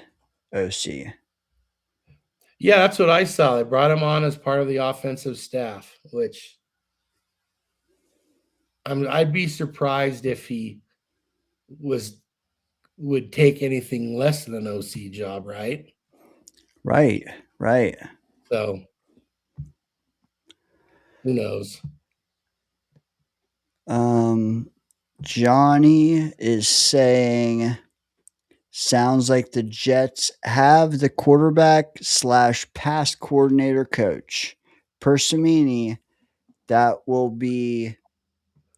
have the fan base super happy. What do you think of Samini projecting his idea of our emotions? Once again, that's a dangerous. Who's the pass game coordinator? It's so late. I have to look. One sec. I mean, they haven't even rounded out their whole coaching staff yet, have they? Let's see. Coaches. Yeah, they have not. Let's see though. Special teams event. Frank Reich. Tight ends. Yeah, Jeff Blasco. That's wrong. We got Alfredo today. Tight end coach. So it's not on the official site, but that doesn't mean Twitter didn't have it first. He didn't say. Johnny said. Johnny, come on, man. Give us the name, Johnny. Yeah, you're throwing a turd in the punch bowl, Johnny. Making our brains try to work at this hour. Come on, man. Yeah. Oh, okay. What did you think of Darren Lee? Oh, was that the guy that got his ass in trouble? I didn't really. What exactly happened? Do you remember him at all? Not really. Okay. We took him in the first round, linebacker at Ohio State. I mean, I saw you guys talking about that a little bit. Okay. But I didn't. 20th overall. We took him in 2016. Okay. He lasted 3 years here. Oh, yeah. Yeah. 2016 was nose of the grindstone years where I don't know what was going on in the world. I just was trying to retire as soon as possible. So I honestly don't. Maybe because he never became anything. I mean, I remember some of the other flops. I threw a couple names out there when you were talking. Golston. I don't think anyone said Golston. I was surprised by that. I don't like remembering Golston. I think we got more out of Aaron Mabin. Oh God. And we did. That's the sad thing. We did. Yeah. We got more out of him. Was that a Rex pick also? That was Buffalo, and we took him from Buffalo. Remember? Oh right, yeah, right. Was Golston a Rex pick? No, I think it was 06. 06. It was like 8 or 9, I think. It might have been 8 then. And I can't remember all these. But oh yeah, 8 was like mangled in them. Yeah. Hold on. I think it might have been 09. Okay, Clancy's saying 08. Golston, 08. Imagine if he wasn't a bust. We could have used him in 08 and 9 and 10. All those busts weren't busts. Yeah. How many busts in the secondary? Kyle Wilson, man, my Boise State guy. I got to go with Clancy on some of these rides, man. His memory is on point. Maybe it's because of this. So Clancy, when I was in high school, I went to a buddy's house to study for an exam, and he said, "Let's get stoned and study." And I was like, "Oh, okay." And he said, "But that means on exam day we have to get stoned to take the exam, or it won't work." Oh, yeah, whatever. Twist my arm, pal. Oh, you know what I learned tonight? Huh. Who is the old timer that got into the Hall this year? Roger Craig. Oh, from the 49ers? You know, were you here for Charles' call? I saw some of Charlie, yeah. Or I think I saw all of Charles' call. He told us, and he broke. I think he was the first one to break the news, even ahead of the beat, and Samini and Costello. Maybe not that, but he said that Roger Craig is Breece Hall's third cousin. I did see that. What do you think of that? What the hell's the third cousin? The apple falls really far from the tree, don't it? Yeah. I got a Roger Craig story for you. So I went to San Francisco State University for a year, and I used to park at a high school that was walking distance to the university. I think it was called Lowell High School. And so one morning I park, and there's a Cadillac sitting there in the parking lot, and I look at it, and I swear to it was when Roger Craig was playing with the 49ers. I swear it was Roger Craig. Maybe I'm wrong. I don't know. Of course, I'm thinking, dude, Roger. And I don't think he was old enough to have a high school girl. I'm thinking, what you doing, Roger? Yeah, what are you doing, Roger? He was probably at that time mid to late 20s.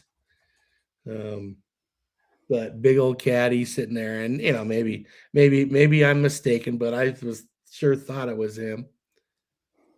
I don't know the fella, but I'm just looking at his image. I mean, okay, here's a question for you. What's his present day comp?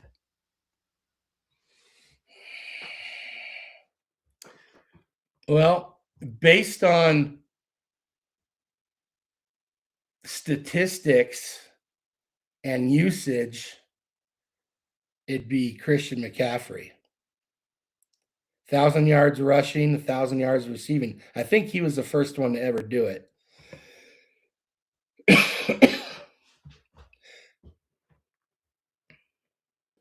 Okay, fair. It has nothing to do with San Francisco, right? Nothing. But like, what about play style? Did he still kind of have that build, that mold, that jiggle, that versatility, or was it just? You really don't know about him playing? No, I don't. Okay, so he was a fullback to start his career in San Francisco. He later became tailback. He was a hard runner, and he was a really good receiver, but he was famous for high knees. He'd run right through guys with high knee in his way right through. Go watch some videos of him sometime. I will. In that respect,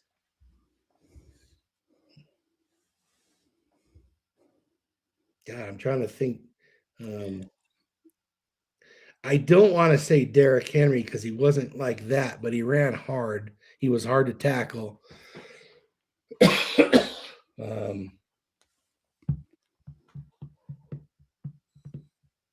Clancy said he was powerful and agile.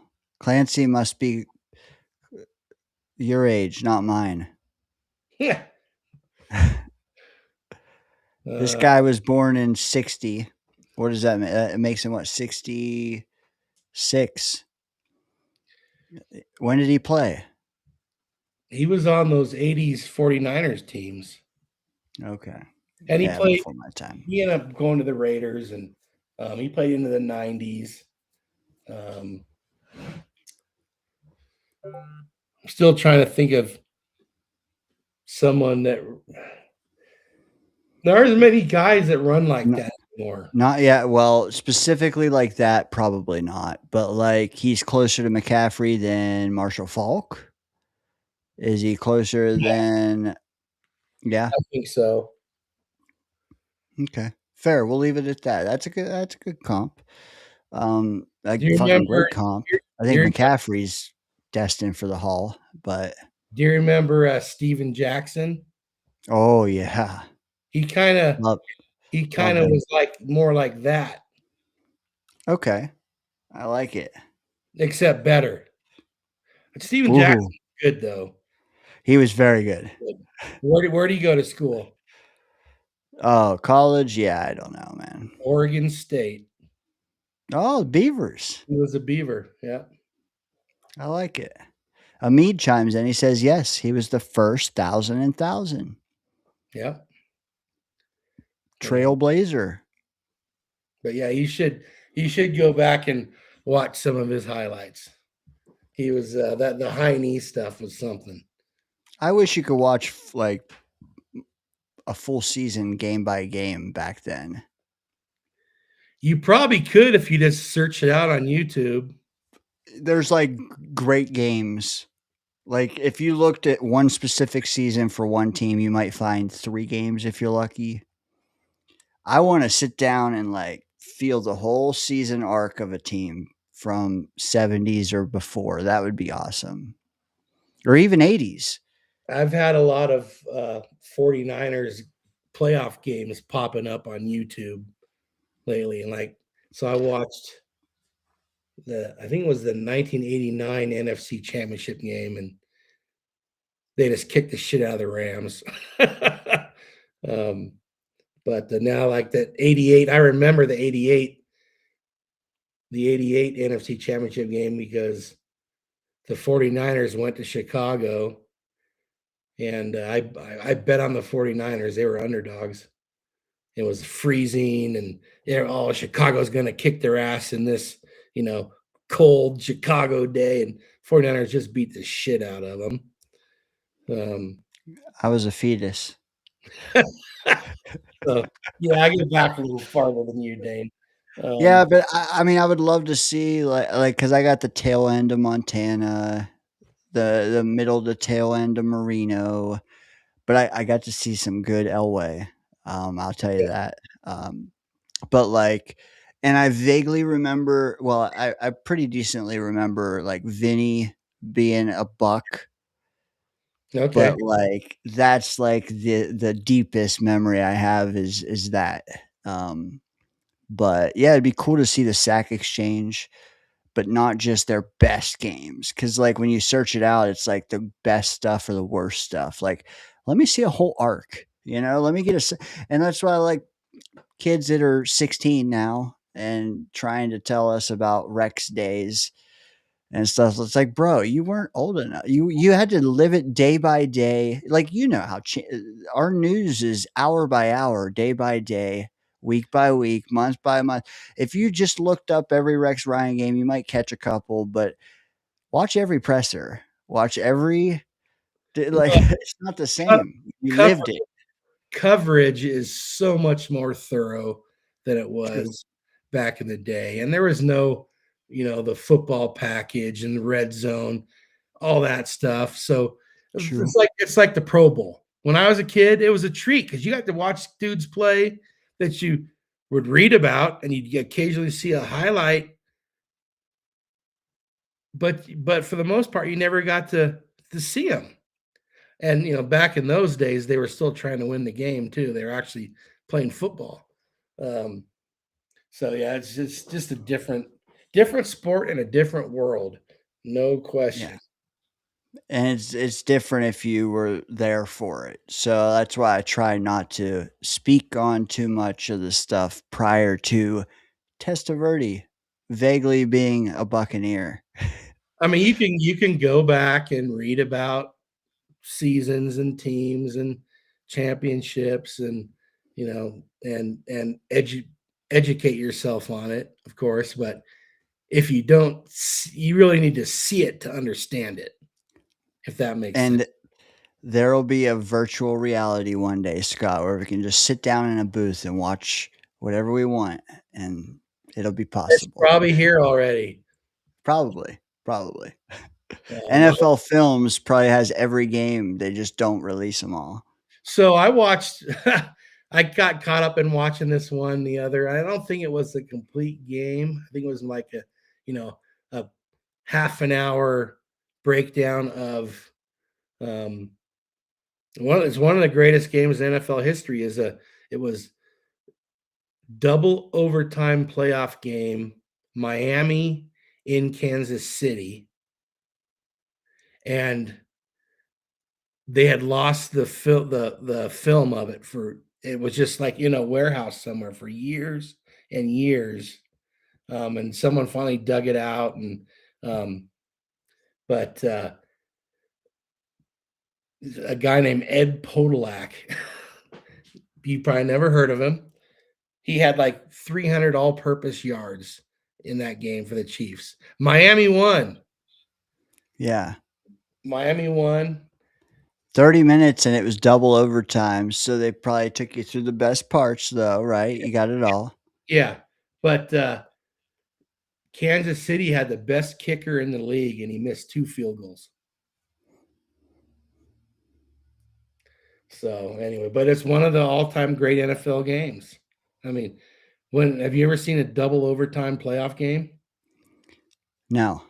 No, neither, except for that. And I think I actually watched that in live TV in like 1972 or whatever the hell it was. And I think it was 70. I think it was the Dolphins' undefeated season.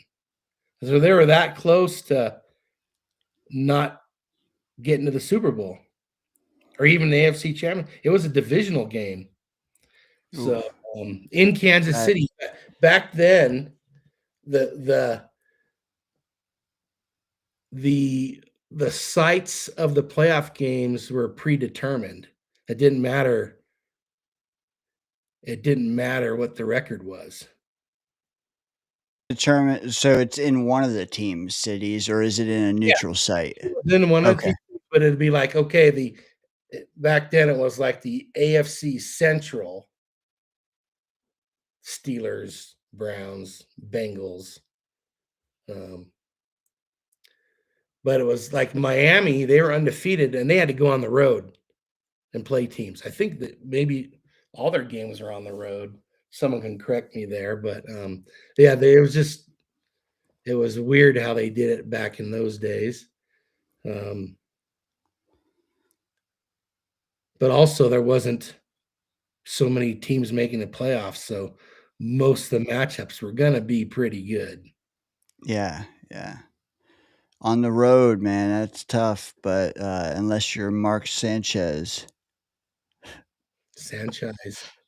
What's going on with him? Is he in jail or is he like out on bail?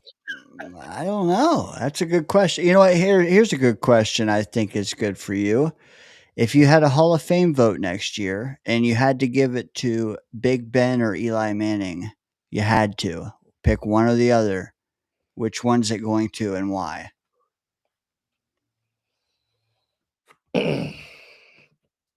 I think Big Ben was a better quarterback.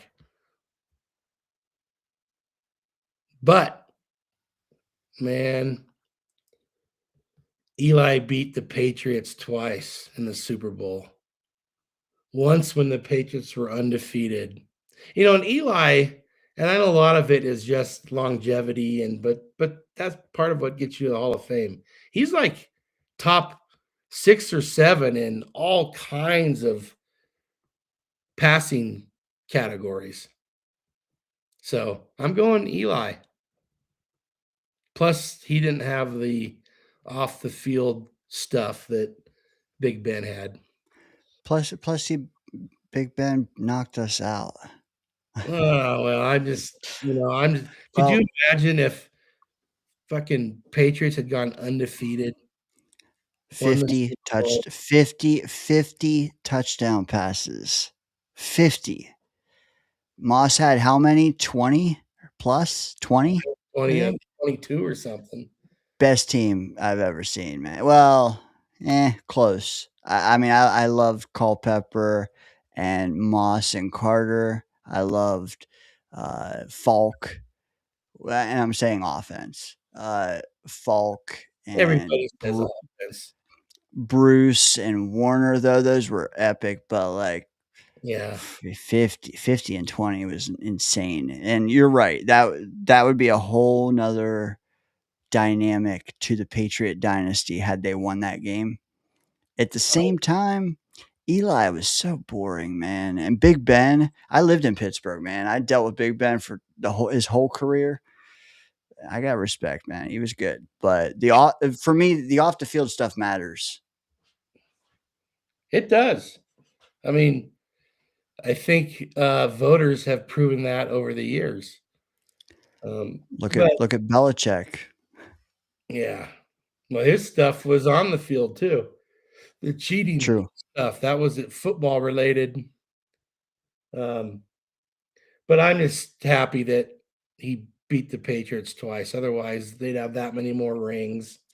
And he, as far as I'm concerned, Manning, Eli made the best throw in Super Bowl history. I don't mean that lucky ass thing where the guy pinned it to his helmet, but that pass out of the end zone to Manningham on the sideline, dropped it in a bucket, and unreal. Can you tell me for 10 extra bonus points what Manningham's first name is?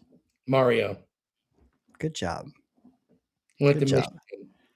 Michigan. Mario Manningham from Michigan. Yeah. You can't write this shit. All right. Catching passes from Manning. Yeah. Nate tuning in late. The late Nate chiming in. Member for 1 month. I remember when he gifted that too. Good guy, man. He received one, he gifted one. What a guy. He says Reese, Lemon, Simpson, Hunter, and that he just dreamt it. What do you think of those first 4 picks? Say it again. Reese, Lemon, Ty Simpson, Hunter. Correct me if I'm wrong. Is that the linebacker from Texas Tech? I could be wrong. Does Texas Tech have more than one linebacker? I think don't know. I think they have one that's highly regarded with a Hispanic name. Help us out, chat. Who's Hunter and who is the Texas Tech linebacker? Because I know a lot of people are projecting him, which, hey, if it fits, I'm down for it. But I don't know if that's what Nate means. And oh, there we go. Defensive lineman from Texas Tech. Oh, okay. Lee Hunter. Okay. I like it all except for the quarterback. It's just a dream, I saw, God, someone did a mock draft. Might have been Con Rogers that if it turned out the way it did, Jets fans would just be crazy happy, although it didn't include a quarterback. I don't know if you saw that, but it was like, it might have been Reese and then Lemon. Maybe, gosh. It was 4 good years. How long ago? Last week. It was when he did it with Sycamore. Oh, fuck. I won't find that. But it just kind of fell into place with guys that I know Jets fans have been high on, and they just were there. So the first pick, the second pick, there were several ways he could have gone that weren't necessarily bad. I think he took Reese, but I know definitely 16 he took Lemon. Hold on, I got you. Maybe Can you hear me? in with the fourth pick. Did he take Bailey at 2? Bailey. Bailey at 2. Bailey and Okay. then Lemon, right? And then Lemon. Okay. And then he traded up to 17 and took Simpson. No, I'm just kidding. No.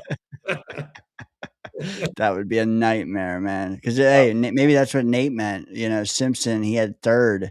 Is that a trade up to 17? Oh shit. Different story. Caden McDonald. Okay, and then who was the? That was the Buckeye IDL. Yeah. And then 44, he took.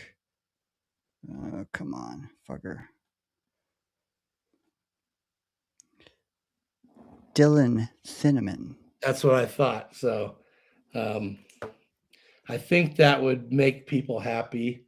I don't know. The second pick, could have. He put out his reasons for it. Sycamore is kind of like, whoa, whoa.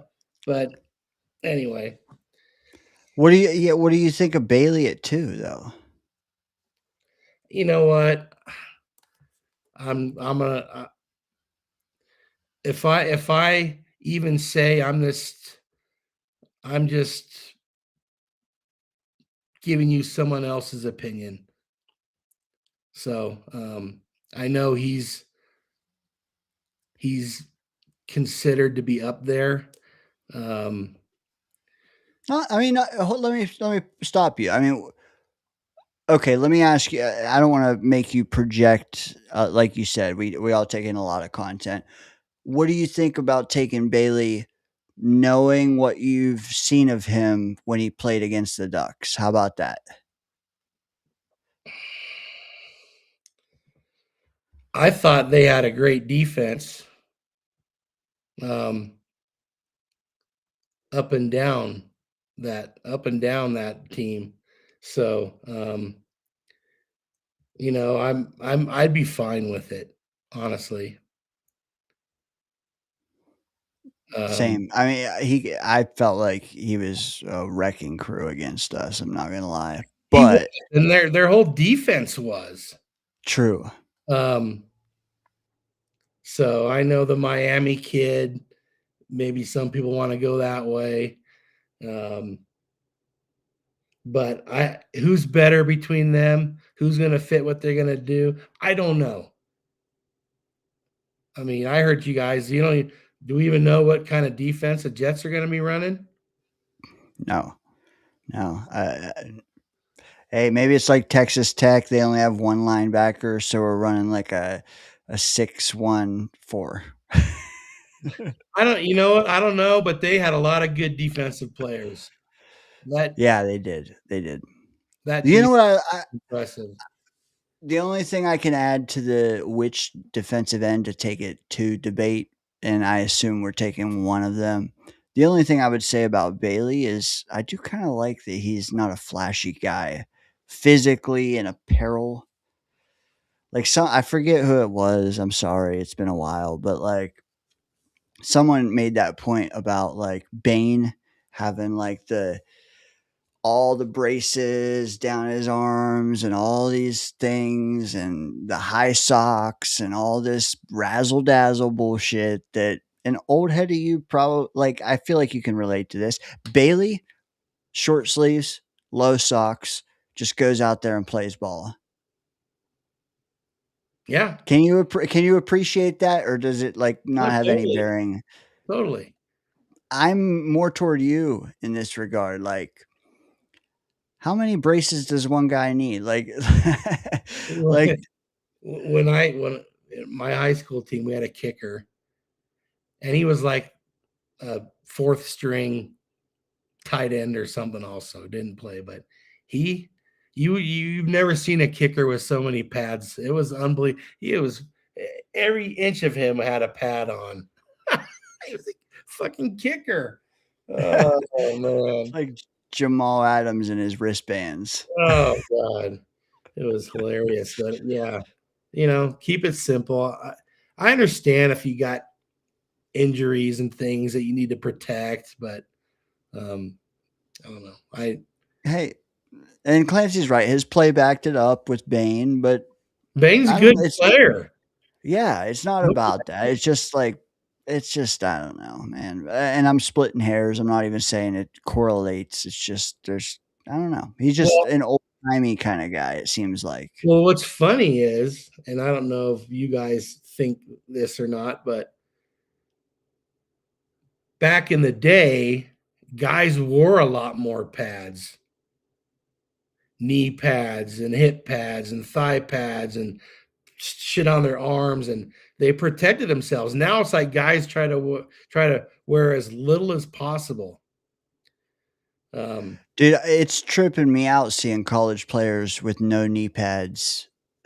Their pants don't even go to their knees. Some of Yeah, it's them. like they're wearing shorts. Yeah.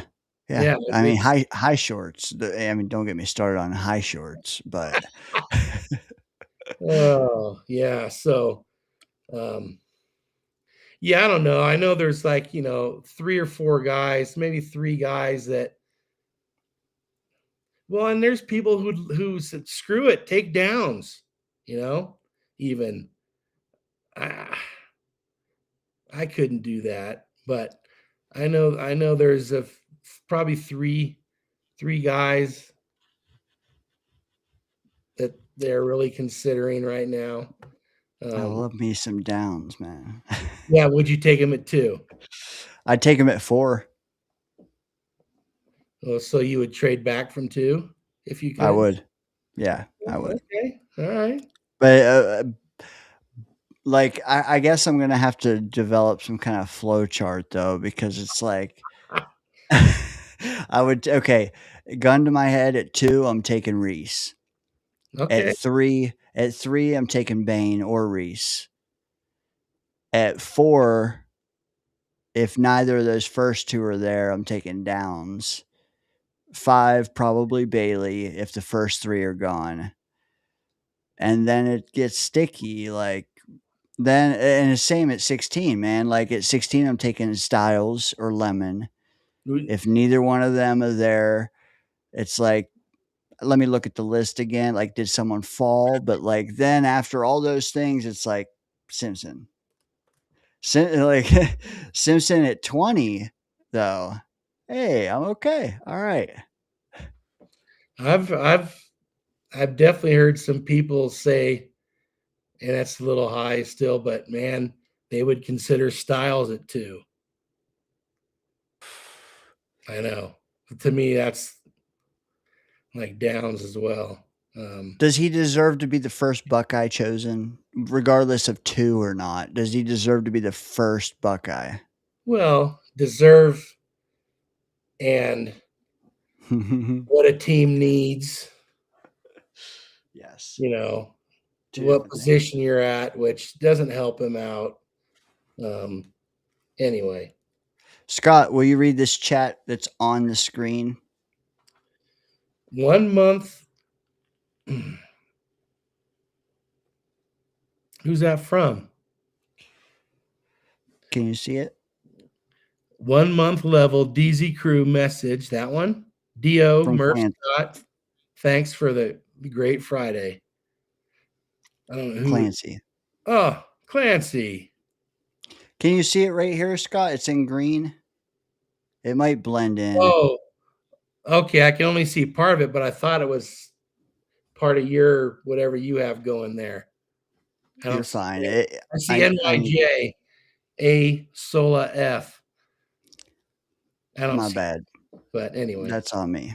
But yeah, Clancy, man. Thank you too, man, because you're one of the few that are here this late. There's 16 still here, and I appreciate all of them. Dude, Hazel, Clancy would outlast all of us on these late night things. No question. yeah. I like to see him versus Johnny Boy in a late night marathon.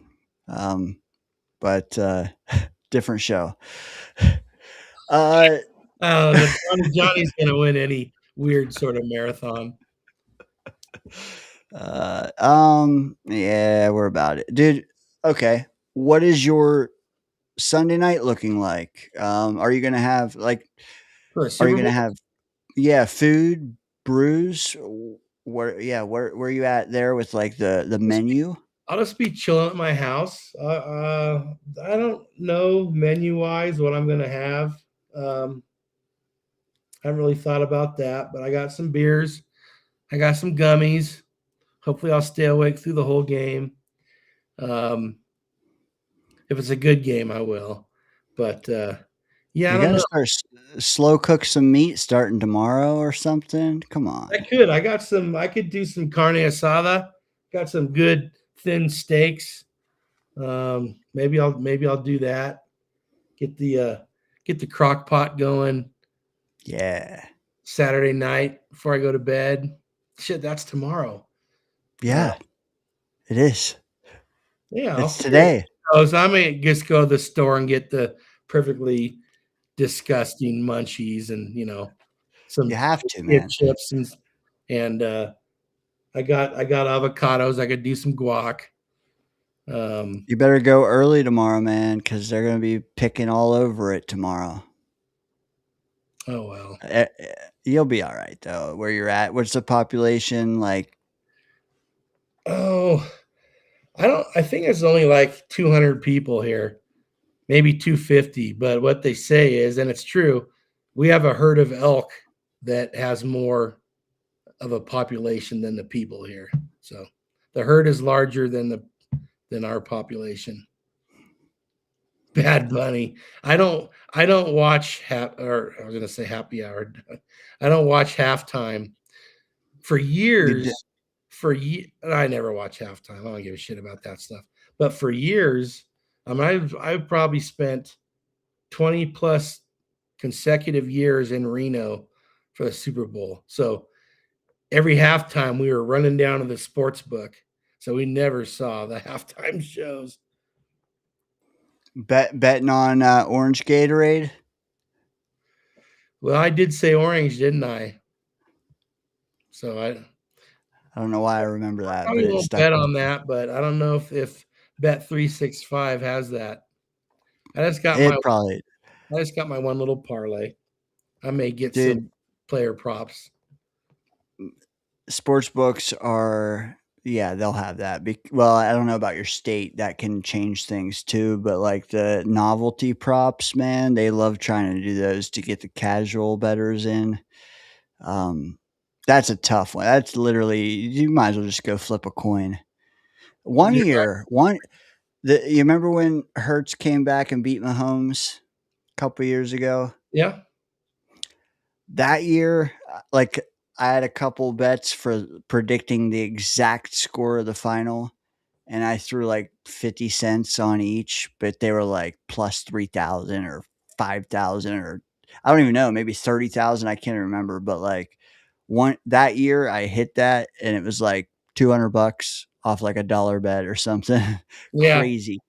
I might do that again, like 50 cents, a quarter on this, a dime over here, just for fun. Bet the first score of the game will be a safety.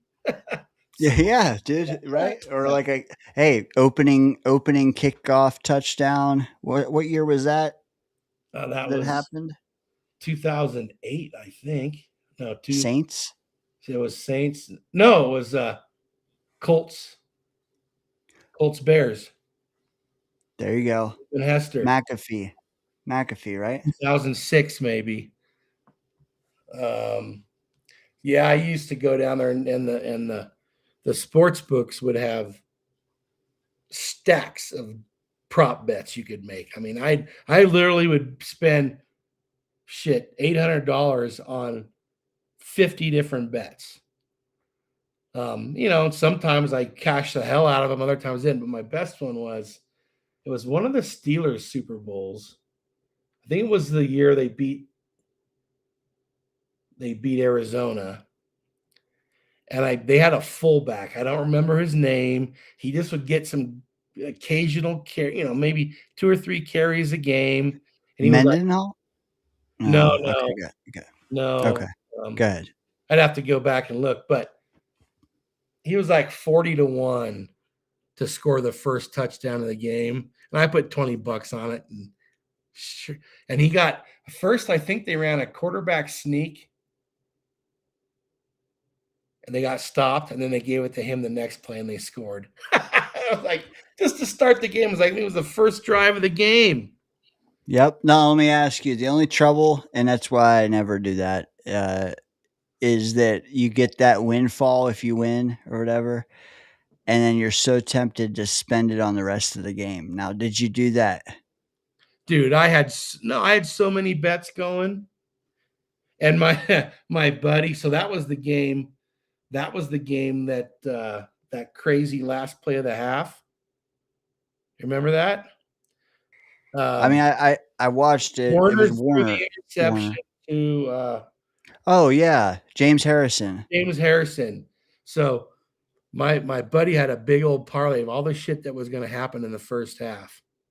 And he was going to win like $2,000.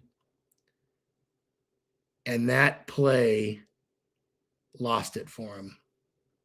All I had to do was tackle him. If Arizona had scored, it would have won. Anything.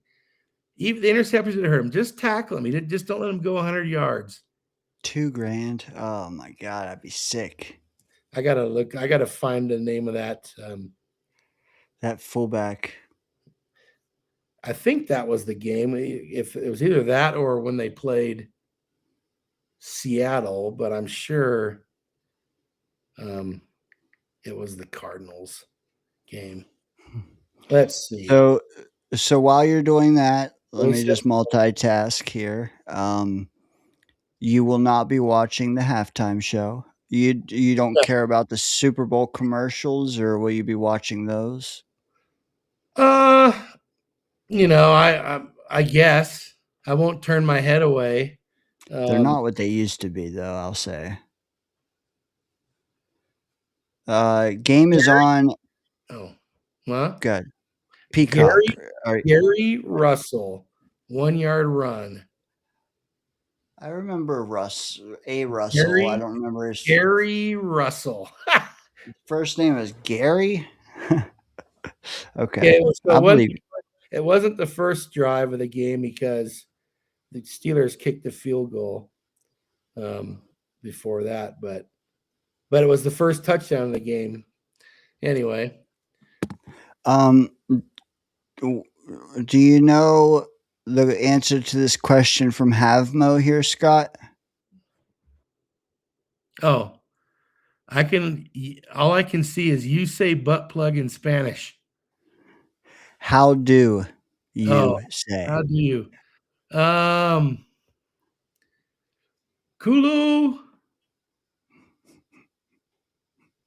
Pluggo. I don't know. Kulo Pluggo. Can you see it if I do that and it's over there? I don't see anything over there. Like next. Okay. Well, next to your head there. My bad. I got to figure that out. It's like, you know what it is? I have the private chat open still. That's probably why. Oh yeah. Okay. That was blocking it. Yes. So let me ask you, if I threw that back up there, could you read it now? And you don't have to, but like, can you see it? Plug in Spanish. Now I can see it. Okay, there you go. I don't know. I don't know how to say plug. I think culo is butt, but culo or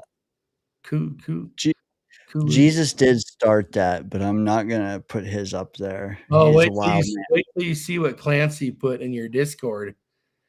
Oh, I have not even. I will just say it involves butt and Fruit Loops. Well, if that's not a plug to join the membership program, I don't know what is. Yeah, if you're really curious, you got to join. Facts. What I said though, Super Bowl's on Peacock. What are the odds that Is it that really doesn't? on Peacock? And NBC. Oh fuck! You scared me. It's both. I mean, they're the same, but they're not. Right. If you have cable or you have rabbit ears, NBC. If you have to stream Peacock, and I have to stream, and I'm wagering it crashes. I stream everything here. But NBC. everything I do here is streaming. I mean, and my whole life comes from what's the not I want to say SpaceX. You know what I'm talking about. Starlink. Starlink, yeah. My whole life comes through Starlink. It's I good, mean, but it's your not. cable does, or you don't have cable and you just I don't have stream cable. each. I have Starlink. So I use Wi-Fi calling, internet. So, yeah, that's how I get all that's how I get all my stuff. I think you have cable. It just comes through that, or no, it's streaming television. Okay, but what's like I have one TV. It's just a smart TV. The other one is I have Apple TV connected to it, and they're all on Wi-Fi, and somehow they just get it. Yeah, just streaming. But when you flip through it, like you can get local channel, like you can go CBS, Fox, NBC, ABC. As part of my programming, I have Hulu is what I have, but it has local TV also. Yeah, the Hulu plus live TV. Okay, that's better than just going straight to Peacock. Yeah, you got it set right.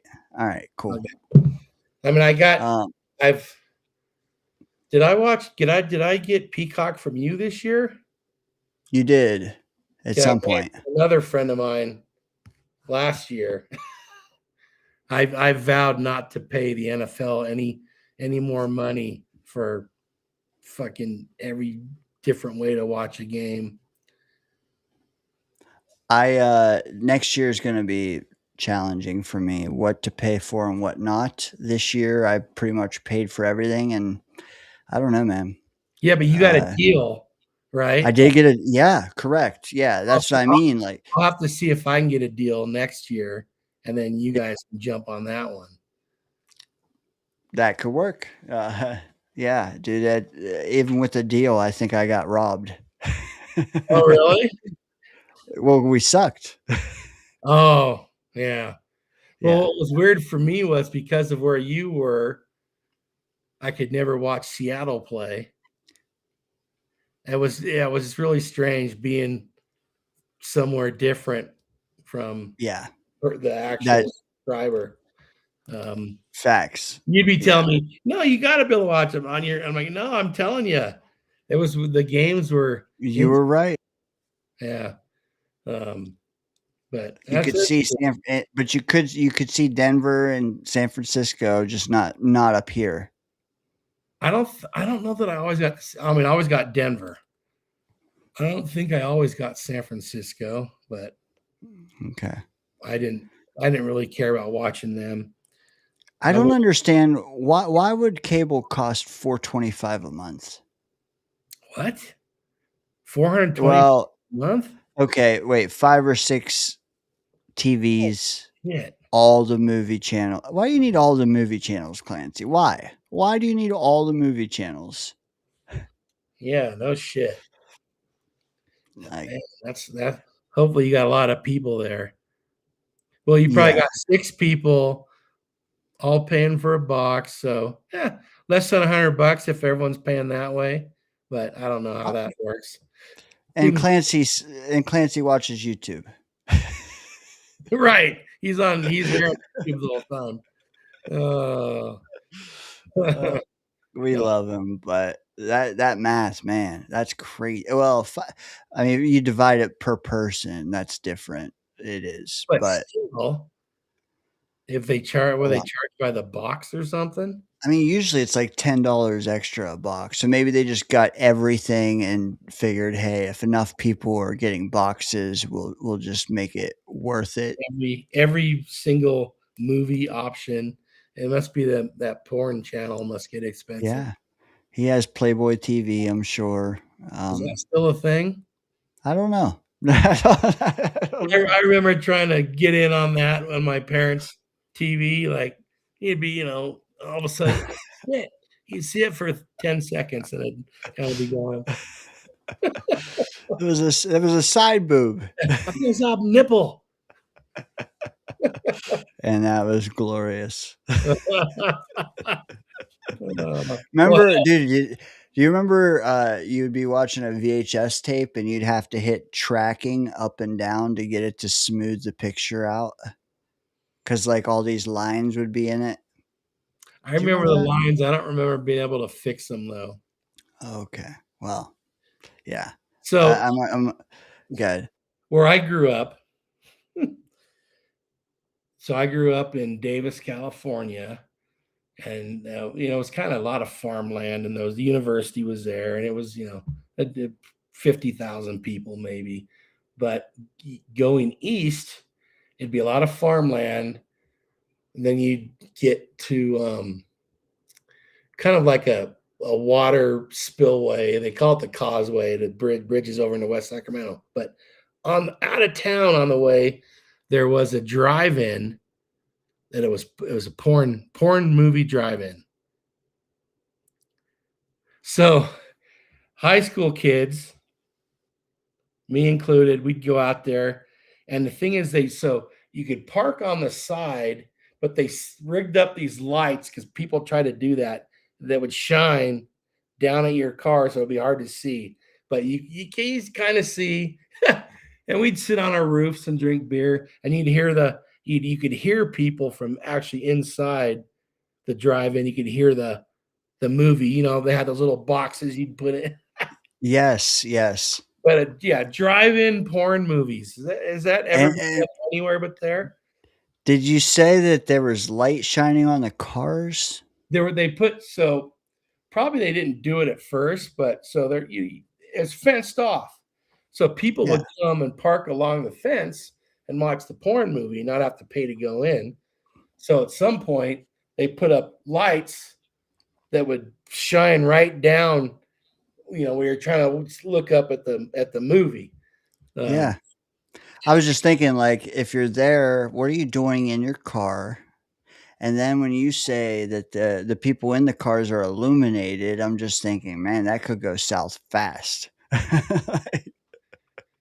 The people on the outside were just idiots like me, just probably more high school kids than anything else. Yeah. When has that ever been a thing? I don't think I've ever heard that anywhere else. I've never seen one anywhere. Now they're youth soccer fields. Oh, I'm sure there's some ghosts on that field. Or yeah. Yeah. West Lane Drive-In. Oh God. Yeah, I'm glad you stopped yourself there. Yeah. I was thinking the same thing. All right, man. We you know what? I like when you come on, Scott. We talk football. We also can just talk anything. We cooked. Jerry's still in the house. Oh wait. All right, one more question. Then we gotta go. Why? Jerry, go ahead. Okay, this is from Jerry. Scott, you want to read it aloud and then answer it? Scott, how remote are you where you reside? What brought you out that way?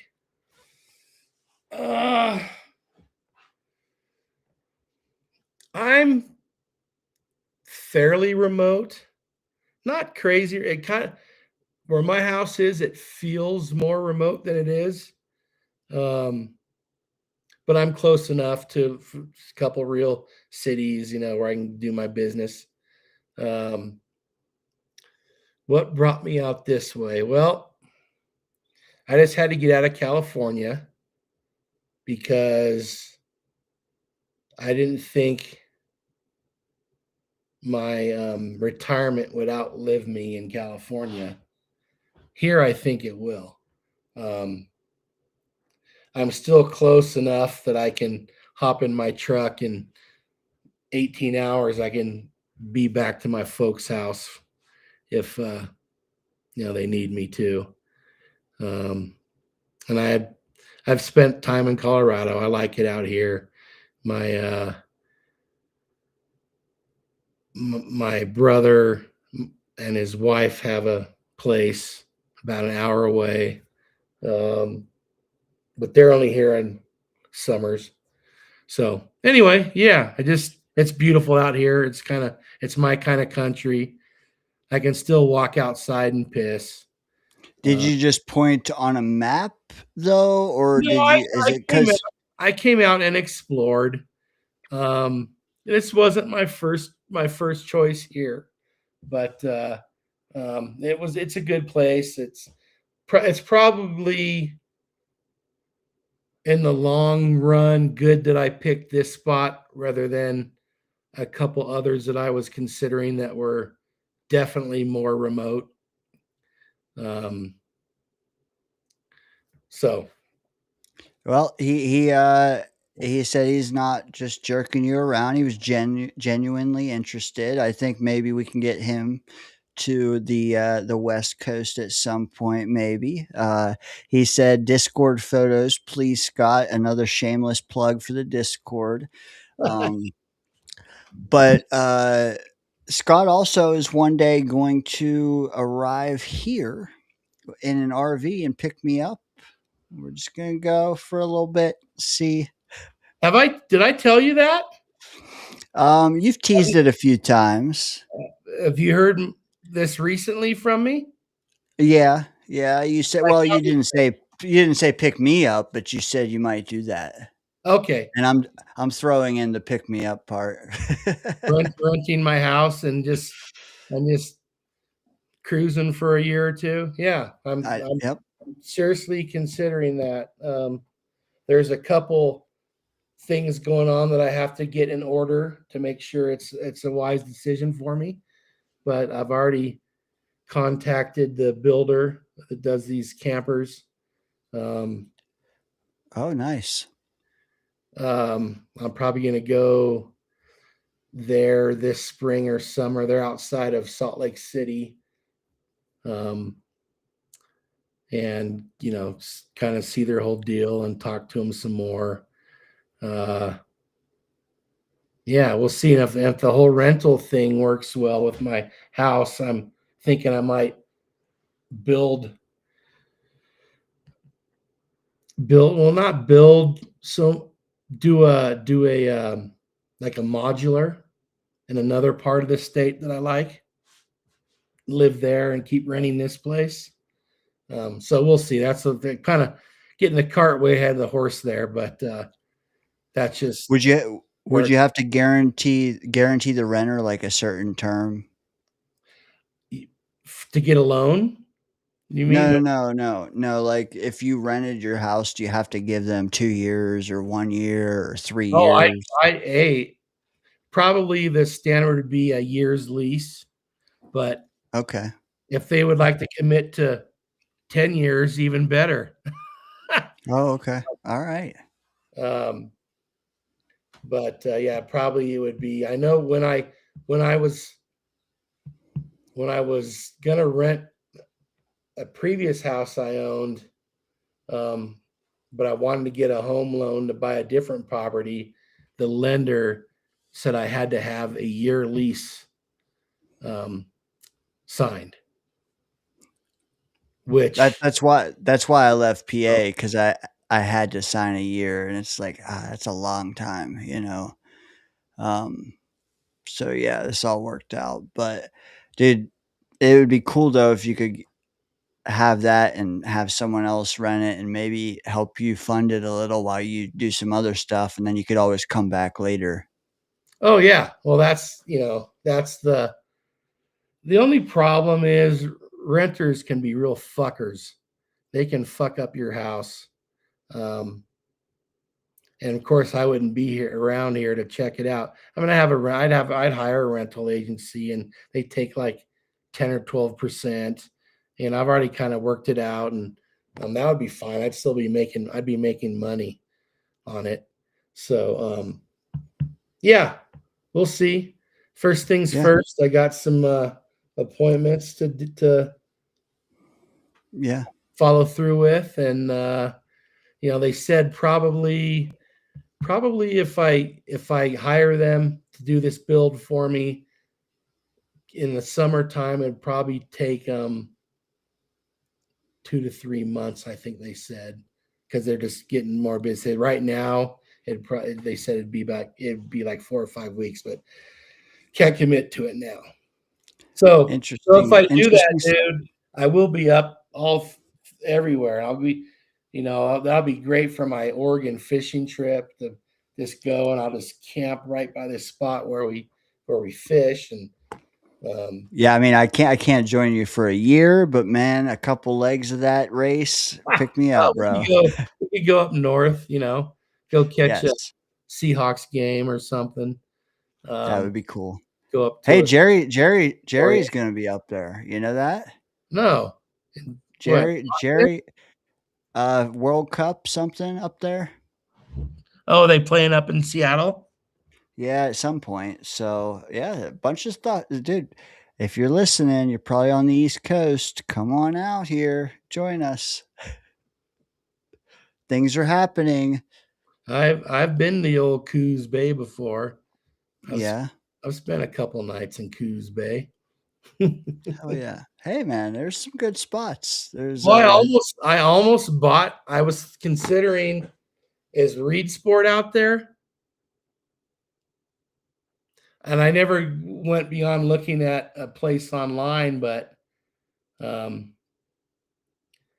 talked to my guy that's from that area, and he said, yeah, there's some good areas, but also some of that there can be some tweakers out there. So a lot of homeless. Yeah, but he said there are some nice areas also. That's less than 30 miles. Yeah, I would just have to have, like my last property, a big enough property where I could bury them if they came to the wrong house. Dude, for some reason, what is it? It's 2 something on the East Coast. There's still 17 watching. Probably 12 fell asleep with their phone in their hand. But yes. All right, man. Let's wrap, man. I hope you have a good week. I'll talk to you all weekend, but I hope you have a good weekend. And I hope you're spread on. Dude, you got to do it upright. You got to go to the grocery store tomorrow, or do slow cook something. I'm gonna do the same. Do it upright. Let's circle back maybe Sunday. I don't know. Maybe we might be live Sunday night, but really next Friday though. Really, you go Sunday nights. It's the Super Bowl though. That's true. You might have to take a Sunday off. And the game will go to you really want to get on while the game's going? No. So, yeah. What's chaos? He's out here too, so it'll be early for both of us, but we'll either do a late show after the game. Maybe that'll hit. Or we'll just say, hey, let's just take a Sunday off. It's just shitty because last Sunday I kind of fritzed out on with my internet for some reason. That was what could you do about that? There was not the next day. It was perfectly fine. Yeah. It was the chaos show. Yeah. Well, hey, you know what? There's X-Jet and at least one X-Jet is guaranteed to get a ring Sunday, right? Yeah. Wait a minute. That would be Darnold and Vrabel. I was just thinking about players. No, I'm just kidding about Vrabel. No, he was a Jet for a hot second. Leonard Taylor. Oh yeah. He blocked that kick against Denver. And then Seattle, Darnold and help me out. Dude, it's late.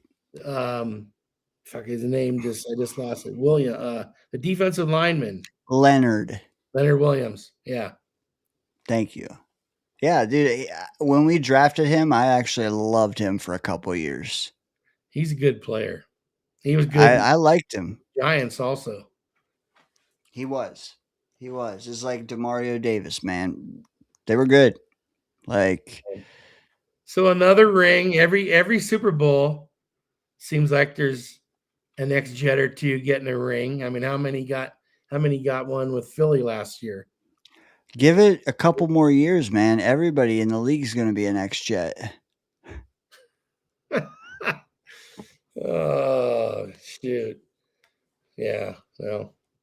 If you had to predict one to hoist and win a ring first of the 3 players we traded this year, Quinnen, Sauce, Michael Carter II. And I'm not saying it has to be with the team they're on now, but pick one. Is Michael Carter still with Philadelphia? He is. I'll double check, but he is, I believe. I mean, I just because he's on Philadelphia, as weird as they can be, I'd probably pick them. He is with Philly. They have an out if they want to take it. It says they could. I mean, the next 2 years, he's 10 million and 10 million. And he did. If they want, did he do anything for them this year?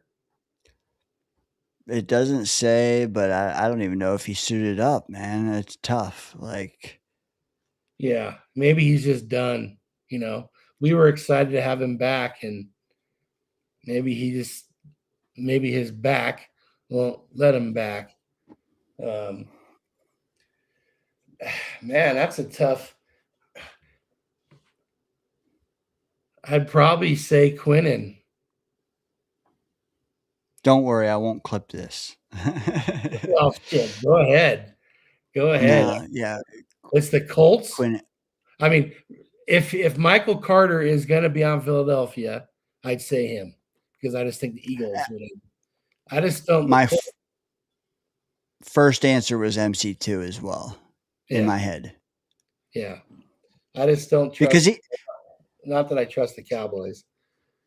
Also, even if he's not on the Eagles, he could land nicely somewhere else. I think that's true. Sauce and Quinnen might be stuck a little while. Maybe he'll end up in Tennessee with Saleh. Not a bad prediction there. Not at all. Or I think Will McDonald. Yeah. Or is he going to be an Eagle or a Falcon? Yeah. Well, you'd want to know who. See, being in the draft room, you'd know who was really pushing. Was it Joe D? Well, that could be an Eagle, right? Joe D or Saleh or Brick. It'll be telling. I don't think Will McDonald is here in May. Really? I do. Yeah, I just have a sneaky suspicion that we're trading him on draft day. Wouldn't be the end of the world, especially because they're probably going to try to replace him with an early pick anyway. Too invisible at times. Well, for weeks on end. I think he had 5 sacks in like 5 games and none in like 10. Well, he had 4 against the Steelers, right? Then he had 2 against somebody.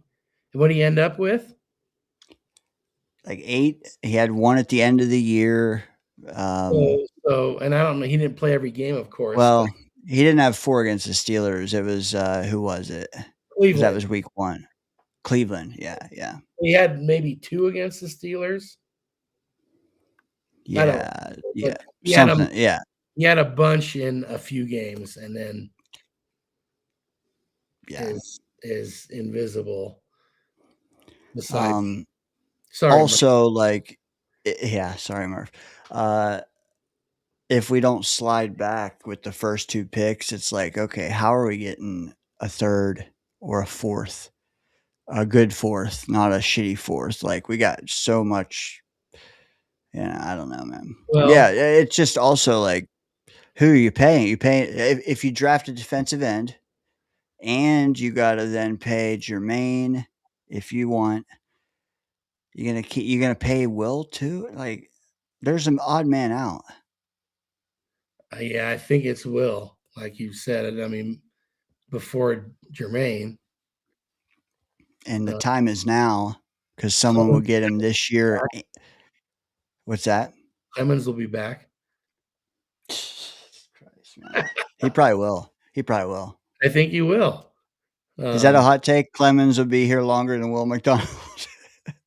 Could you imagine? Well, just think about like all the fucking Green Bay Packer stuff and everything.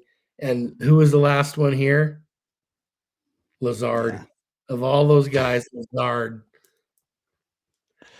Yeah. Oh. JT joining us, man. JT rolls it late. It does. He does. JT, we need your Super Bowl pick and a total point prediction from you as well. Put it in the chat or put it in the comments. But all right, Scott, let's end it. My AirPods are chirping. They're about to die, and then I get all wonky. Any final thoughts? I was just gonna say, how's JT looking in the playoff league? Good question. I think I have it here. I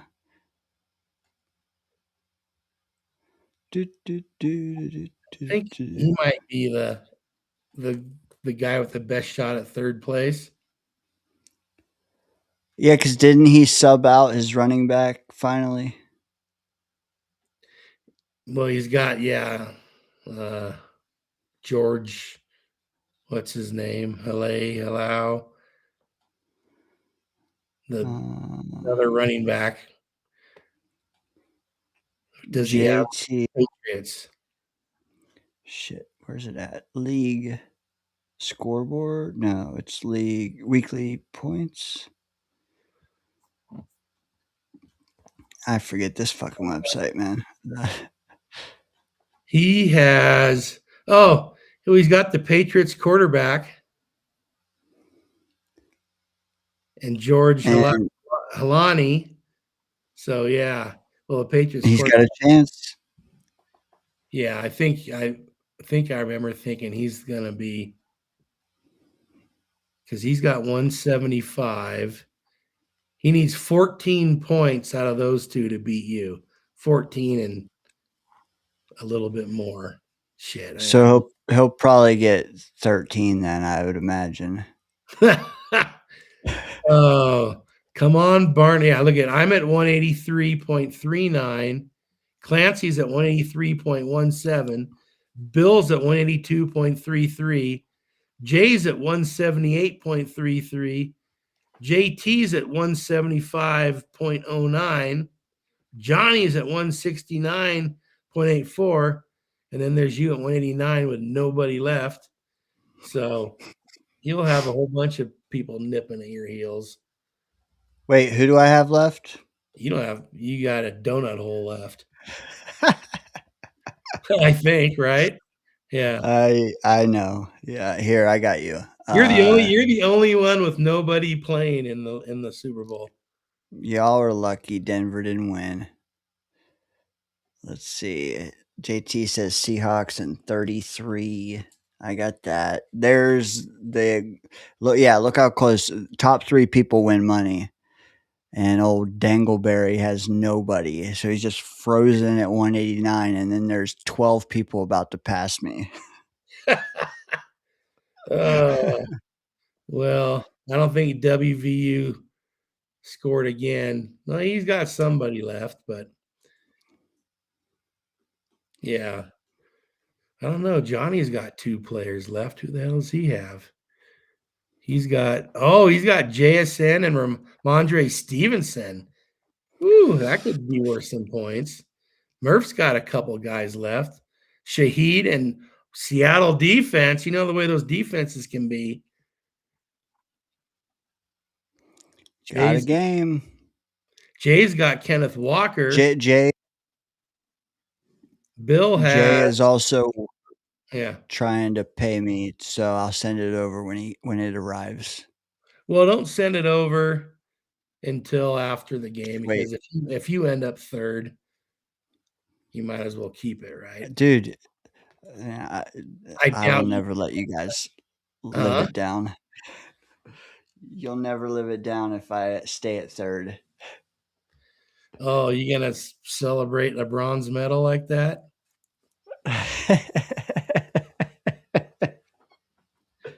I'm in your spot in my other one. I'm in third place with very little hope of staying there. The Eagles just fucked me.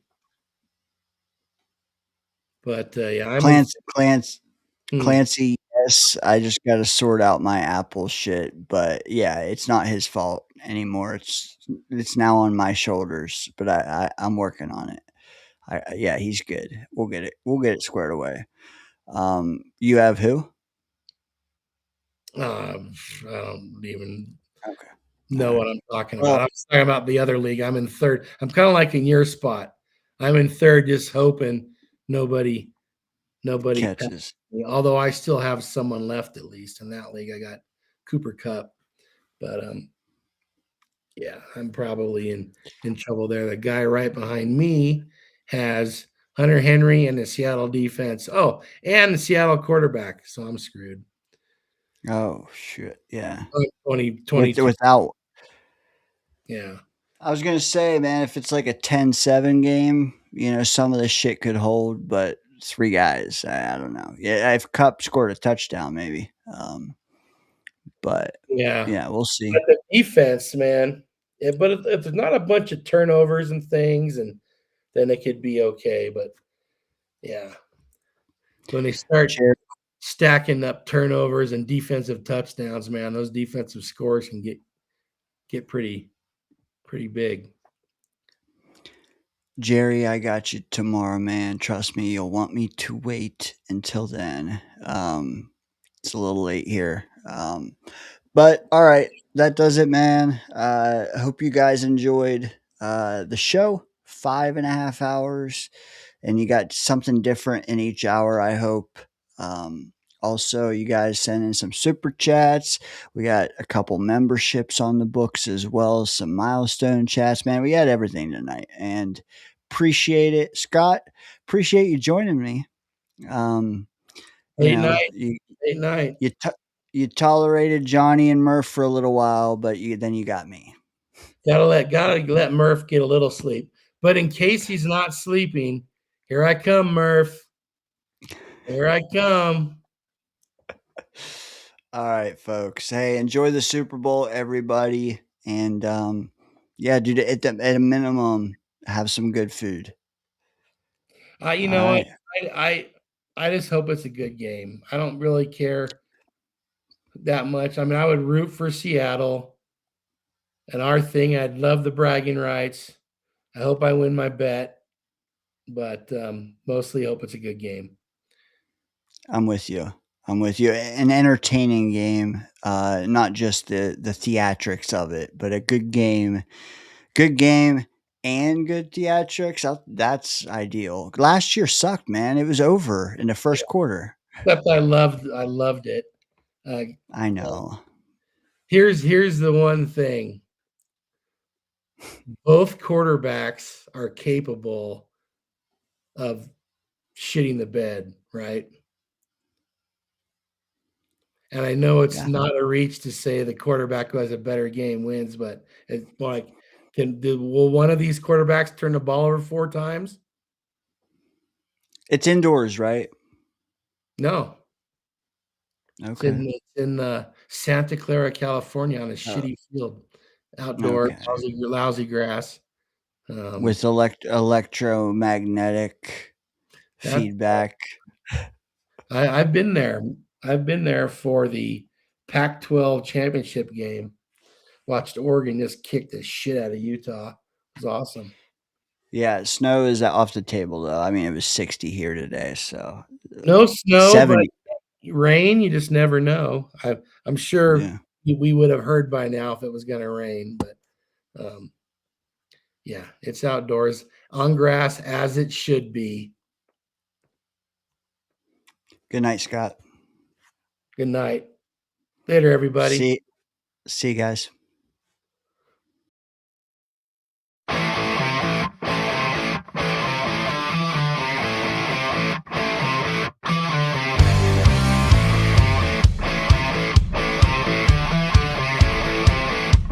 I love the show. I love you guys. Fucking, let's go Jets. JETS, Jets.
We can't all be beautiful.